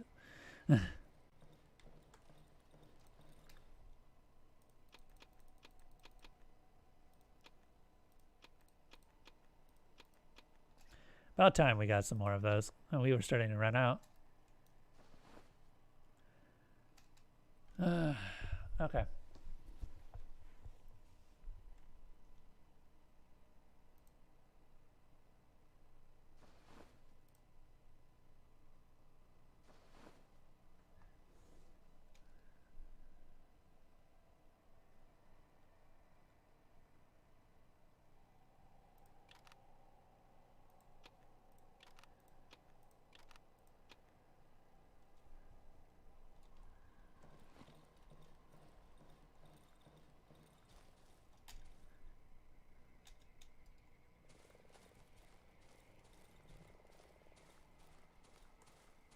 Yeah.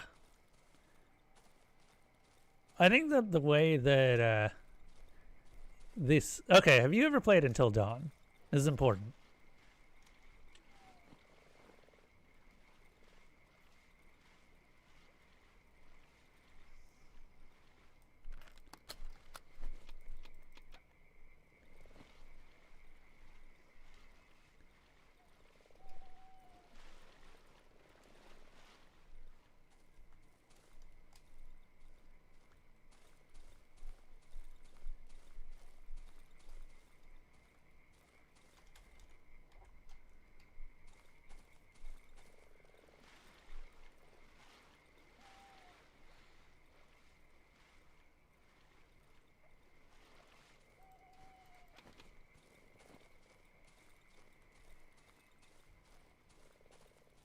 You've watched it multiple times. Okay, so last year I did a playthrough of Until Dawn because I wanted to see how bad I could make screw up in that game. Now, the interesting thing about that playthrough was that I intentionally failed most of the QuickTime events to get a couple of characters killed. There was one specific character that I avoided getting killed because it actually felt like he didn't really deserve it. But the rest of them all died. Now, the interesting thing about that is that the QTEs are pretty damn specific. Oh, there's a gas tank, and there's a couple gas tanks. They're pretty damn specific, and if you fail enough of the QTs, it causes other characters other than the one that you're currently playing to die, in some cases. Which I found fascinating.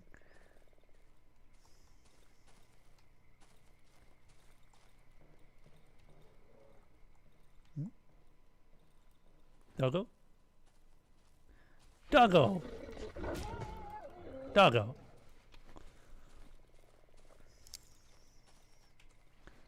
I'm going to eat that flesh. I'm going to live entirely on hound flesh for the rest of the game. We're going to eat so many dogs.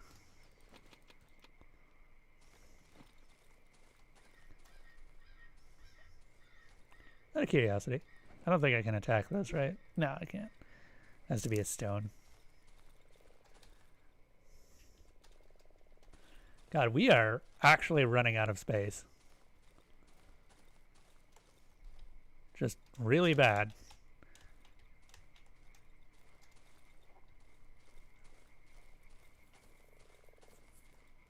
So I have a suspicion that the developers of this whole series may think that QuickTime events should be the way that they decide all of their stuff, which is why the QuickTime events are so hard. Also, are you playing on a controller or are you playing on keyboard and mouse? Because it's a lot easier on controller.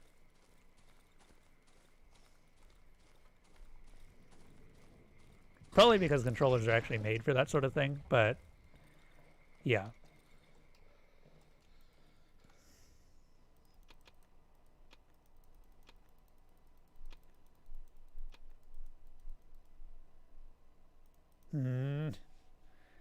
We actually have too much crap now.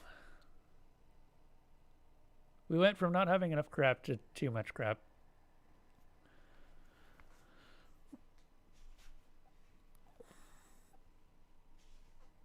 Yep. You're going to want to use a controller instead. It's largely due to the way that our brains receive input. Controllers have better controllers just have better mental links in our head whenever we're using them, so we have buttons. Like, it's really hard to misjudge which button to press when a giant green A pops up. You press the A button or the big green button or the circle that is on the lower right of the keyboard, because that's where the A button is. It's a lot harder if it's like mouse 1, mouse 2. Because mouses look different. The standardization helps with QuickTime events in that case. We ended up, when I say we, I mean me and Izzy ended up finding the exact same problem when we first played the original. Or, yeah, Manamadan.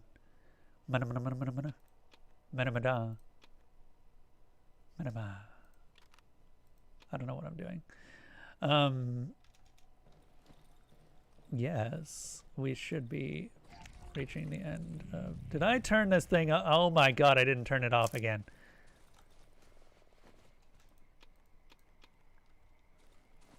Well, we got a lot of fuel today, so whatever. I need to remember to turn that off instead of just leaving.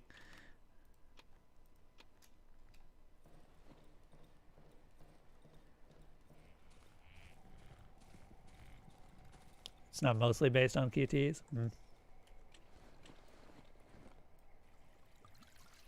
I just assume that that's how they choose their stuff, so that it feels organic.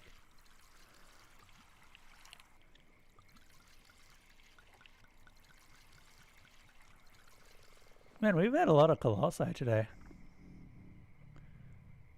But we've had a Dupless who's been behind the scenes and helping out. and he's been keeping us alive. Look at that Dupless go.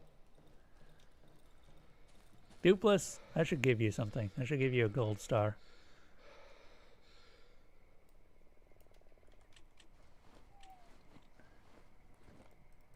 Boop. God, that costs so much.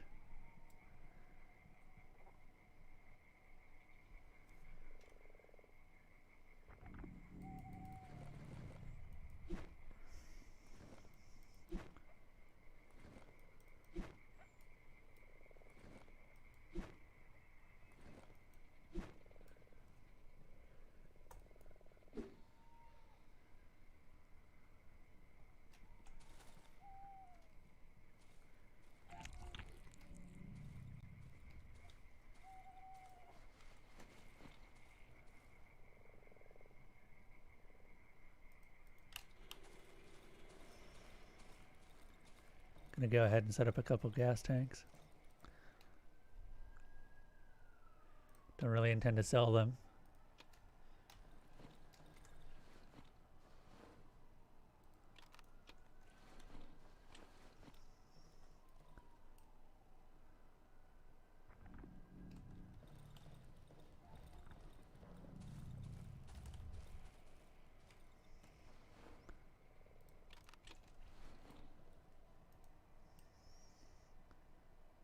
Am I out of Molotovs? I feel like I'm out of Molotovs. Let's fix that.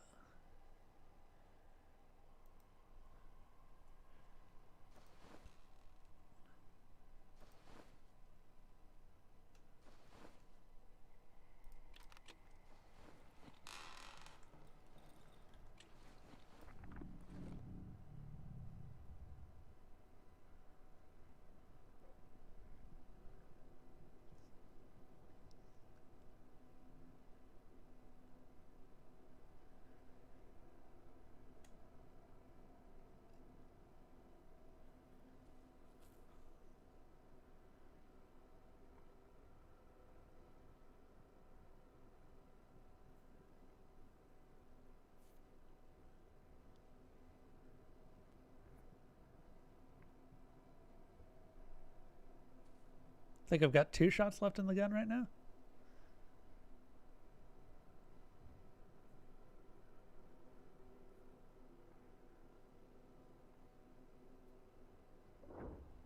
Uh-huh.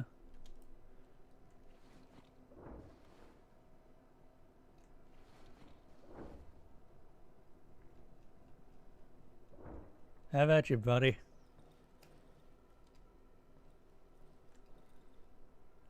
Something's coming in.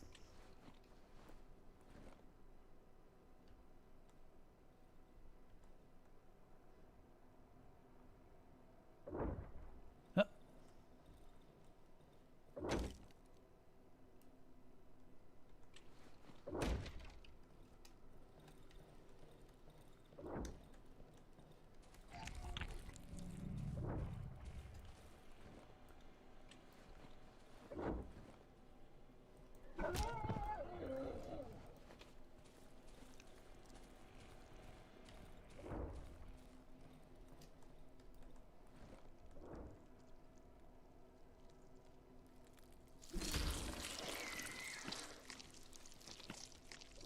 Hmm?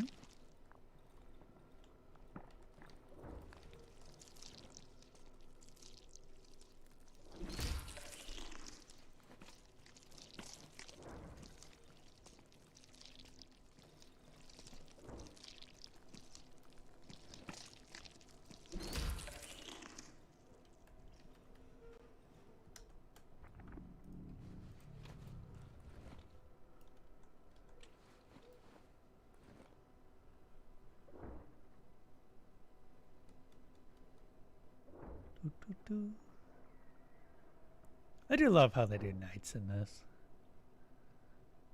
I never feel comfortable at night, no matter how experienced I am. Which I wouldn't play these games to feel comfortable. That's kind of the point of a horror game. You want something that unnerves you.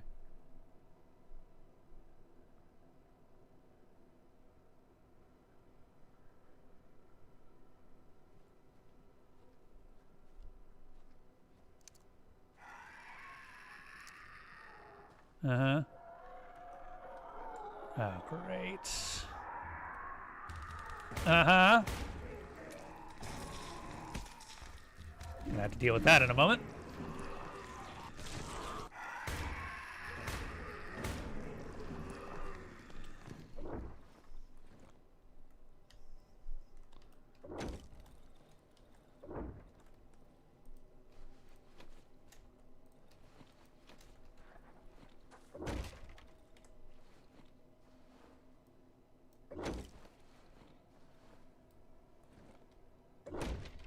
Yeah?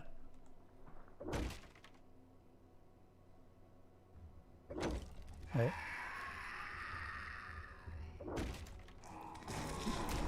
No. No more of that. How much health does this have? Oh, it's got plenty. I won't bother. That should outlast the remaining seconds. He's also not actually doing damage to it. That's interesting.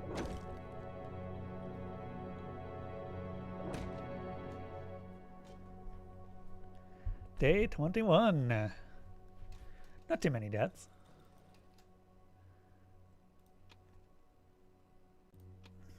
Oh, the mushroom wore off. Oh well. I didn't have a use for it.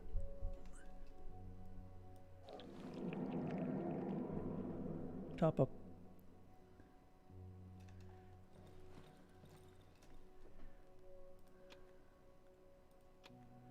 Alright, I've got a ton of stuff to sell again.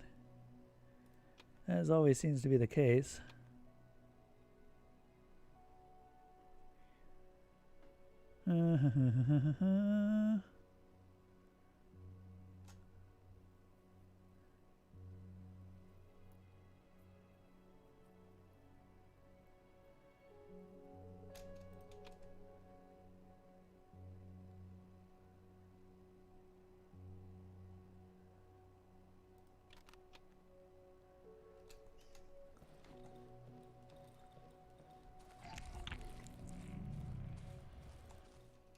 Hey, you three.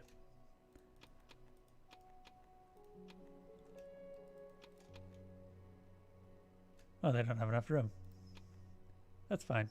We'll just buy all of your ammo. There we go. 917.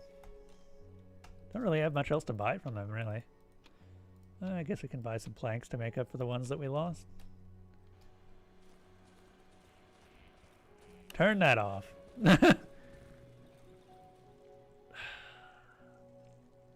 Really? Hold up.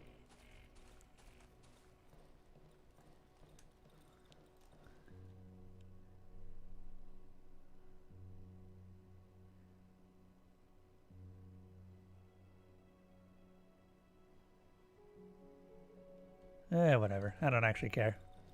I don't need to go into those rooms. Literally the only thing I use these for is just to cause things to attack those instead.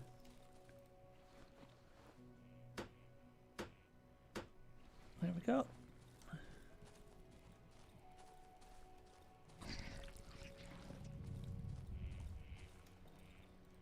Oh, that door's broken. Let's fix it. I'll probably leave that door open.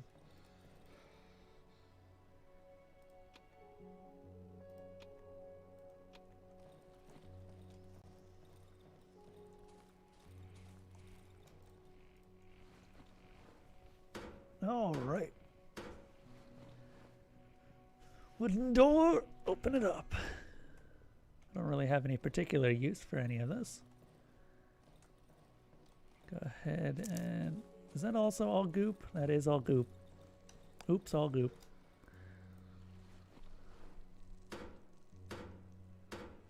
Cool. That should distract things for a while.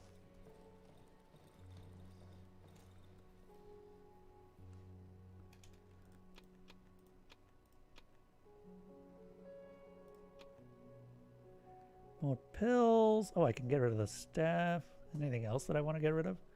This bread. I almost never have a use for bread. So bread gives you stamina, but so does eating the flesh. So yeah, kind of a redundant thing.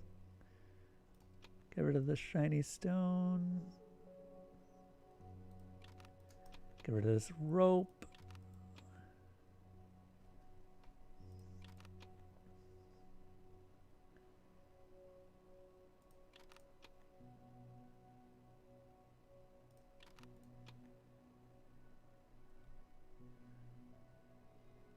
We almost have the pump action. We just need the upgrade to the workshop.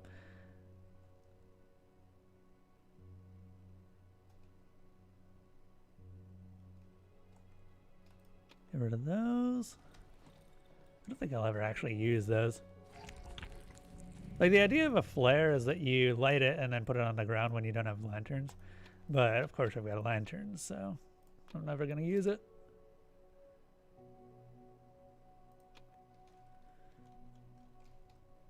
All right.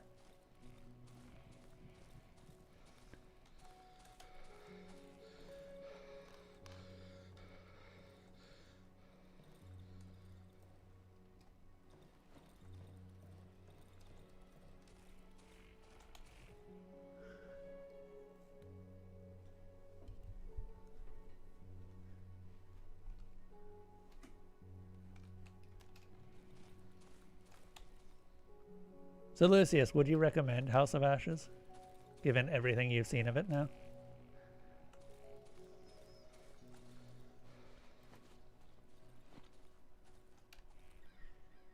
Let's see. There's the ruin, there's the swamp cottage, old shed. Somewhere, okay, so that means that the Great Lake is over here. And we don't need to go to the Great Lake. The Great Lake is almost entirely optional. If you really need loot, you can go to the Great Lake, but we don't want to do that.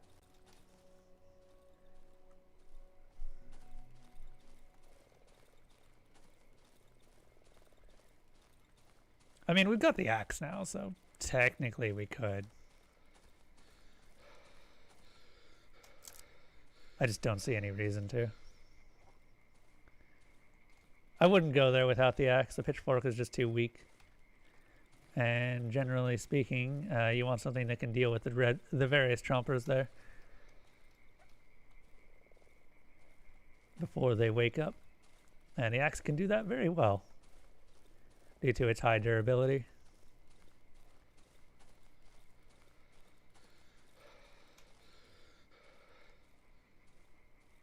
One of the few places that actually use the flashlight over the lantern too.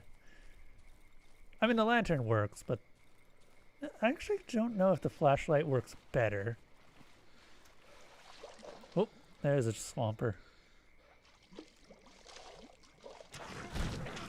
Aye. Aye, aye.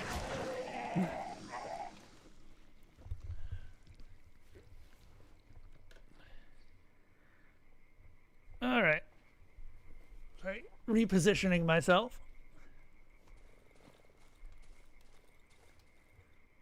Is it already 3:15 or 3:35? Holy crap, guys, we've been at this for a while. I should probably take a break soon. Or holy crap peoples, I should say. Gotta be politically correct these days. I ended up watching a lot of Lindsay Ellis lately. Oh, that's a chomper. That is just a normal chomper.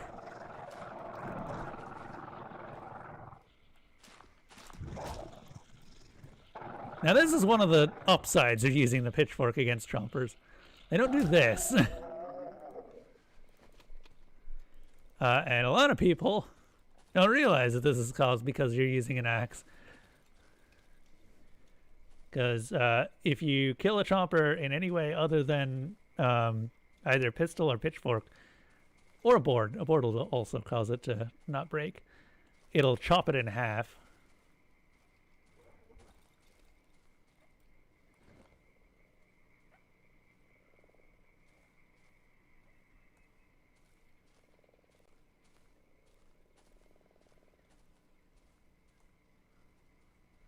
Now that's how you kill a chomper with an axe, though. That's what I didn't manage to do when we were fighting the Black Chomper in one of the dreams. That's really hard to do, though. Black Chompers just do so much damage.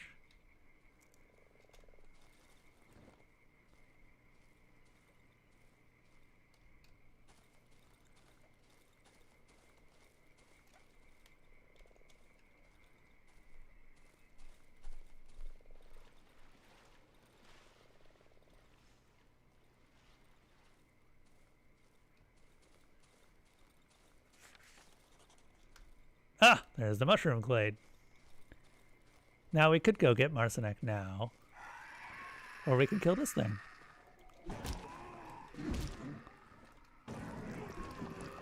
Oh, acid blood.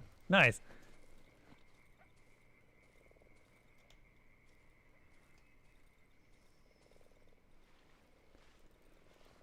Oh, I ended up asking you a question, Lysias, too. I don't know if you heard it. Would you recommend House of Ashes, given what you've seen? An intense sweet smell of mushrooms fills the air. We're not going there yet. Oh, where is it?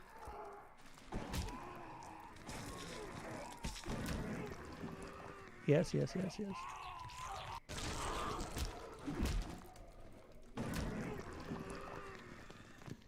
Yes, you're very angry.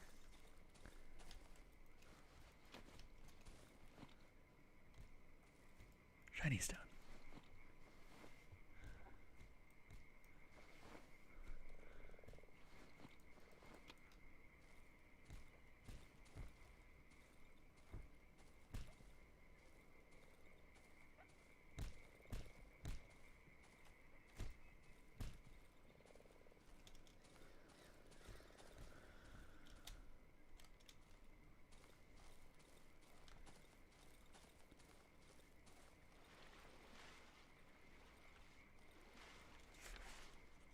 Ruin. Oh, it's down here then.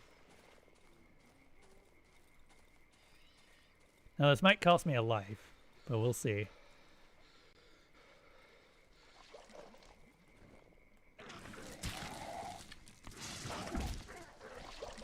Oh shit.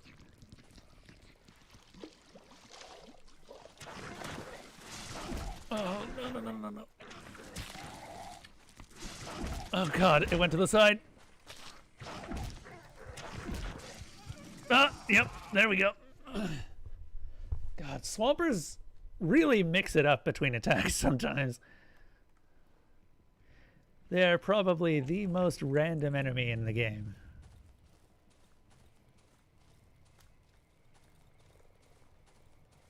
And I say that as a good thing. They can be yeah, ow, almost, nah, bit my tongue. They can be easy to fight, and then sometimes they can just be an absolute pain in the butt.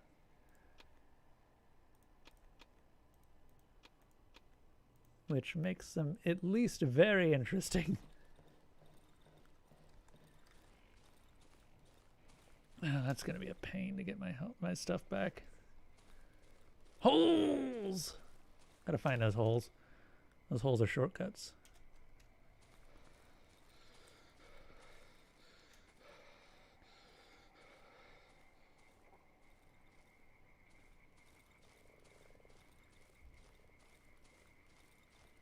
Yeah, okay. So basically what you'd expect from a campy Zadie movie.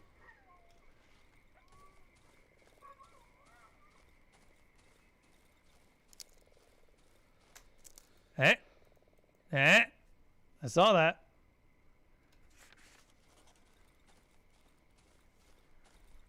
The hell is that?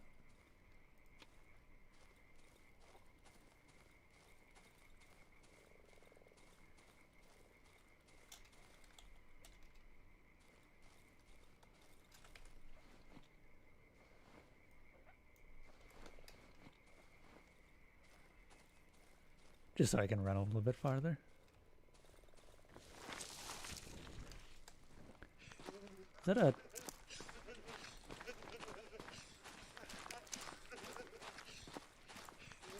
This is going to suck. Oh, good. Yeah. What do you mean, the death? Slightly surprised you're still here, B-Dog. I actually didn't hear from you for a bit. So I just assumed you'd moved on.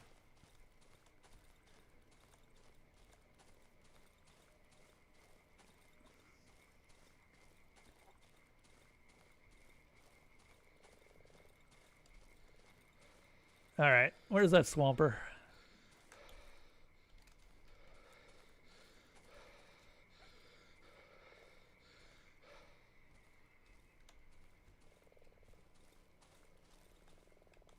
The effects of being in this wood are definitely catching up to me.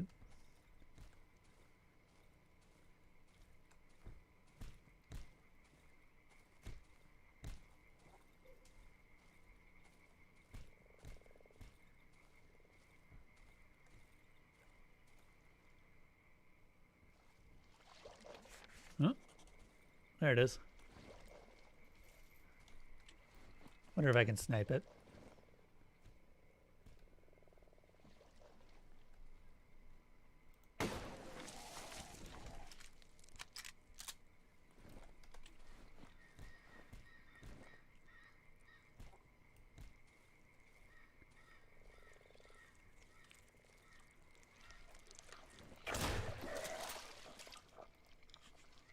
Stupid centipede. You come to my town. Interesting. I did manage to snipe it.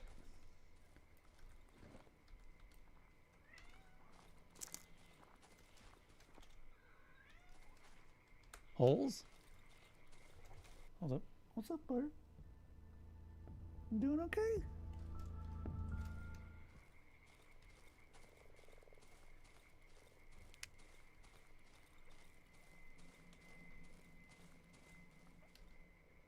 Okay, well, there's that over there, I guess. I know what's in there, by the way. Not that interested in going in there. Should be a welder. Would be good standing if I actually needed any, but, you know, don't.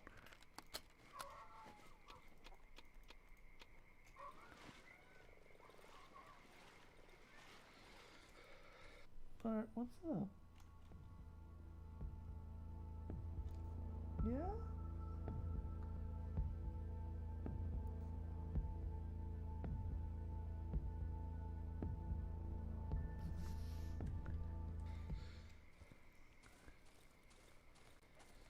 I kind of find Darkwood in some ways to be a calming game for me. And I don't really know how else to describe it. Like, it really is just really calm. You're hyper focused, but at the same time, you know exactly what you should be doing to stay alive. And as long as you're doing that right, nothing goes wrong. It's a sense of zen, I guess.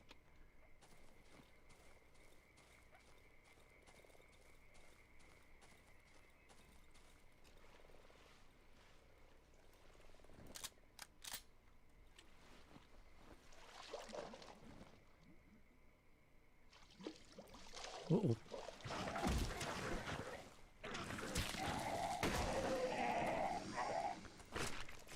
Oh no. Yeah, I really have to trim your claws. Okay. Well, we're not going to get the radio tower done today. There's not enough time left in the day. I learned that the hard way the first playthrough. So we're going to go ahead and head on back.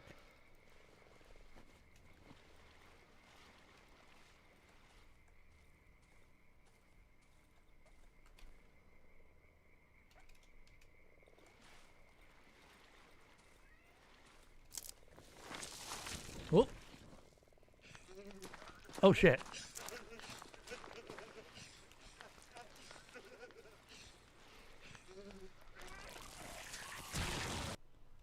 What's up, Bert? I know. You're so hungry. You know what? Who's ready for a cat break? We can do a cat cam for a little bit. We got a Bartimaeus that is asking for food, but is not going to be getting food for another hour and 15 minutes. So he is very upset. Let's do a little bit of cat time. Bart, you ready?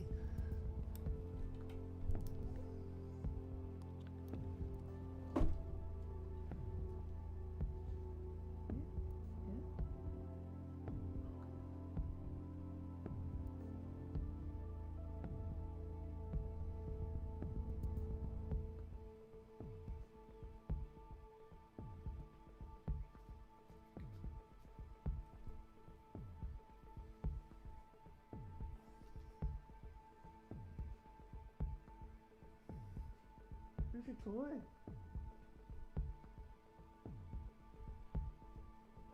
you take your toy somewhere?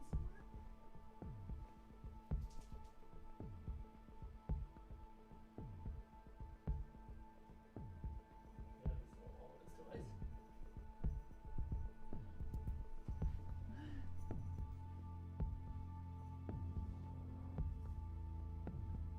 So it turns out I was looking for his toys, right? And it turns out they're all in the other room because he stole them all.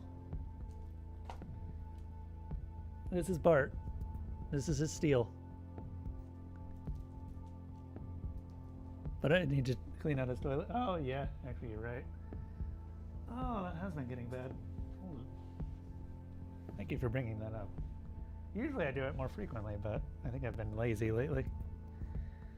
One moment.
That's much better. He did steal my sock at some point, I think. Also, hello, Skjort. I think I've seen you around here before.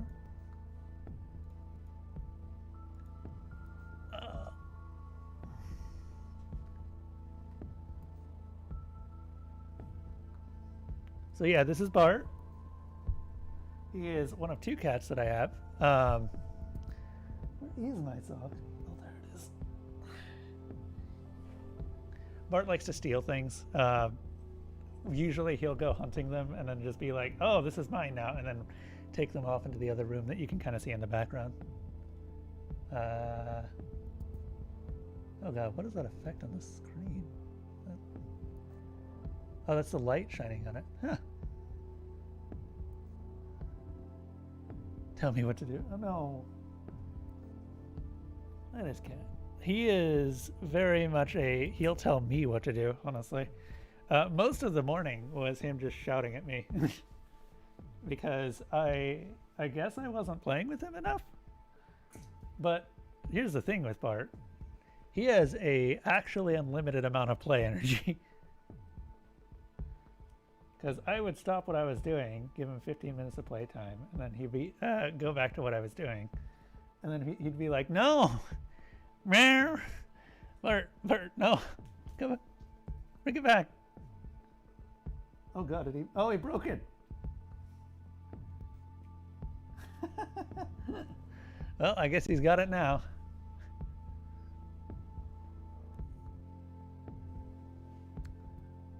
There's the sun shining in and it's reflecting off the camera, and that's why the camera looks kind of hazy.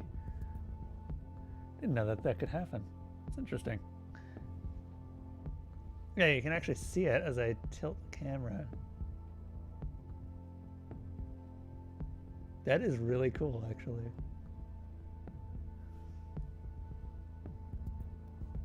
He does love me. I should... You want to see the other kitty? I can show the other kitty as well. Although, I'm not going to pick her up. Because she is currently in her nap time.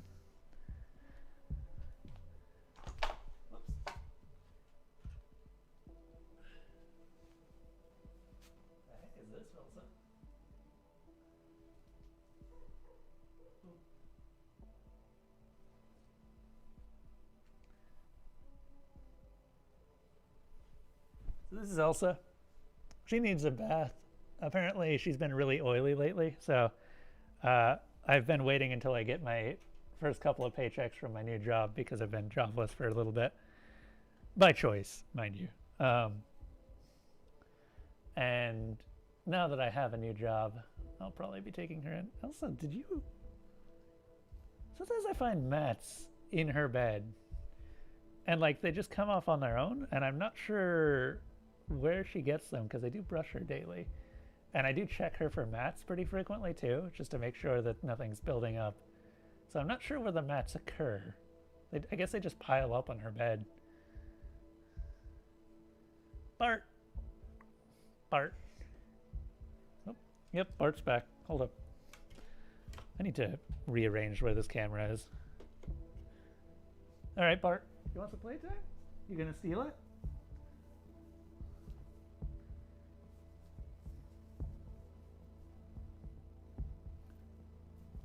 Do you have cats of your own, Skjort? Diet? Maybe. She's on a low fat diet, or weight management diet. Now Bart also has a bad habit of stealing Elsa's food, and I try to catch him when he's doing it and just put up Elsa's bowl if I can. But sometimes I'm not watching carefully enough and he ends up eating all her food. And he doesn't look that fat, but he is getting fatter. Like, this is probably where all that energy from the food goes. That and pooping.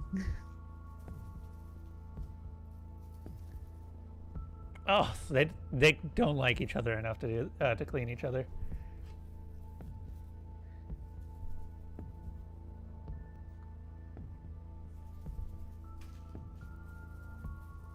Like, Elsa is a good girl, but she, for some reason, doesn't get along very well with other cats. I've tried. I originally got Bart as sort of a companion because I knew that I would have to go back into work whenever the pandemic ended, and then I'd have to leave Elsa alone for a long amount of time. And she's very much bonded to me, so she starts yowling immediately. Turns out that backfired, and now I just have two cats. One of which doesn't like the other. Yeah, they really are. I don't know how you can really avoid that sort of situation. I'm not going to take Bart back or anything. He's part of the family now. But it's definitely a thing. Hold on. I'm going to see if I can rotate the mic a little bit. All right.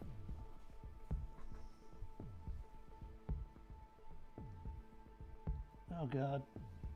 That's been getting bad. Is that all just like fluff? Yeah, it's all like cat hair.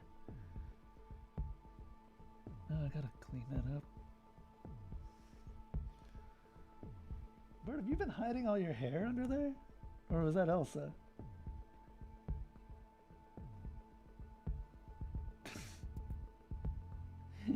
I love that he looks at it and just goes, Rrr.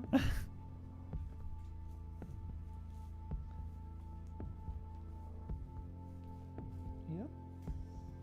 Elsa's watching very interestingly. Elsa is not a cat that plays very frequently, so it was quite the sudden change in lifestyle to have Bart, because Bart loves to play. He is always loving to play. He wants to play 24 hours a day, and then he will get not worn out, but he will sleep for like 15 minutes and be back up again. He's also very destructive of his toys, which is unfortunately something that has ruined several of his toys at this point. Elsa has never been like that. Darkwood to Blart, indeed. Or Bart. Look at this kitty go. Hear that, Bart? They love you. Everyone loves Bart.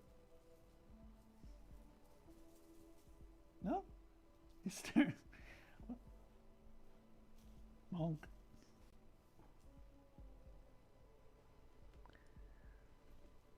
I'm still a little bit sad that I couldn't end up doing a true hardcore playthrough of Darkwood, because I ended up dying in the swamp. Like, I got through the entire game, and I thought that it wouldn't be the swamp that would kill me. I thought it would be the old woods that would kill me.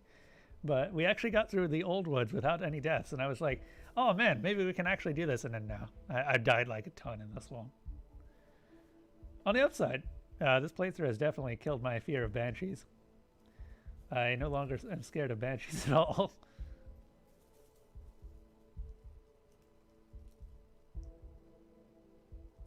Bart, don't eat your toy.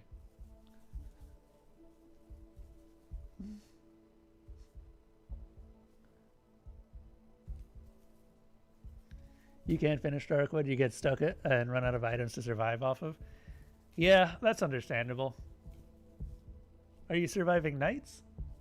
Because that's basically the big thing that decides on how well you do later on.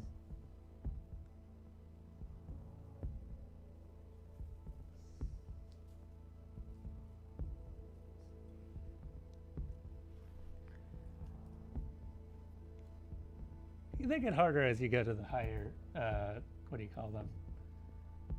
The higher tiers, yeah. But if you survive them, they also get better rewards. Because you get better standing. Any particular things that are killing you? Do you know? I can give you a couple of tips. Because I have played this game way too much over every Halloween that I've been streaming. Boop, boop, boop, boop, boop, boop, boop, boop, boop, boop, boop, boop, boop, boop.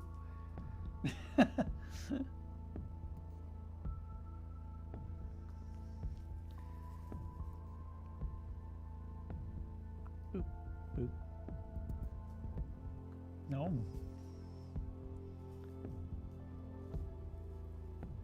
The centipede men. Oh, okay, yeah. So they are a thing that kills a lot of people because they can usually two-shot you. Sometimes even if you have the health upgrade. The easiest way to kill a centipede man is either just a shotgun or a fan pistol or an axe. And the way killing them in melee is really hard. The way that you do that is you actually have to wait until they start to appear, hit them with the axe, and then run away.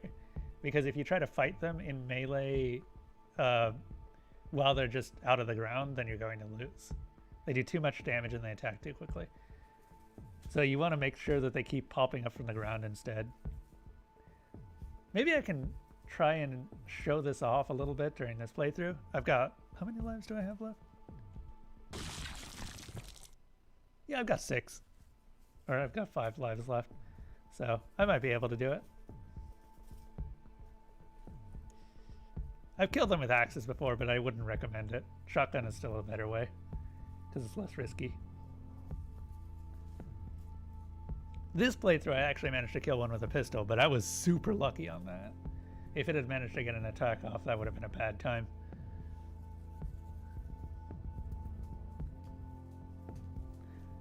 They are the enemy that I'm the most scared of so far. Well, I say so far, I've seen all the enemies. But yeah, they're the enemy that I'm the most scared of in the swamp. I don't really care about the spiders because the spiders don't actually do that much damage. But they're also not great. Spiders are mostly just about wrecking your shit. Like, they come in and they see a door and they're like, this door is going to be broken down by the end of this night. They'll ignore you sometimes if they see a door. It's ridiculous.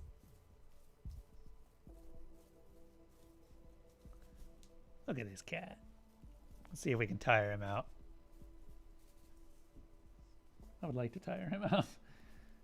Because otherwise he's going to be a mess.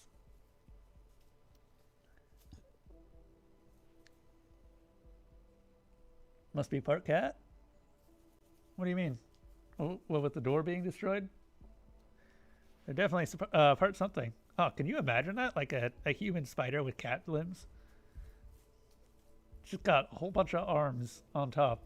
And then underneath where you can see them in the game, there's just a bunch of cat. Like it's like you got a cat torso with just a bunch of spider limbs or human arms growing at the top.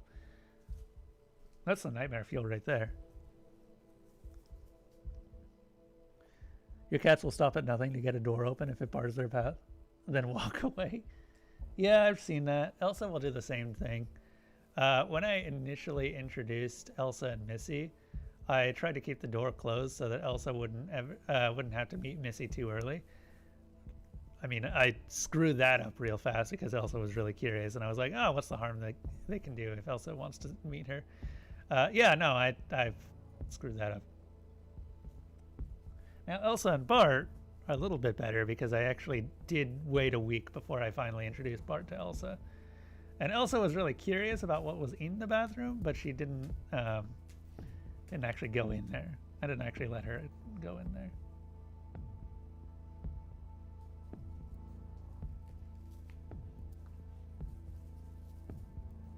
Boop.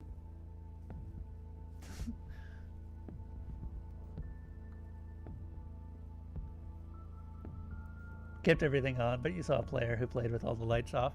Not impossible. The only time that I would probably say that would be really bad is when you've got the what do you call them? I don't actually know what they're called. It's the shadow ghosts.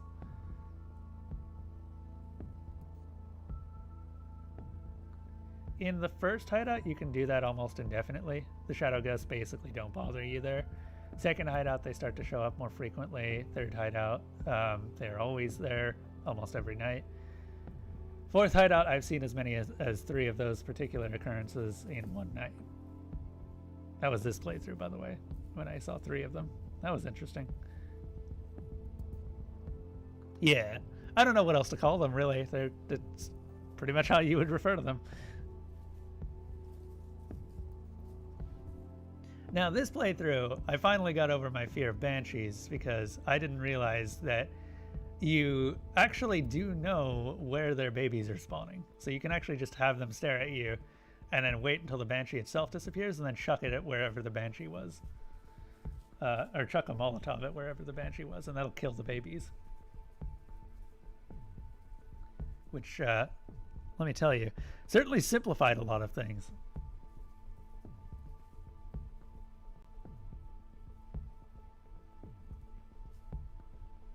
That being said, I'm not looking forward to the radio tower. For those who don't know, the radio tower is full of banshees. And it's kind of a stealth section, a pseudo-stealth section for the player. Which is kind of cool, honestly. I like it. A pseudo-stealth section where you are playing the guard. And you're not supposed to see anything. I kill myself with Molotovs a lot, and I constantly misjudge how far is a safe distance to throw one.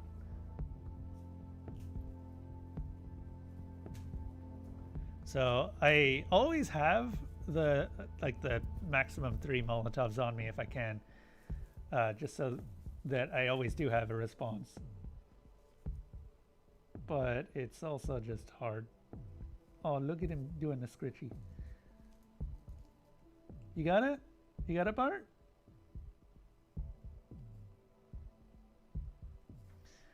So to give you an idea of how successful I've been, actually I guess I can't because I'm all the way out here. Oh yeah, we gotta go back. I was gonna show just like how much I've got in my stash, but largely it's just you use as lethal an option as possible to kill enemies before they do that much damage, and don't bother with barricades in every case because barricades don't actually help very much. Barricades can slow enemies down, but they can't actually stop you. You eventually do have to go out and kill them.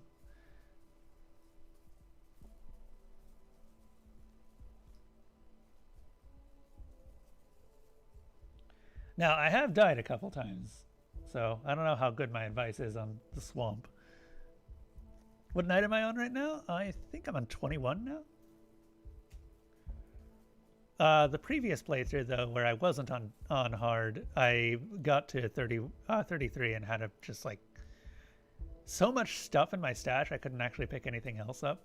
So I'm right now at the point where standing is actually useless because I'm getting to the point of just I can't store everything that I pick up.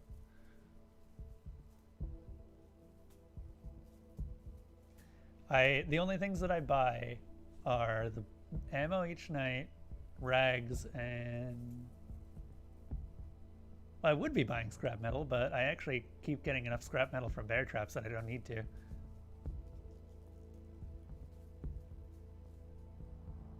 Sometimes planks and nails if something got broken down, but that's about it.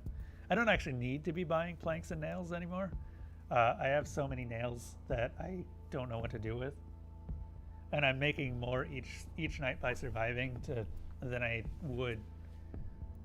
So I'm making more each night by surviving than just really it costs to buy anything.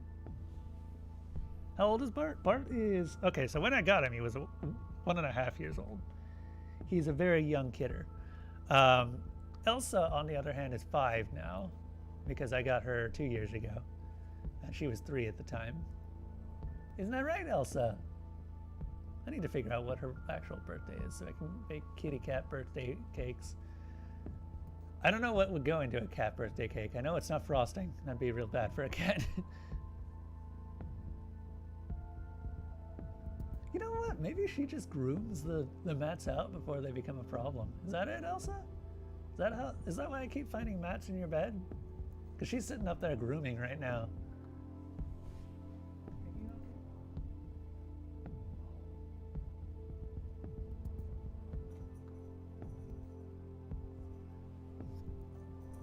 He's his other toy. Now Elsa's a lot pickier with toys than Bart is. Bart will go after pretty much anything. Oh, no, okay. Bart, why? Come on. No. His toy. What are you doing?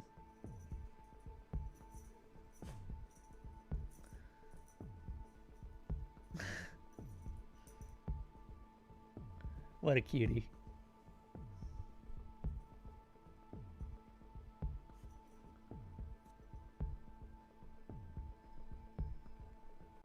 Bart looks at me like I'm the world and it's adorable. He is very attached to me, and it's really weird because when I got him, he was actually extremely scared. He would hide for a very long time. It took me about 3 days after I brought him home before he finally decided to come out. And I knew that he would be sort of a really scared cat for a while, But I didn't expect him to open up as much as he has, because he's just, like you can see, he really just loves playing. All the time. There goes that toy. We'll see him come back in a few moments. You don't think you've been to the radio tower? We'll be going to the radio tower tomorrow. I wanted to do the radio tower today, but, and by tomorrow, I mean like tomorrow in game. I wanted to do the radio tower today, but I ended up taking a death to a swamper. And I've got the lives to spare, so I'm not too worried about it, but it is a bit worrying. I'm not playing as well as I should be.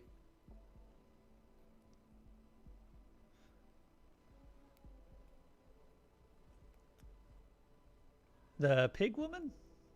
Oh, the swine? Or the sow? I usually kill the sow because that gets you a free hotbar upgrade. But honestly, there's no right choice.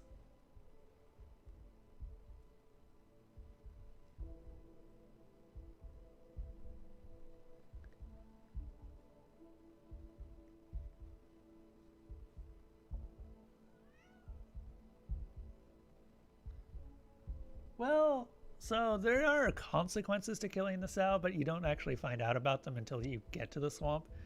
The villagers will try and kill you if you go into their village in the swamp, but I've never been in there because I always kill the sow. Every single time. Hold up, Elsa?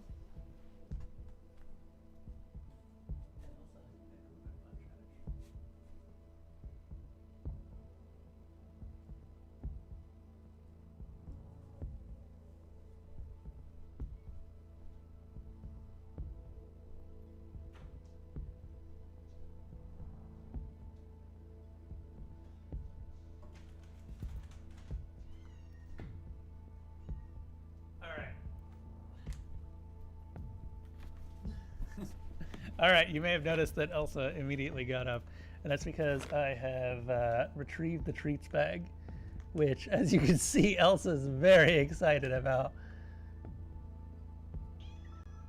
Yeah?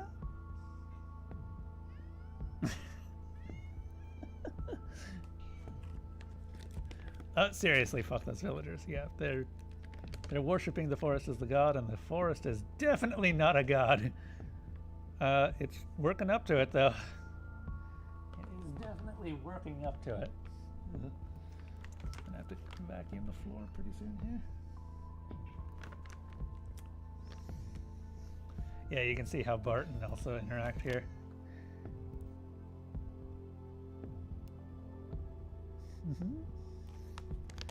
I can give you some treats. Bart, you've been playing real nice, so...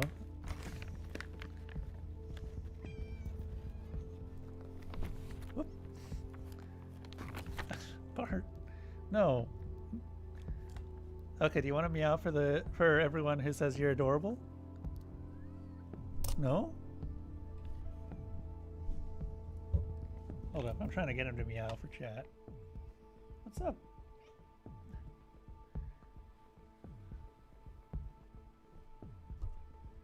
my god.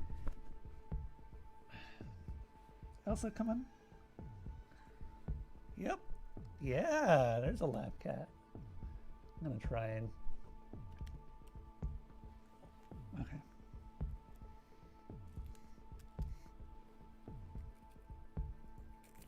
I don't usually give them treats, so this is pretty much a special occasion.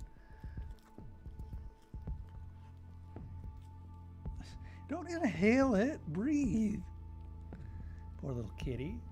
Now, can I convince Bart to let me trim his claws?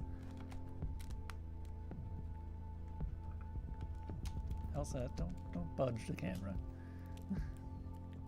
What's this? What's this, Bart? It's a cat toy. Or it's not a cat toy. Ah, here we go.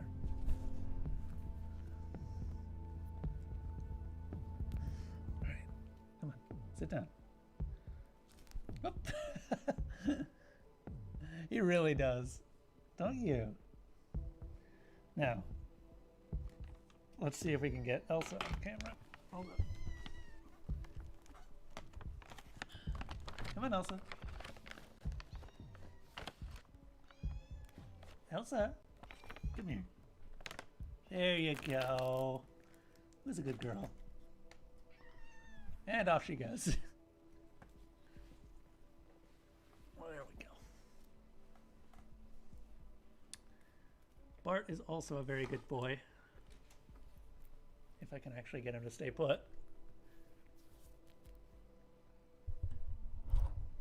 You are just the bestest of boys, aren't you? Oh, maybe not. Off he goes. Do they perform tricks? I've tried. I'm not really great at teaching cats tricks, but Elsa kind of, like, she knows her name, but that's about it. Elsa, and the only reason I know Elsa knows her name is because her tail starts wagging. Elsa, no. Come on. Up here. I'm trying to convince Elsa to become a little bit more of a lap cat and get on laps whenever there's a treat. Elsa. Hold up. Just sitting on the keyboard for the stream. Let me put that off to the side. How did I pick pick their names? So Elsa, she actually, there you go. There you go. She actually came with a name, and I didn't change it.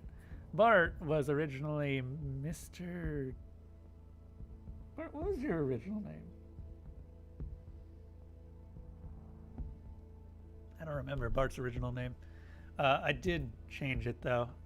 Bart is short for Bartholomew, although at this point I might actually start referring to him as Bartimaeus because he is a demon in disguise.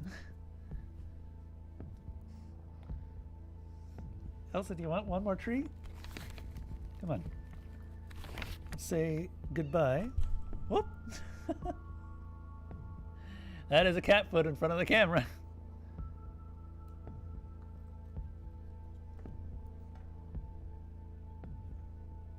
Mostly to train visitors that cats are cool.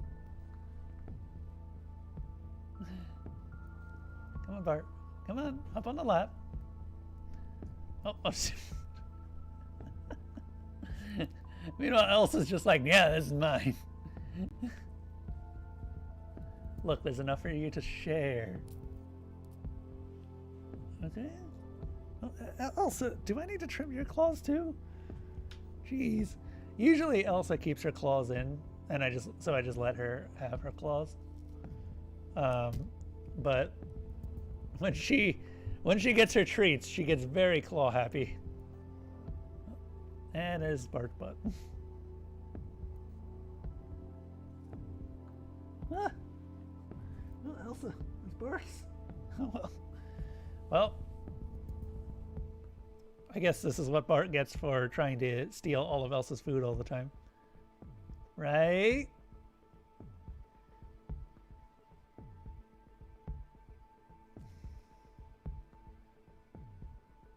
Your name is short for Skjortholomew. Are you real? Is this actually happening? Is there a Skjortholomew out there?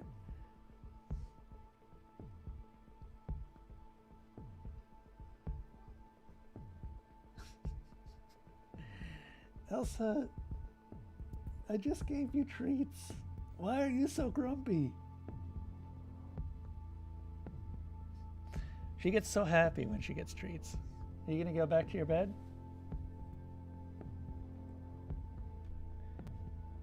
Okay.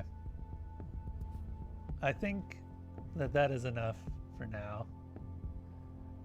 By the way, the reason I have these boxes is so that the cats can get in them. But right now, oh, what's up, Elsa? You gonna hop on a? Yep, there she goes. Here she is.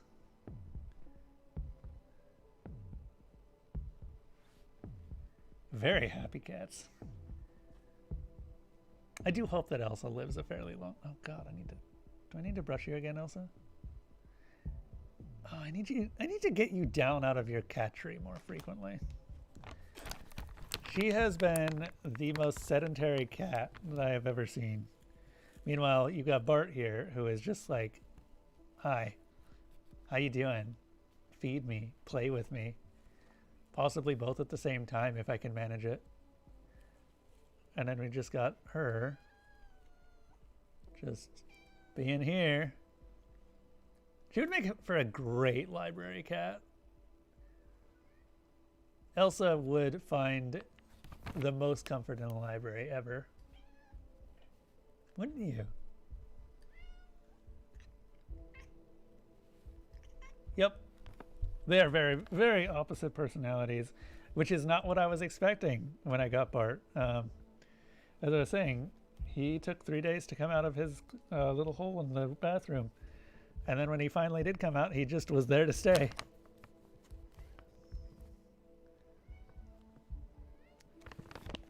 Which one's the one that avoids people? That'd be Elsa.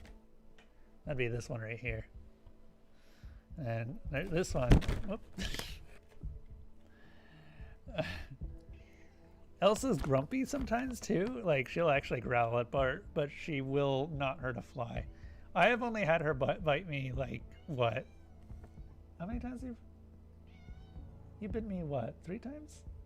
Maybe? If that?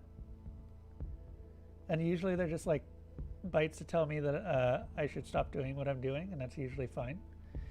Bart, on the other hand, I'm still trying to teach not to bite, because he's a very bitey boy. But he's also very young. He's been getting better. He doesn't bite as much. He does claw, which is a problem. He doesn't do it intentionally. He just has long claws, and he hasn't learned to keep them in. Elsa keeps her claws in almost all the time, so I don't have to worry about her accidentally clawing me unless I do something really bad. So, usually, she's a good girl. And if she's not a good girl, then it's usually because I deserved it.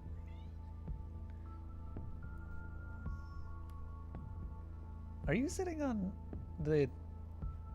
Elsa, you're sitting on the mouse. How did I get my cats? Well, Elsa was a rescue. And Bart was a rescue, so they were both rescues. And they are just real fun kitties. Oh, you're not getting any more treats today. You ate all of Elsa's food. Don't you remember that? You're fat, Bart.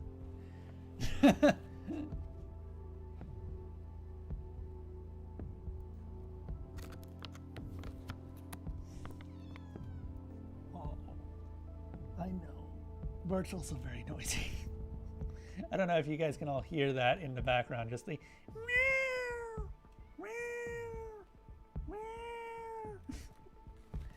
Meanwhile, Elsa is the complete opposite and is not noisy in the slightest. Okay, Elsa, I need you to get off of this. Oh. She is sitting on the mouse for the other PC because I've got 2 mouses. No noise from the cat? You want to meow? Bart, let's see if we can get you up here. Hold on. Okay. Now then. Meow for the chat. I've had him purr for chat before. Because he will purr. It doesn't take much to get him purring. But Elsa will not purr because her purr is... She does purr. It's just inaudible. Yeah, it's more something that you feel rather than hear. Because her purr is just really low. Oh, okay. No meowing. You can hear Bart asking for treats. Yeah. My mic seems pretty good at not picking up distant noises. Oh, believe me, I didn't always used to be that way.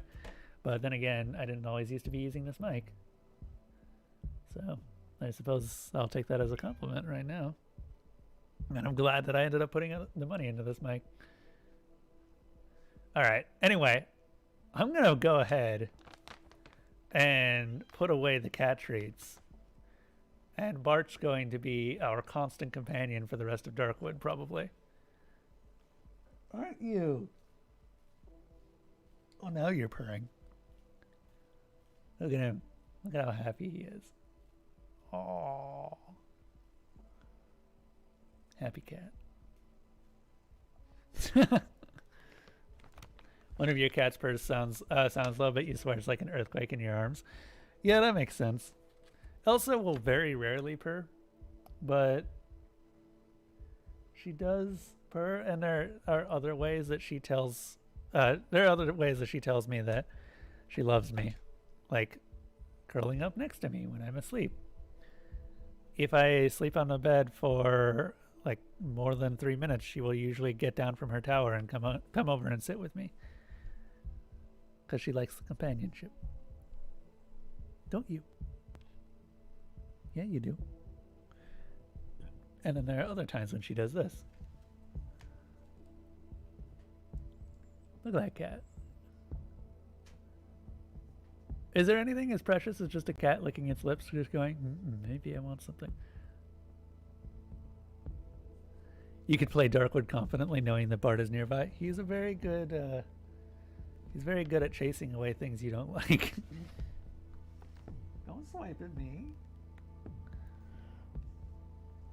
Alright, I'll be right back, and then we'll get going again.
All right.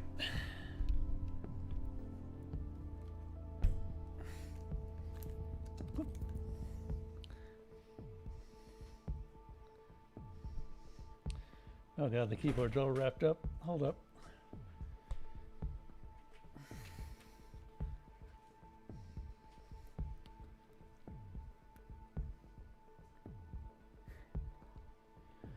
So the cats have been fed. We should be good to keep going. Hopefully Bart won't end up bothering us for a little while. Oh geez, when did we get to 49? Did we lose a few shields? God, we lost a ton of shields today. All right.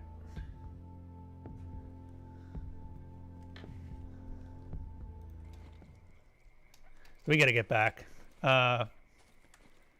I probably should just put the shovel away. We don't actually need it for most situations.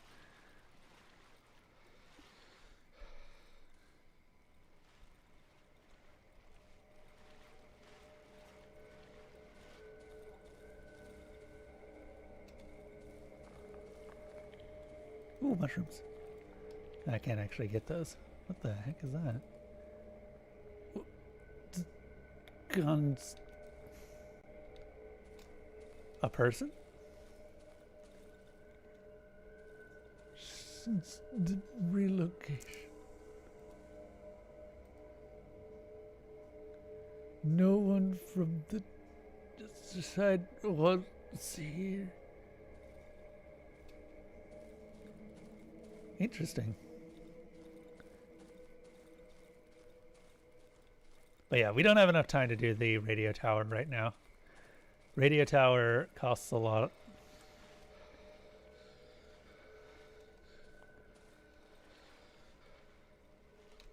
Do we have anything to eat?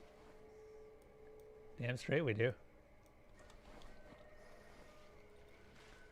So, I love how Darkwood actually loads in the way that you eat with how effective you are. What the heck is this? Have I been here? Oh, this is the shed. Okay. I don't actually have the combination for the shed. How to restore shields? So you can't restore them once they've been lost. So basically it's a prevention game. There are occasionally monsters that will be attacking the forest, or attacking the campgrounds, and trying to get through the shields surrounding the campgrounds. You can use the exclamation moonrise command to see how you can interact with those monsters. Completely optional, but we've had a few people who have been helping out this year to keep that from getting too bad. And we're right at the end of that particular event. Yeah, basically. However, we've only got 2 days left, so it's very unlikely that we'll have the shields just disappear.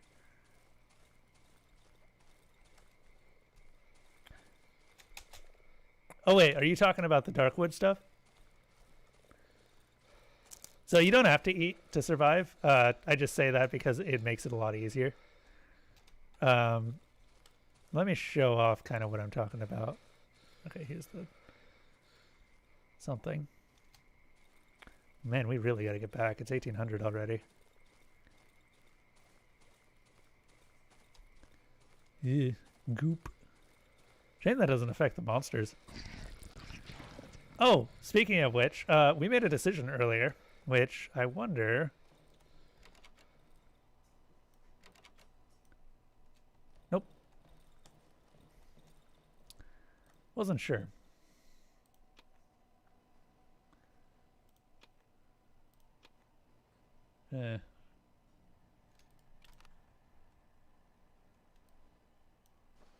So in relation to the odd meat, once you hit the swamp, you should have enough levels that you can actually max them out, and then you don't have to worry about levels for the rest of the game.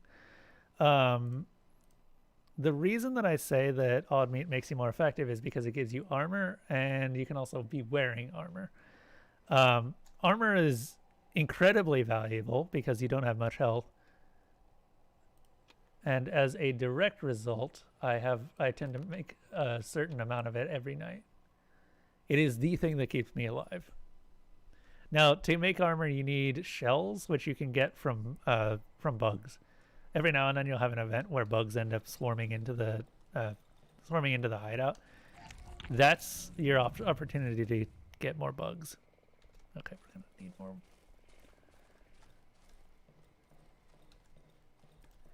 Now, we might be seeing the end of this game, or this playthrough at least, really soon here. Didn't realize that was unchambered.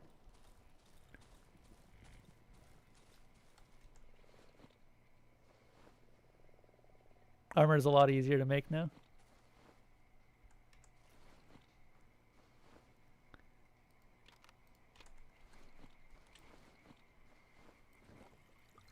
There we go. Has she ever wrapped her tail around you? That's usually a good sign. Mine does that when you lay down next. She is not, but she's always been really comfortable around me. So I take that as a sign that, generally speaking, Elsa trusts me pretty well. And she will occasionally just climb up onto me and just sit, which is also a good sign. All right, let's get through the night. Let's not die. Barricades. That door's gonna die tonight, probably. I don't know what I'd actually drop for a lantern. It'll be a while before we get our first attacker. Usually for you, you have enough to make another armor within 2 to 3 nights. Yeah, usually.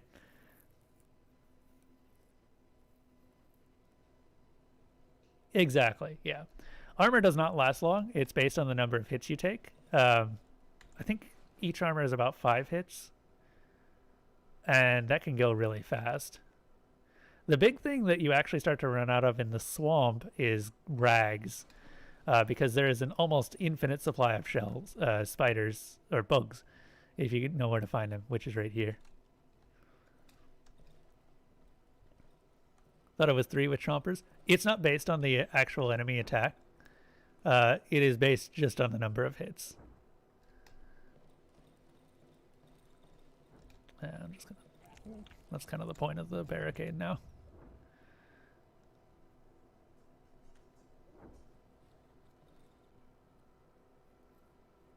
It may seem like a lot less with chompers just because chompers do more damage and armor reduces the amount of damage by a percentage. Are they coming up with a second Darkwood? I genuinely don't know. I did end up messaging the developers on Twitter recently and just letting them know that I just really love their game. But I haven't really been seeing anything from them on like what they're planning to do. So the Twitter account is still active, which means the devs are still active. So I assume they're doing something. I just don't know what. So there's going to be a large dog. Oh.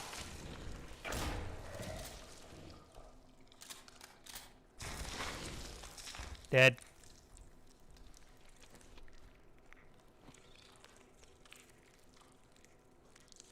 Anyway. Damn it, I said that I'd show how to kill it with an axe. Well, boo.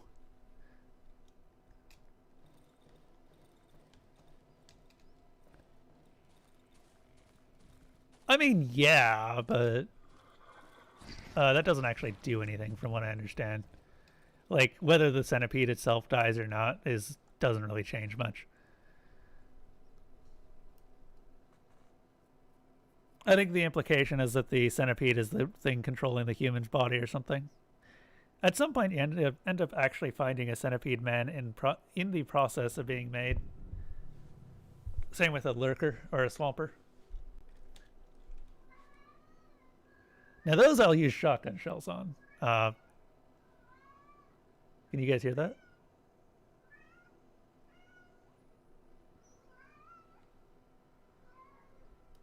Are you singing me the song of your people?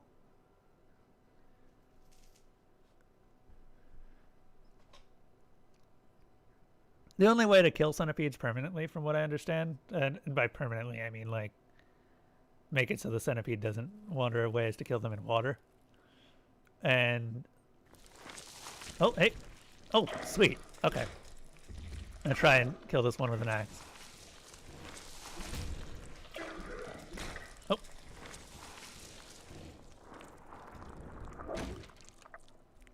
where did it go?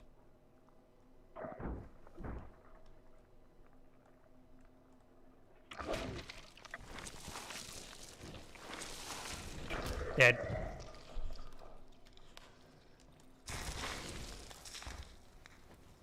So that's how you kill them with axes.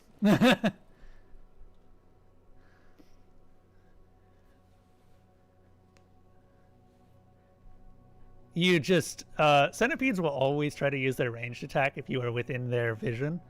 So what I did every time that it popped up was I broke its vision and moved away. Centipedes, unless they're in water, will not try to move. Like, they don't chase you. They will just try and use their ranged attack on you instead. So it's just an understanding of the enemy's actual AI.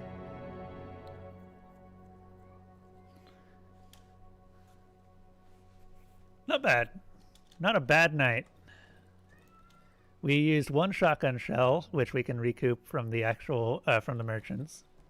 And we have a lot of stuff to sell the merchants. Good God. Oh, God. We have actually a lot of shells. When did I get this many shells? We have enough weapon parts for the pump action shotgun, but we don't have the upgrade for the shotgun. I don't know if I want to bother with Wolf. Like, he's genuinely not a fun fight, and I am not good at that fight.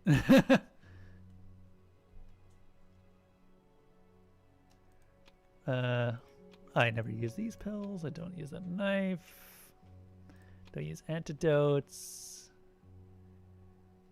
Do we have multiple tubular magazines? No. I don't need it. Oh, I really don't need this much duct tape. Yeah, the workshop needs 2. What does gas tanks need? Oh, there's a reason to save those. What are you doing, Bart?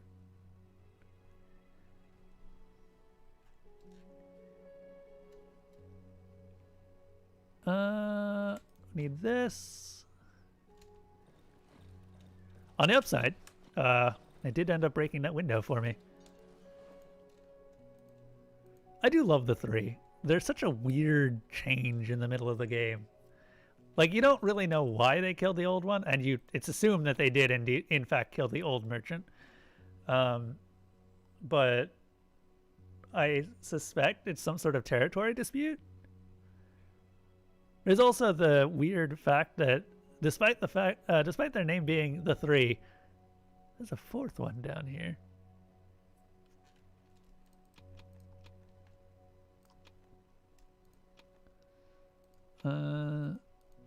I genuinely don't know what I want from these guys anymore.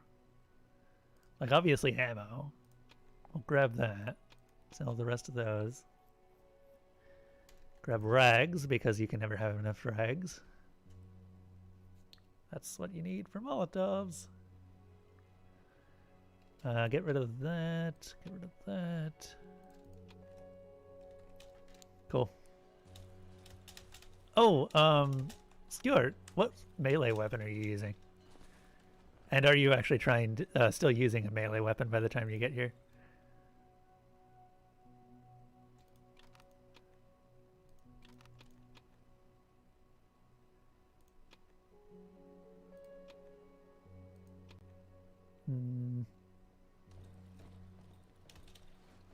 Shovel and stupid staff. Stupid staff.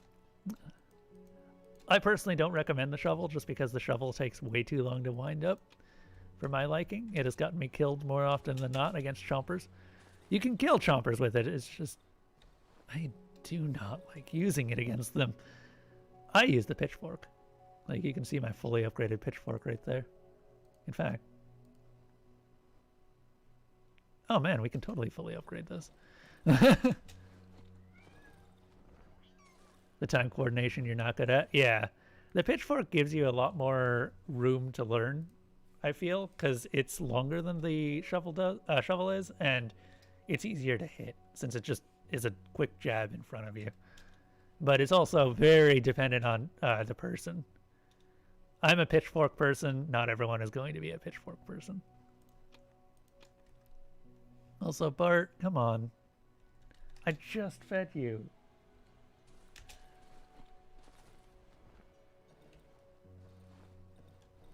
Yeah, there's a couple of other benefits to using the pitchfork, but again, just if it doesn't feel right,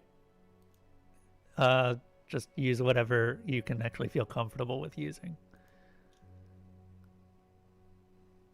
How many scrap metals do I have? I have so much scrap metal.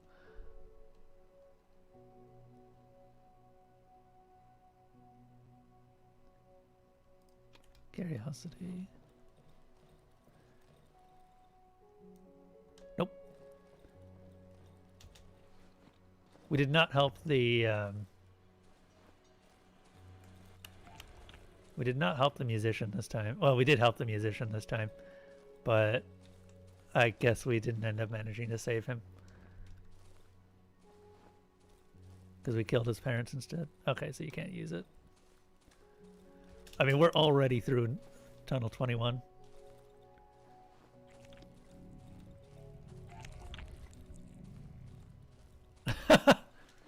You know what? That's actually not the worst idea. Maybe I should try teaching Bart some tricks. That'll get him off his butt, for one thing.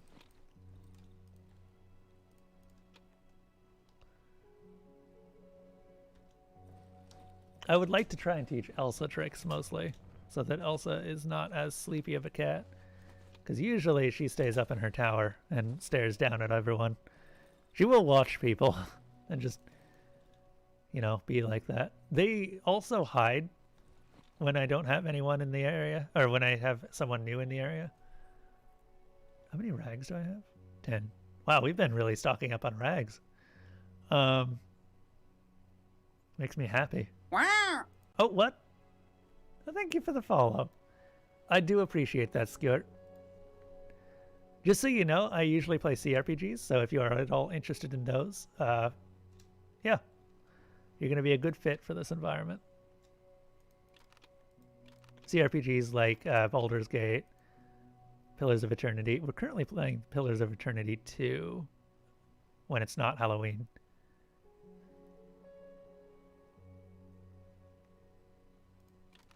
Let's see. Boop, boop, boop, boop, boop, boop, boop, boop. All right. Well, I don't think that I have anything else to do. Stove is kind of, I mean, I'm max level, so stove is sort of useless right now. But we can save. It's actually been a while since I've saved, since there's not as much reason to interact with the stove. Yeah, I literally can't even use it.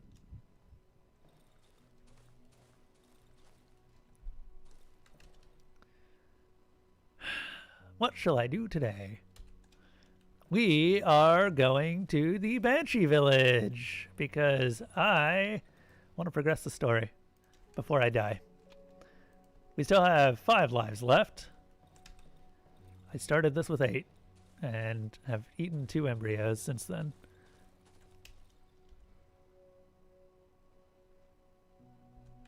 How much ammo do we have on me? 9 shotgun shells, 2 medium caliber bullets. Oh, right, I was upgrading the pitchfork. I don't know why I'd upgrade the pitchfork, but at this point I don't have any other use for the standing, so might as well. Upgrade. Pitchfork. Oh, really? Oh, I need 2. Okay, that makes sense. The only downside of the pitchfork is that it doesn't have high durability. Otherwise, I would use it over the axe. The axe technically has the highest damage output of any weapon in the game, despite its slow swing speed, because being able to hit consistently trumps being able to hit hard. The shovel can outdamage the axe in DPS, but you're not going to be able to get swings in that frequently. Shiny stone. All right, so let's see if we can do the skip. And I say skip like it's some sort of speedrunner thing, but this skips a large percentage of what's about to happen. Also, we are not going down here. No, no, no. I don't want to go down there. That's a bad place. That's a place that got me killed in one of my previous playthroughs.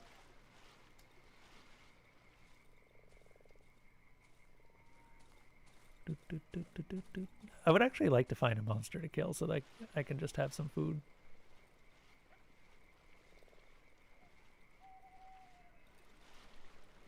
Everyone watch out for that goose. It's got a knife. Also, it's probably flambe by now. It is indeed flambe.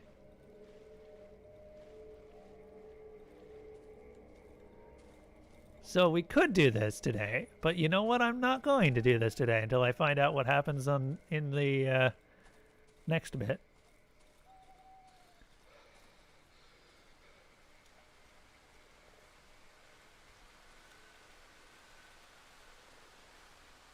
Spidey, Spidey.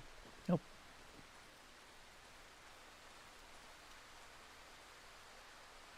Nope, that one's moving. Wish you could poke those. Like, you'd think that one of the upsides of the pitchfork would be that you could poke the corpses to make sure that they're dead. But no. The pokey stick does not, in fact, allow you to poke the sticks.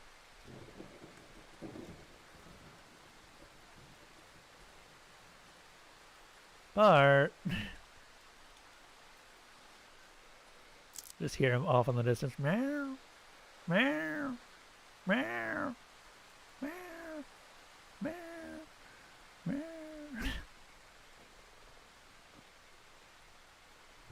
Okay, we did end up killing the swamper here.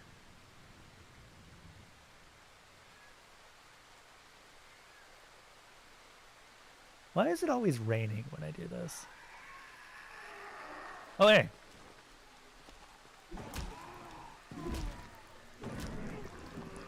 Fantastic. Finally, some good fucking food.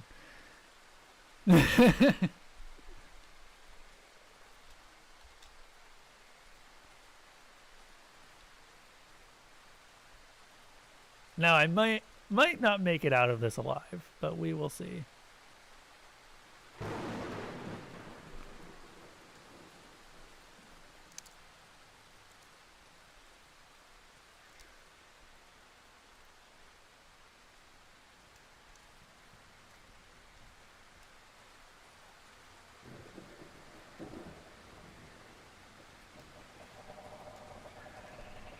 Okay, Bart.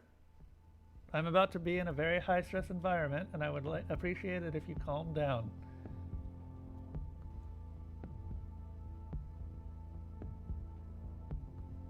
Okay.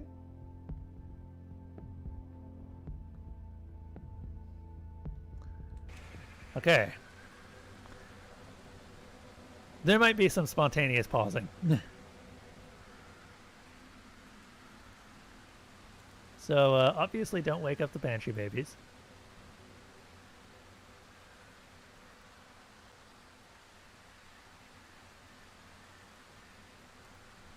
This is a health kit for me. That's good.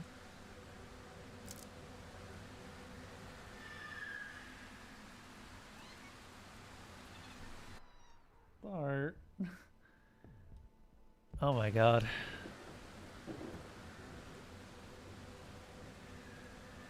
Yeah. The snail? Is it the snail?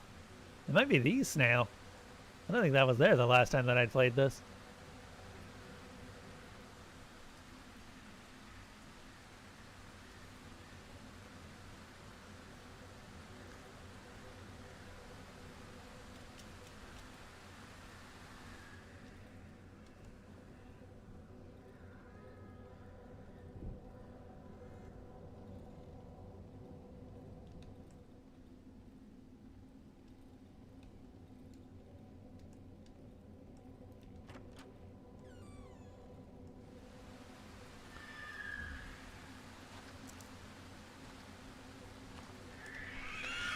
Oh, that's not good. No, that's not good at all.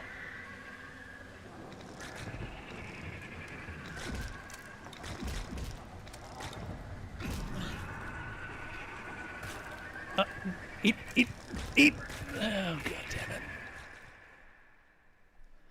Oh, Bart! Come on! Oh.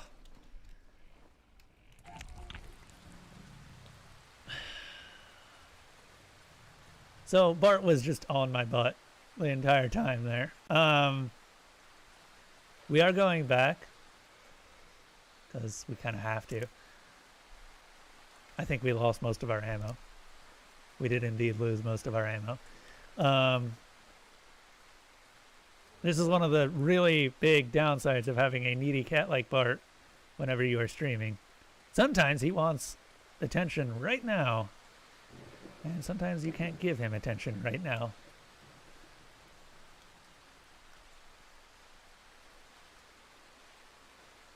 That was the first time I've actually seen the Banshee in that room.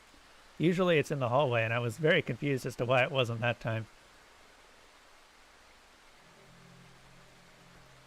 By the way, I would run, but, you know, water kind of drains your stamina real fast.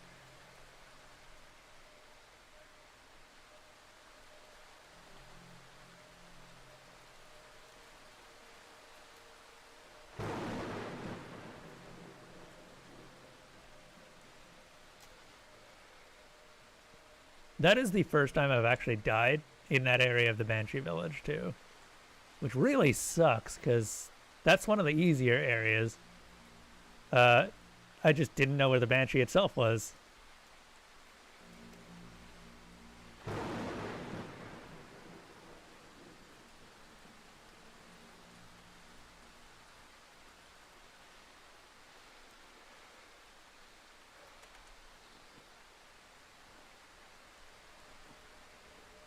I was trying to get a med kit out because I did end up getting a Molotov out, but... Or not a med kit, a pill down, but I didn't get the pill. And that close with that many Banshee babies, there was no way I was going to survive that. Just wasn't happening.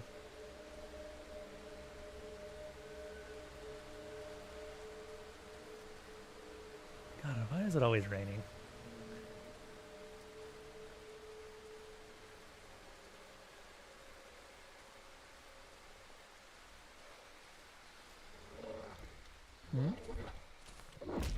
Of course.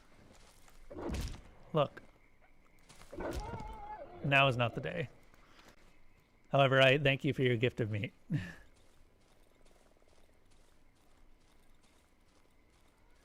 Bart, no. Bart. Come on.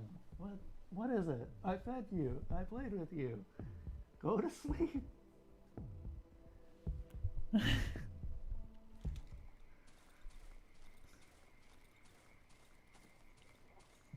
I don't understand what Bart wants.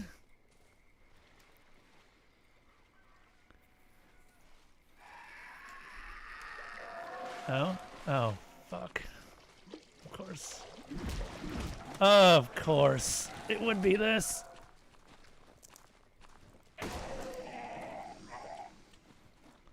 You would do this.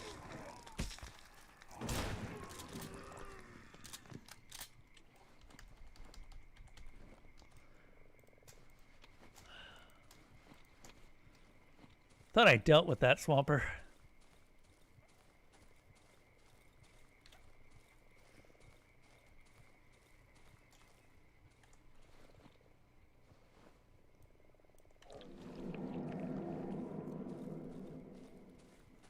Alright, that should at least get my health back for a bit. Don't need that.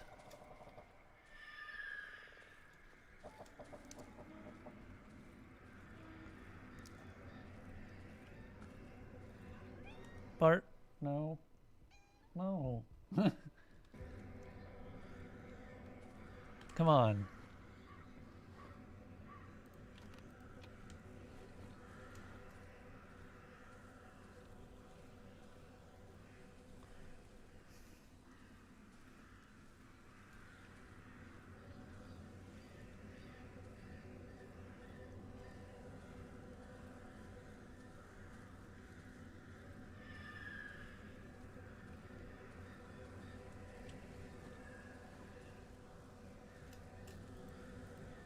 Oh, thank God.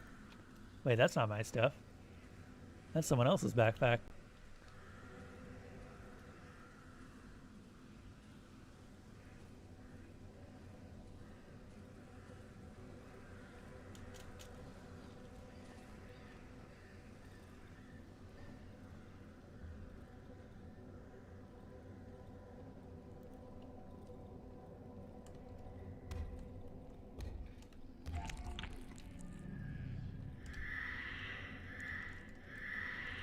All right. This is happening now.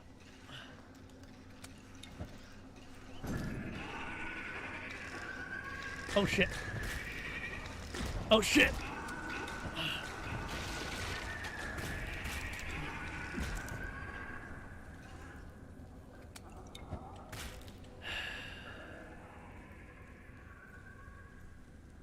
Sometimes banshees just do not want to go away.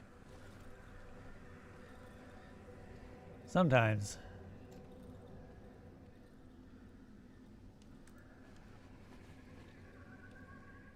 See, that was the banshee that I was expecting.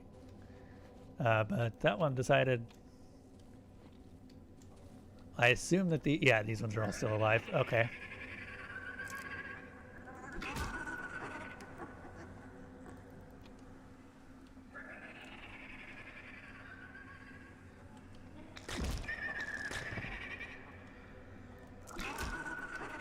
That's a lot of dead babies.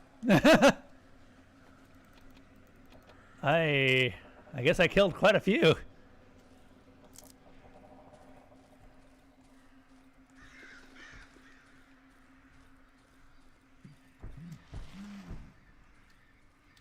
Hey, buddy. Need to get in there.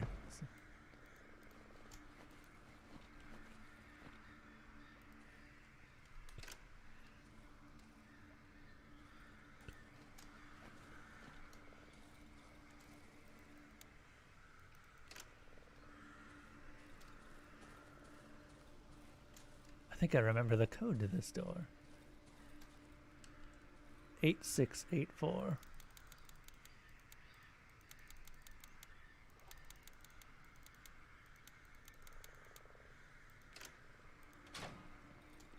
All right.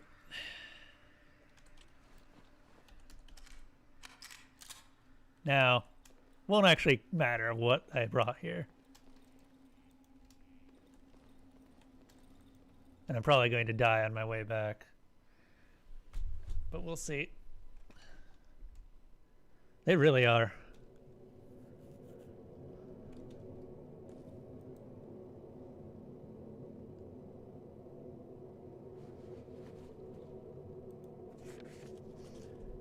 "22:15 hours. Two people came in via tunnel from the hideout near Village 3C. They were attacked. 23:10 hours. The hideout near Village 3C has been compromised. At least 12 locals have entered the hideout's cellar, mostly mud-covered savages. 3 among them were wearing unusual clothing, weird rags. We lost 1 man. The door to the tunnels has been shut. None of the locals managed to break through further. We're getting ready to evac. 0130 hours. Evac successful. The door has been locked with a code. We're going home."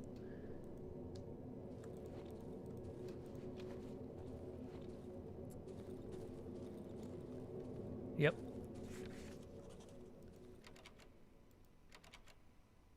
Looks like this door will only open if I close the previous one.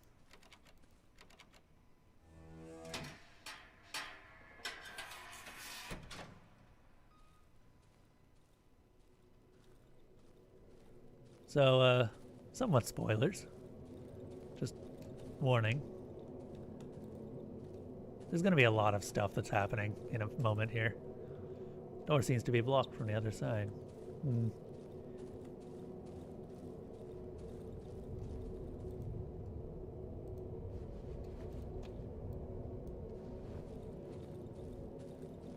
You only have one chance.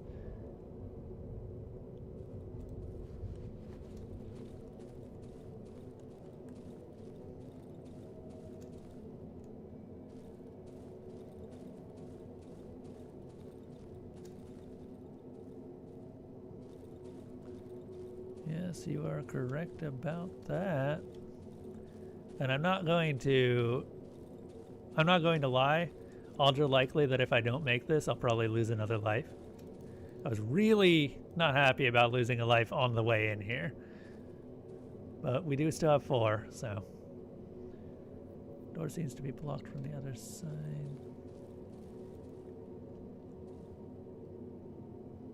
Need to find a way to get rid of the parasite first.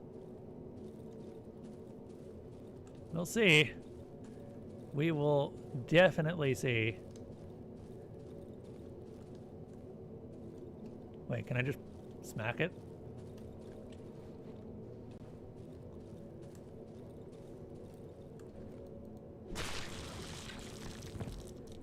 There we are.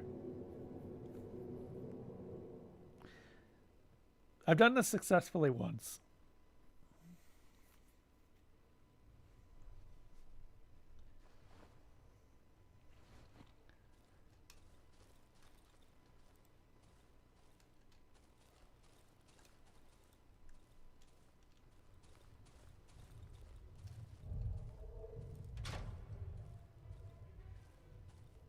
It's not the hardest, but a lot of things need to go right.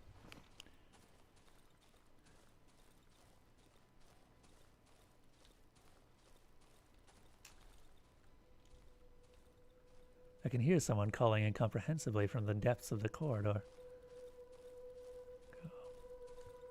Come to me.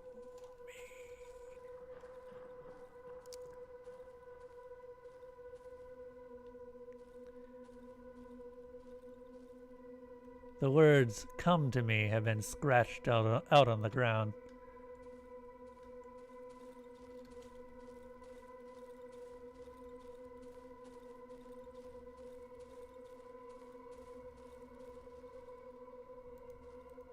Fragments of bloodied cloth lie on the trunk.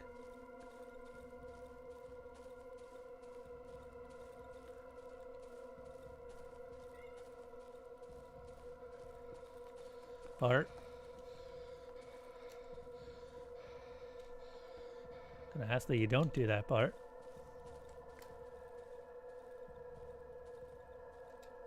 Do I need to find you your ping pong ball?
Okay, I gotta remember what to do here.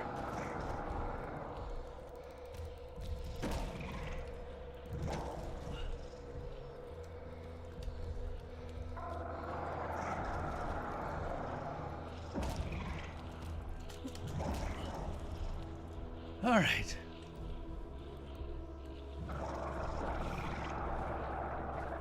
And we're running.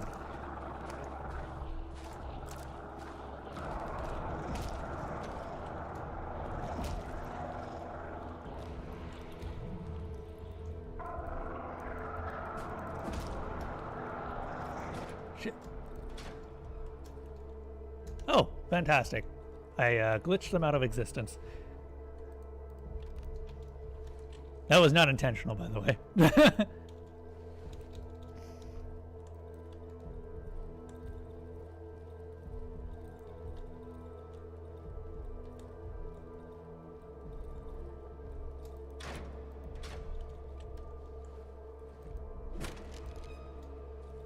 So what you're supposed to do is open that door and then hit it with the stick, and that breaks the stick, and it leaves your inventory. Now that's usually the part that kills me, so we'll see how well the rest of this goes. Because I do not have any healing items anymore, and you're intended to have at least one. Okay, we got a bandage. Bart seems to have calmed down, by the way.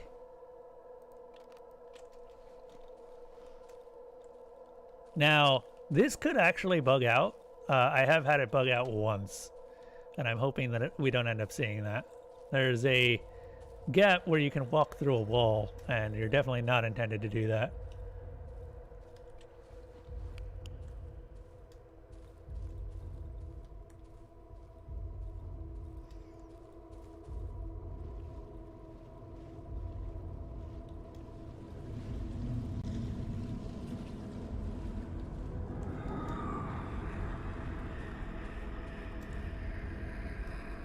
There it is. Keep following the shards.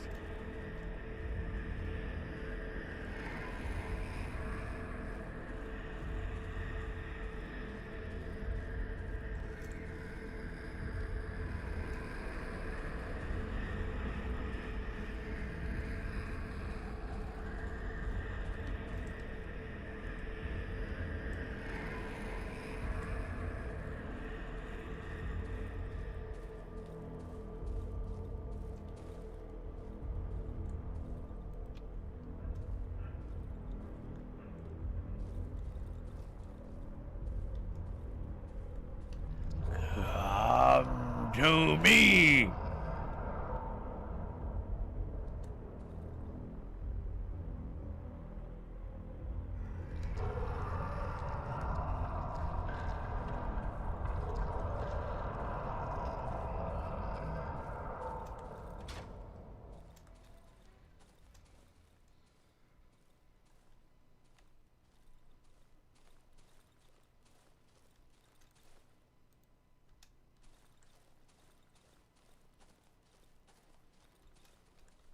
Hmm.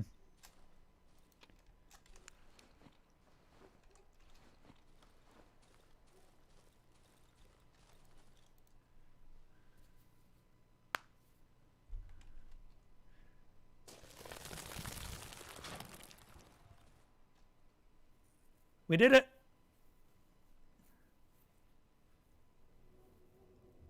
We almost didn't do it, but we did it.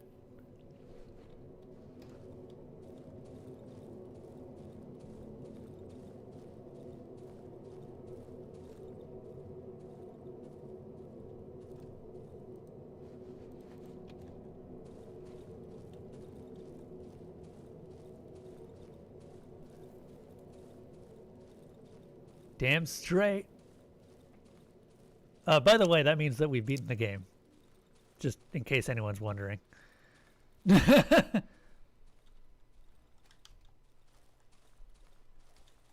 So we just beat it on hard.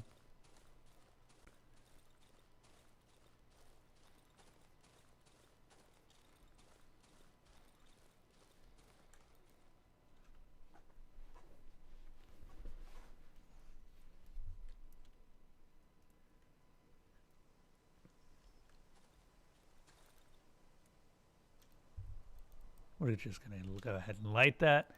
Set that as our new save point.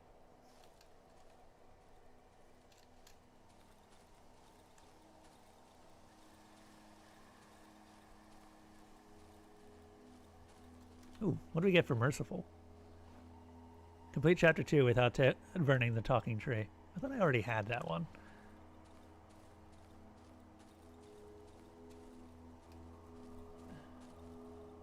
Yeah, we'll see.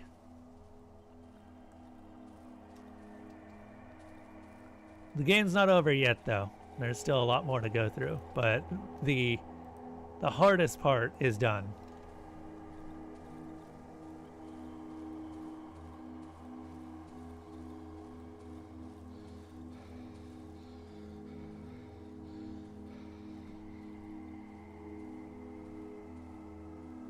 Art, what are you doing? You being a bratty cat?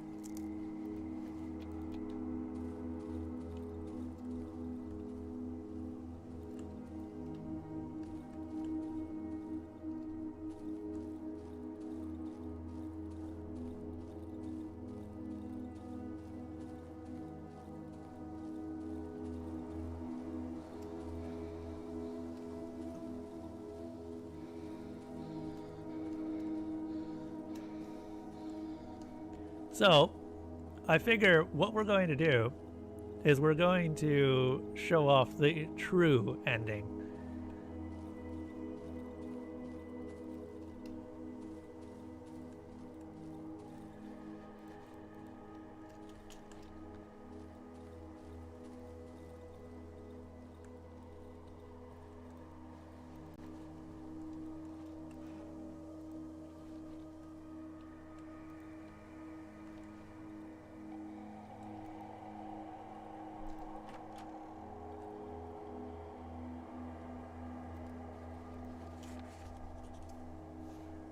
The structures resemble a honeycomb. The surface of particular cells, varies from 80 to as many as 360 square kilometers. The cells gradually divide into smaller ones. It can be assumed that with time, the forest will achieve a homogeneous form. The trees grow with remarkable regularity, forming walls with the average thickness of 50 meters. The distances between the trunks are never higher than 10 centimeters. According to the preliminary analysis, the 151 of only 151 of the total volume consists of actual trees. Although the figure is hard to verify. The tree, or the forest, is an organism. We don't know what it is. We don't know why it happened. But there's something here making all of this. B21.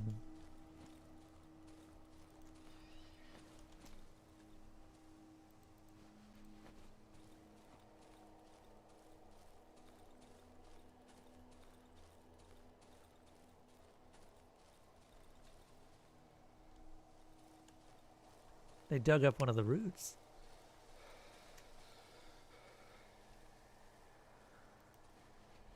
Now, I remember this. It took me a while to figure out where I'm going here. So, I've only been here once. Wonder... Nope.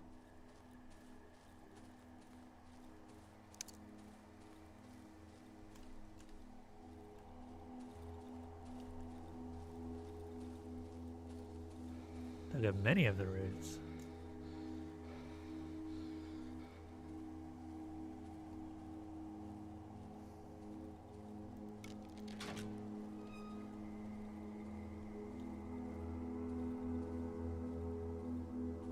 A colorless goo sips from the cracks in the asphalt.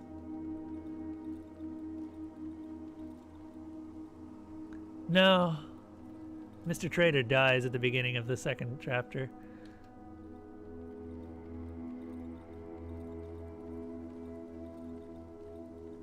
The road home.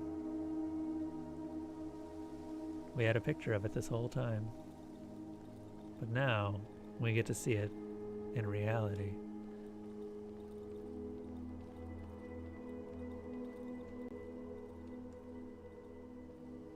What was happening to the people?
And finally, we're here. But where is here exactly?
And they're gone.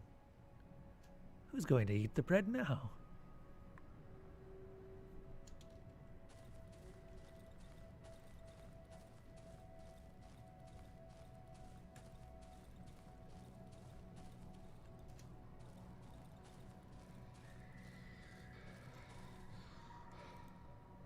My first floor neighbor.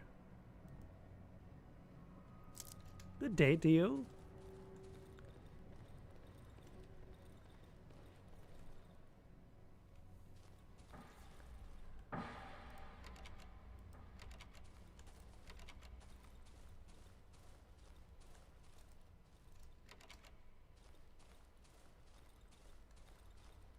Well, that's the question, isn't it?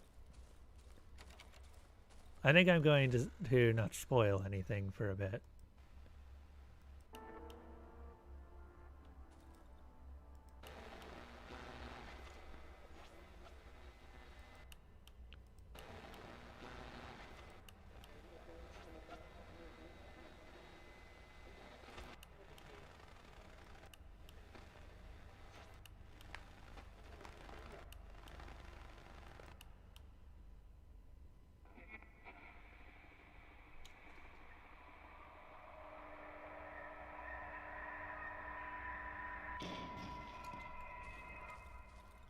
Odd frequency.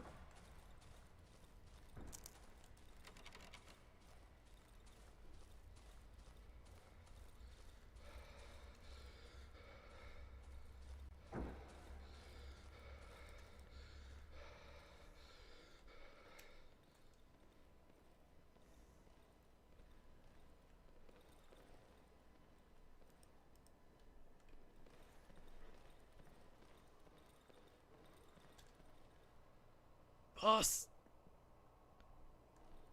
got any spare change?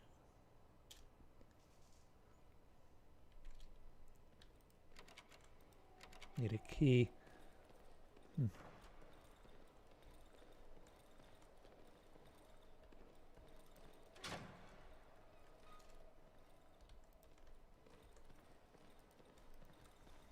I have anything? Oh, I can't even open my inventory. I guess I don't have an inventory. Someone finally evicted them.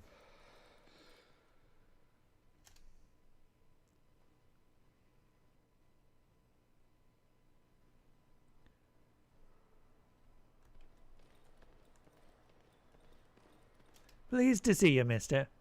Haven't seen you in a while.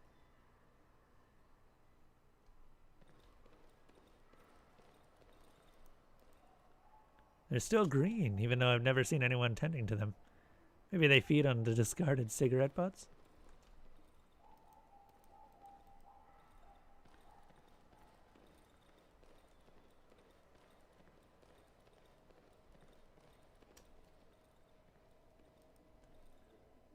It's probably the work of the kids from the neighboring apartment block.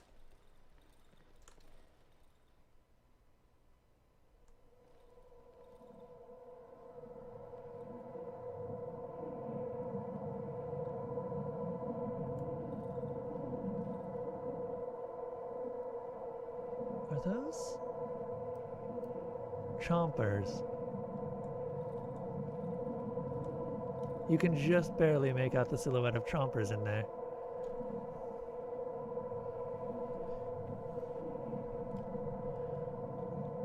I guess I can give him that spare chomper, right?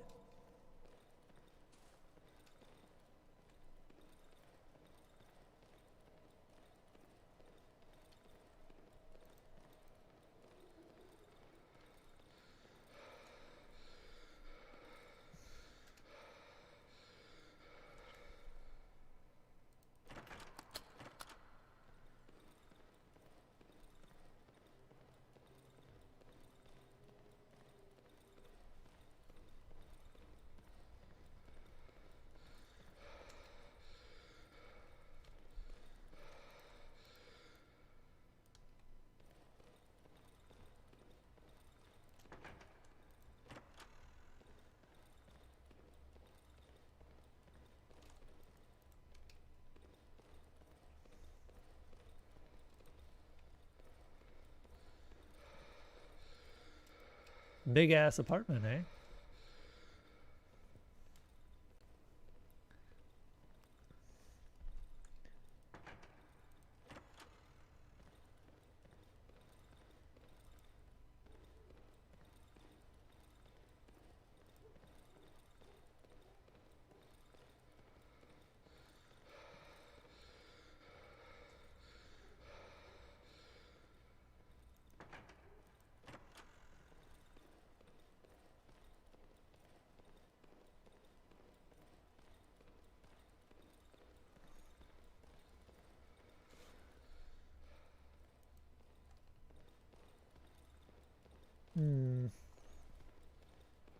gonna go backwards, I think.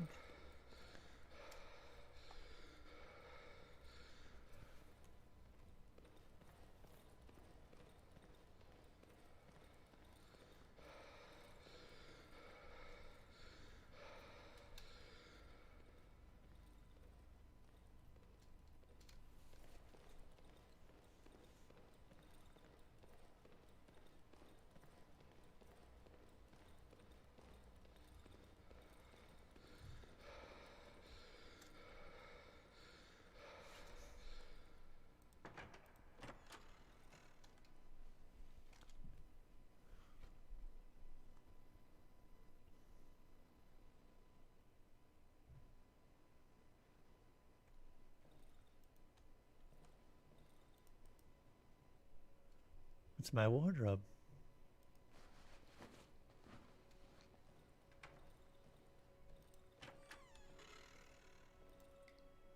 I'm barely standing on my feet. I'll take a bath tomorrow. The Frania washing machine. I spent 2 days in queue to get it. Some note lying on the table. I've made some soup. Heat it up. The old trusty gas stove. There's still some soup in the pot. The smell fills the entire kitchen. I grab the largest dish from the closet under the sink and pour myself a bowl. It's not much, but it's enough. I don't remember the last time I've eaten a home dinner.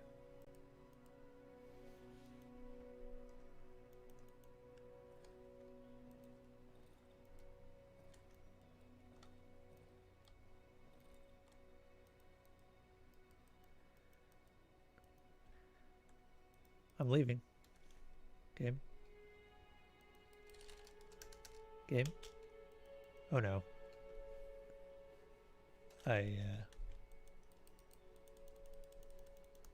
Whoops. I think I may have bugged it.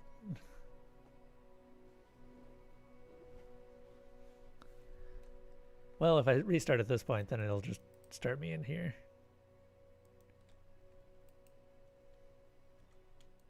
Yeah, I definitely bugged it. Okay, well, we're going to have to shut down the game real quick. And restart.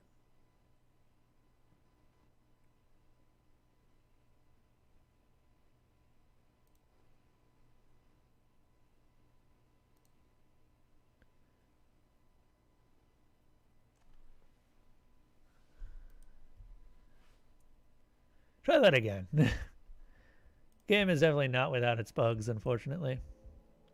Also, I did this 11 days faster than my last playthrough on hard. I'm definitely getting better at the game.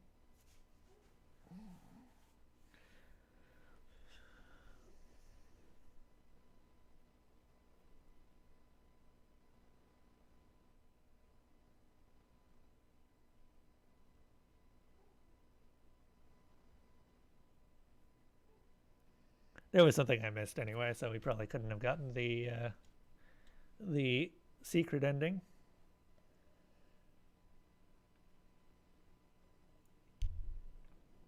So we'll try this one more time.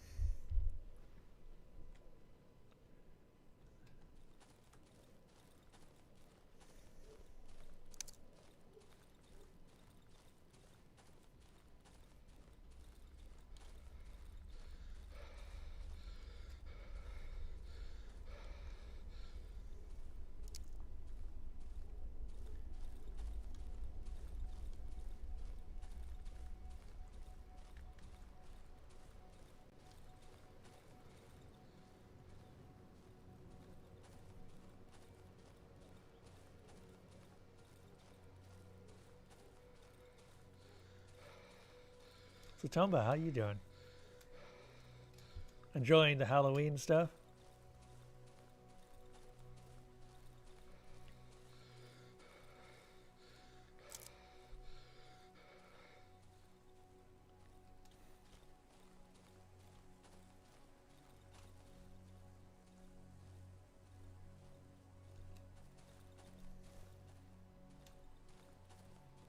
You are an antisocial. So you're not going out for some Halloween jingles, is what you're saying.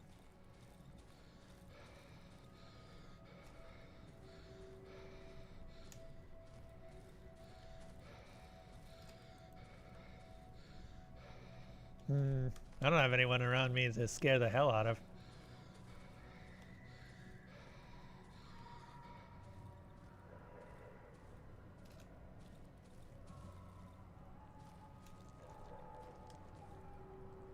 The hell is that?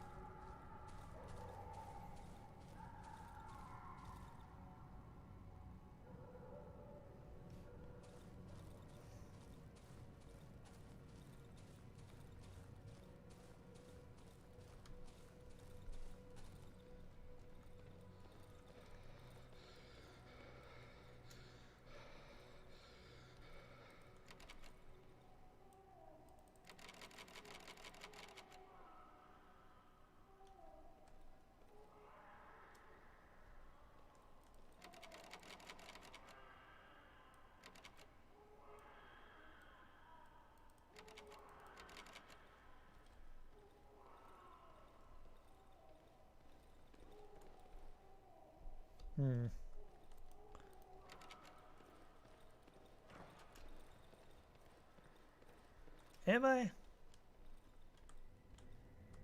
What?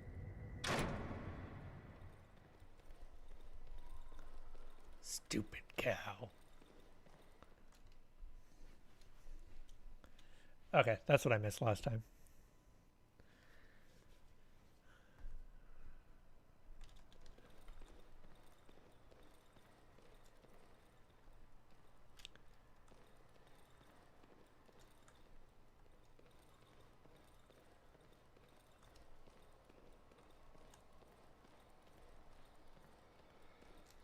Oh, I missed. Whatever. We'll see what the bliss ending looks like. Then we'll just get the other ending. I'm sure everyone would be interested to see what happens in both cases. There's a couple of things that you need to do to get the true ending in, well, the game, you know, like you do. Some of these very specific things.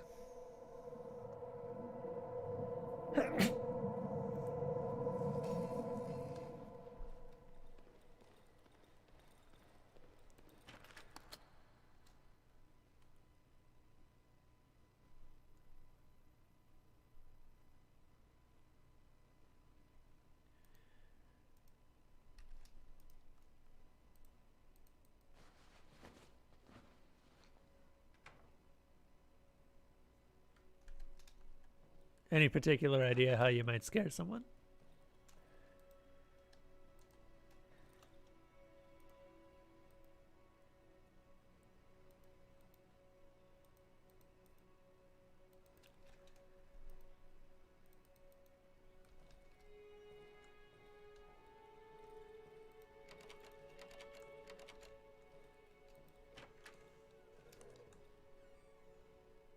Wait, where's the dog? This is very important. Pet the dog. Yes. Good boy. Very important.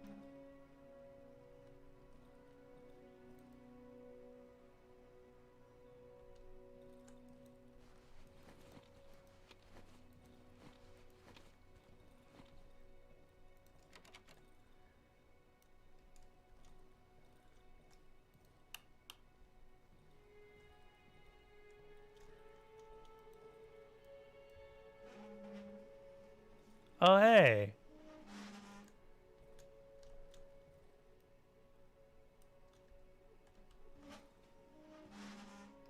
That seems a bit off. These roots are growing up from under the floor panels.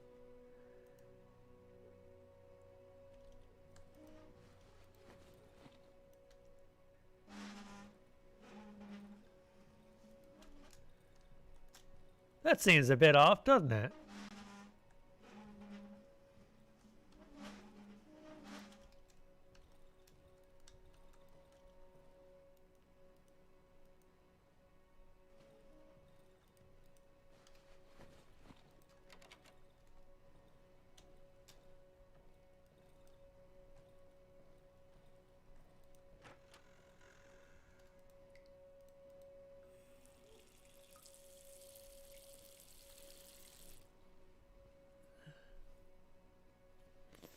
What would a clown shopper even look like?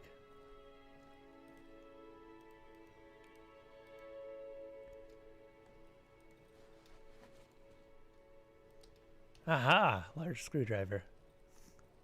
Exactly what we need to remove flooring.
It's my bed.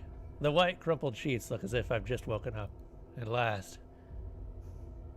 I feel my sore legs buckling underneath me, my body becoming heavy and overwhelmingly lethargic.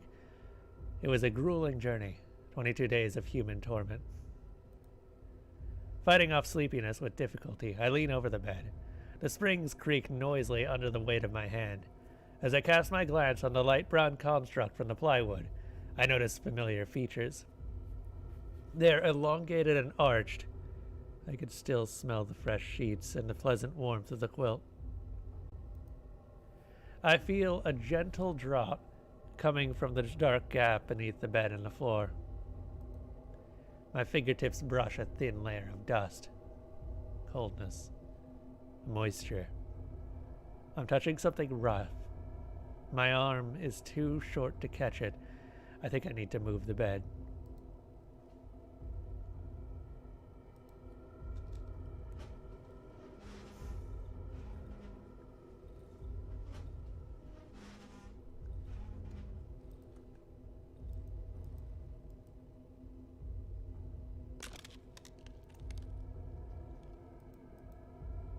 I won't fit. I need to remove the whole flooring around the hole.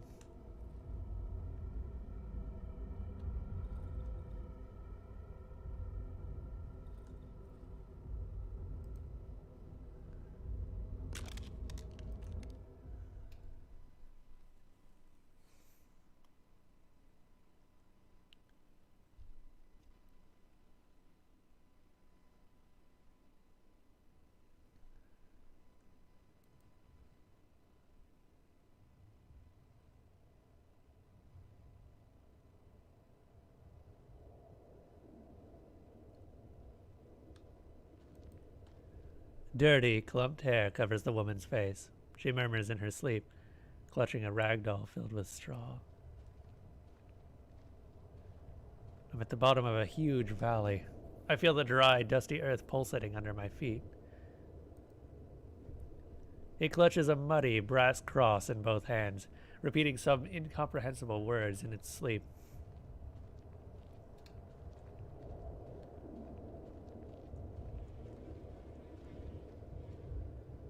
They're asleep. They seem happy, even though they're emaciated and dirty. Some of them lie dead.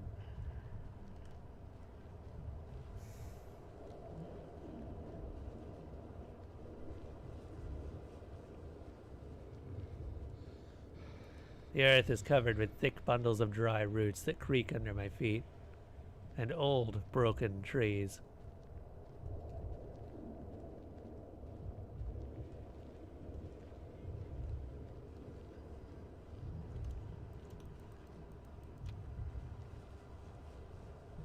A pleasant warmth washes over me.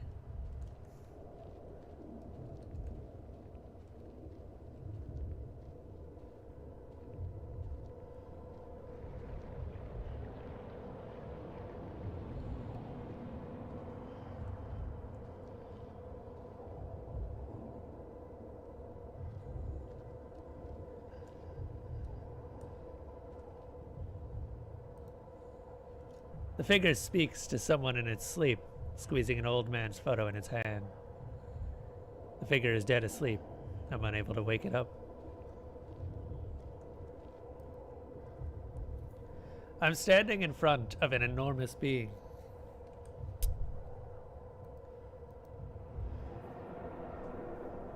I feel an overwhelming, soothing feeling of security and happiness. The vast valley at the bottom of which I stand curves upwards, closing over my head.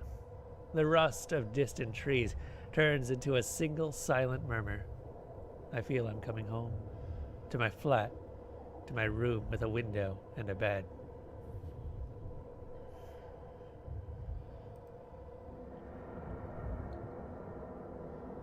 Something like a sound, continuous and low, is coming my way. In the depths of the pulsating space surrounding me, I can see vague shapes. Their outline blurs and fades away every time I try to focus on them. Suddenly, the sound envelops me, only to instantly disappear a moment later. I can feel someone's presence far above me.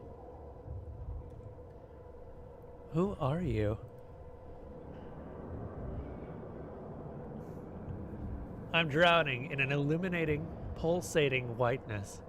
I squeeze my eyes shut, but the bright vastness continues to blind me. The silent grunt grows stronger with every moment. It stratifies into an unlimited number of abstract, incomprehensible sounds, only to be combined into a distant, wailing voice. My eyes fill up with tears. My hands are trembling. What do you want?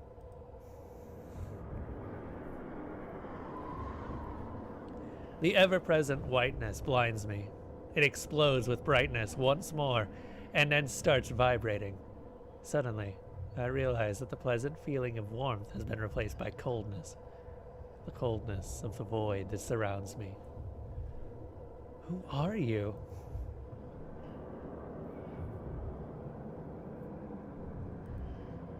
Okay. I feel I'm returning home. To my flat, to my room with a window and a bed.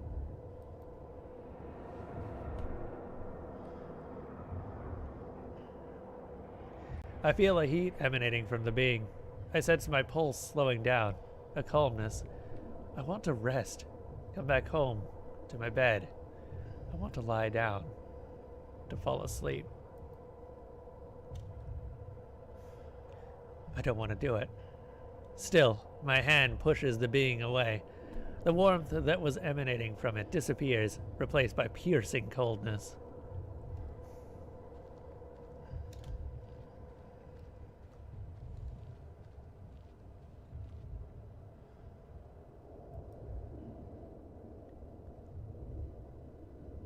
The man mumbles in his sleep. He's emaciated and dirty, but his face is radiant and calm. He clutches a rusty object covered with old beads. Some weapon? The man is talking in his sleep. These are only snippets of sentences, single words, spoken gently and slowly. It's hard to find any meaning to them. Leave. Without opening his eyes, the man clumsily waves his hand at me, then covers his head with it and freezes. Try to take the metal item from the man. Leave! The man waves his hand again. This time, he grabs my arm. Without opening his eyes, he turns his head towards me. I recognize him. He's one of us. Try to snatch the item from the man's hands. Leave! Can you fucking hear me? I won't let you take her. The man clenches his teeth with the fury of a maniac. Saliva flows from his mouth. It's hurting her. You will tear her arms out.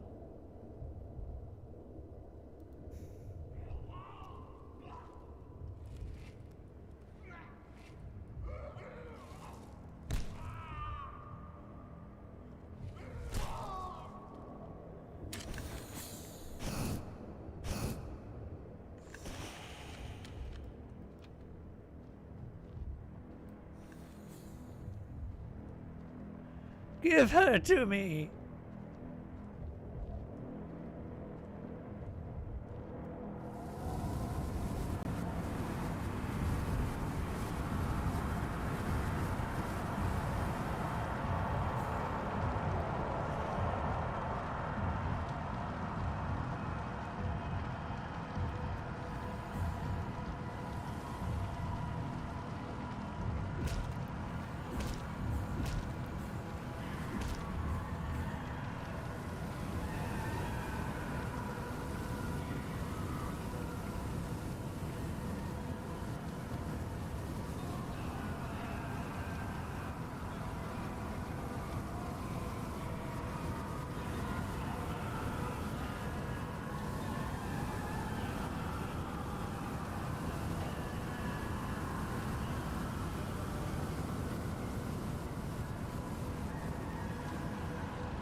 A great fire consumed the woods for a couple of days, gradually claiming many of its inhabitants.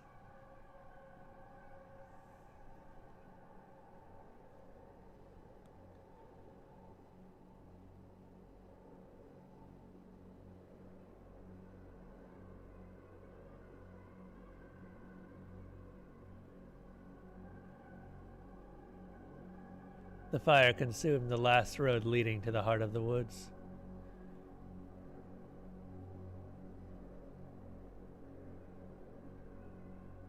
The talking tree, towering over the flooded village.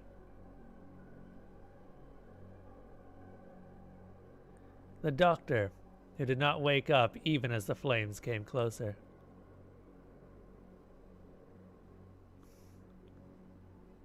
The three outcasts wearing old rags and scraps who hugged the trunk of the talking tree and didn't even attempt to escape.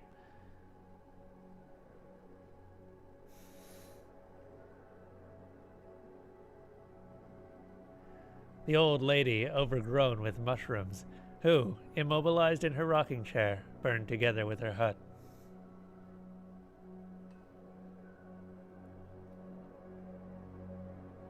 The elephant family, who did not leave their house at the swamp even as the flames started consuming it.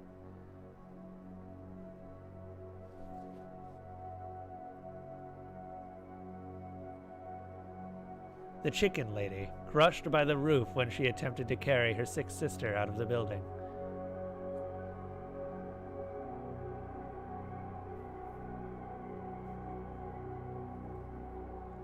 And the last living inhabitants of the flooded village who, just before his death, managed to feast his eyes on the sight of the enormous tree withering in the fire.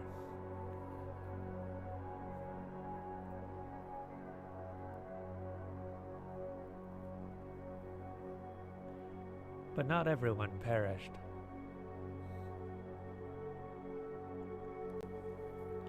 The son of the elephant family, who, just in time, fled from the mushroom-infested hut to the nearby swamp.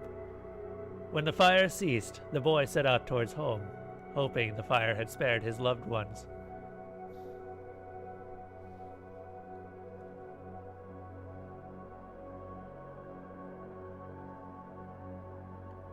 The little musician hid in the old hut with the trapdoor leading to the underground tunnels. When the fire went out, the trapdoor opened and the boy left the woods.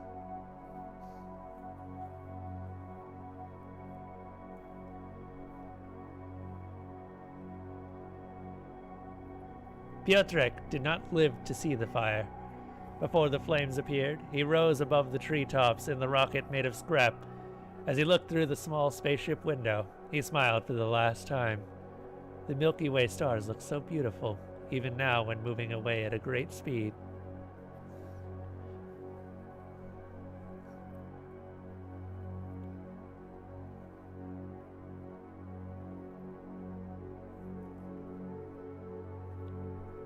A large part of the villagers survived, hiding from the fire in the vast, barren clearings. When the fire went out and the incomprehensible whispers and calls ceased forever, they saw incoming helicopters above the destroyed land.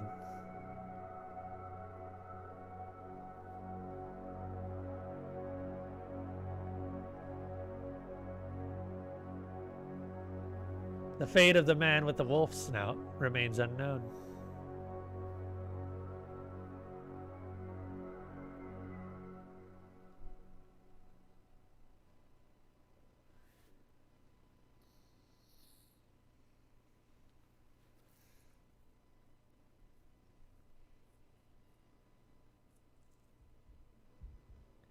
Alright, that was a hard playthrough.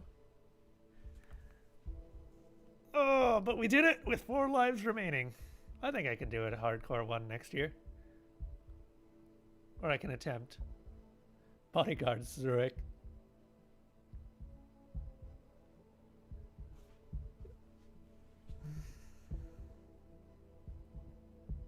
I mean, we don't really know what the entity was.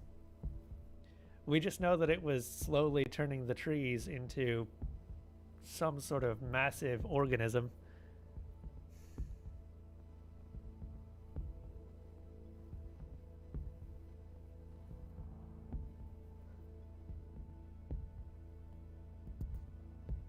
Damn straight. I love this game. I love this game so much.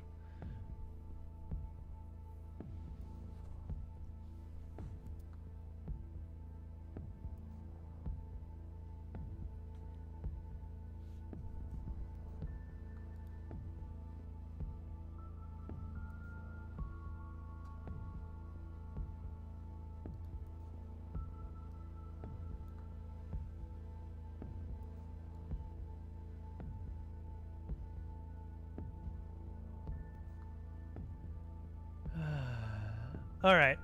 Well, I hope everyone enjoyed this.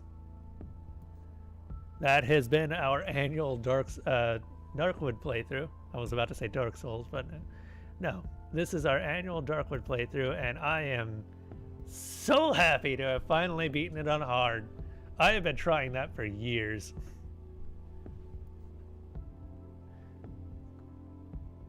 What happened to his woman? Which one? Oh, the pretty lady? She got crushed along with her sister.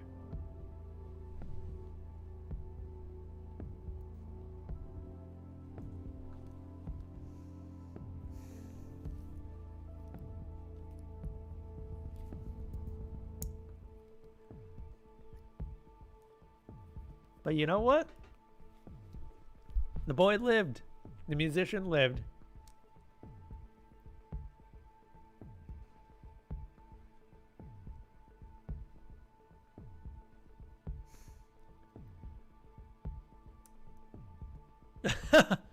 Who knows?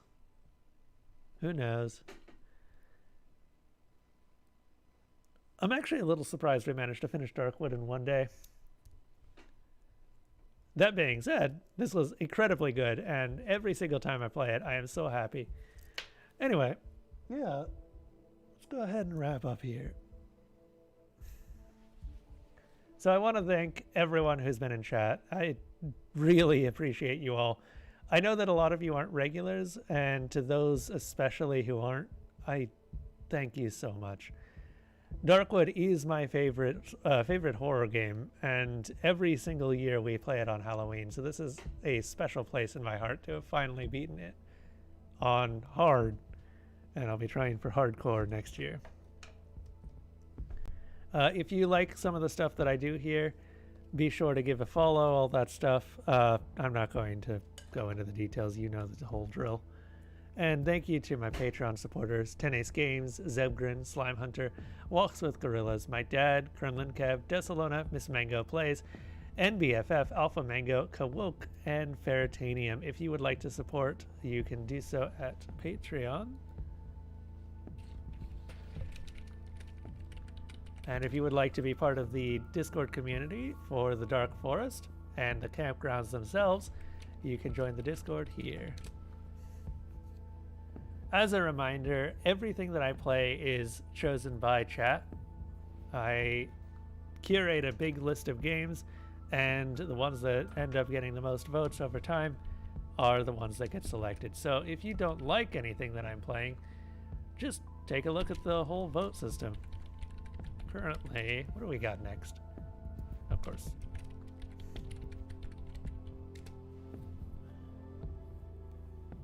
Okay, so next we have Evil Within, which will probably not be played this year, as we have one day. I think I'm going to find a game to do a finale with. Anyway, yeah. Thank you also to the various authors that allow me to read their works on stream. Dr. Blackjack21, Gas Station Jack, Galgamos, Mercury the Dealer, Slightly Asholic, and Kaiser5243. And until next time, I hope you all have a safe trip through the Dark Forest. I know we certainly did. Let's go ahead and raid something.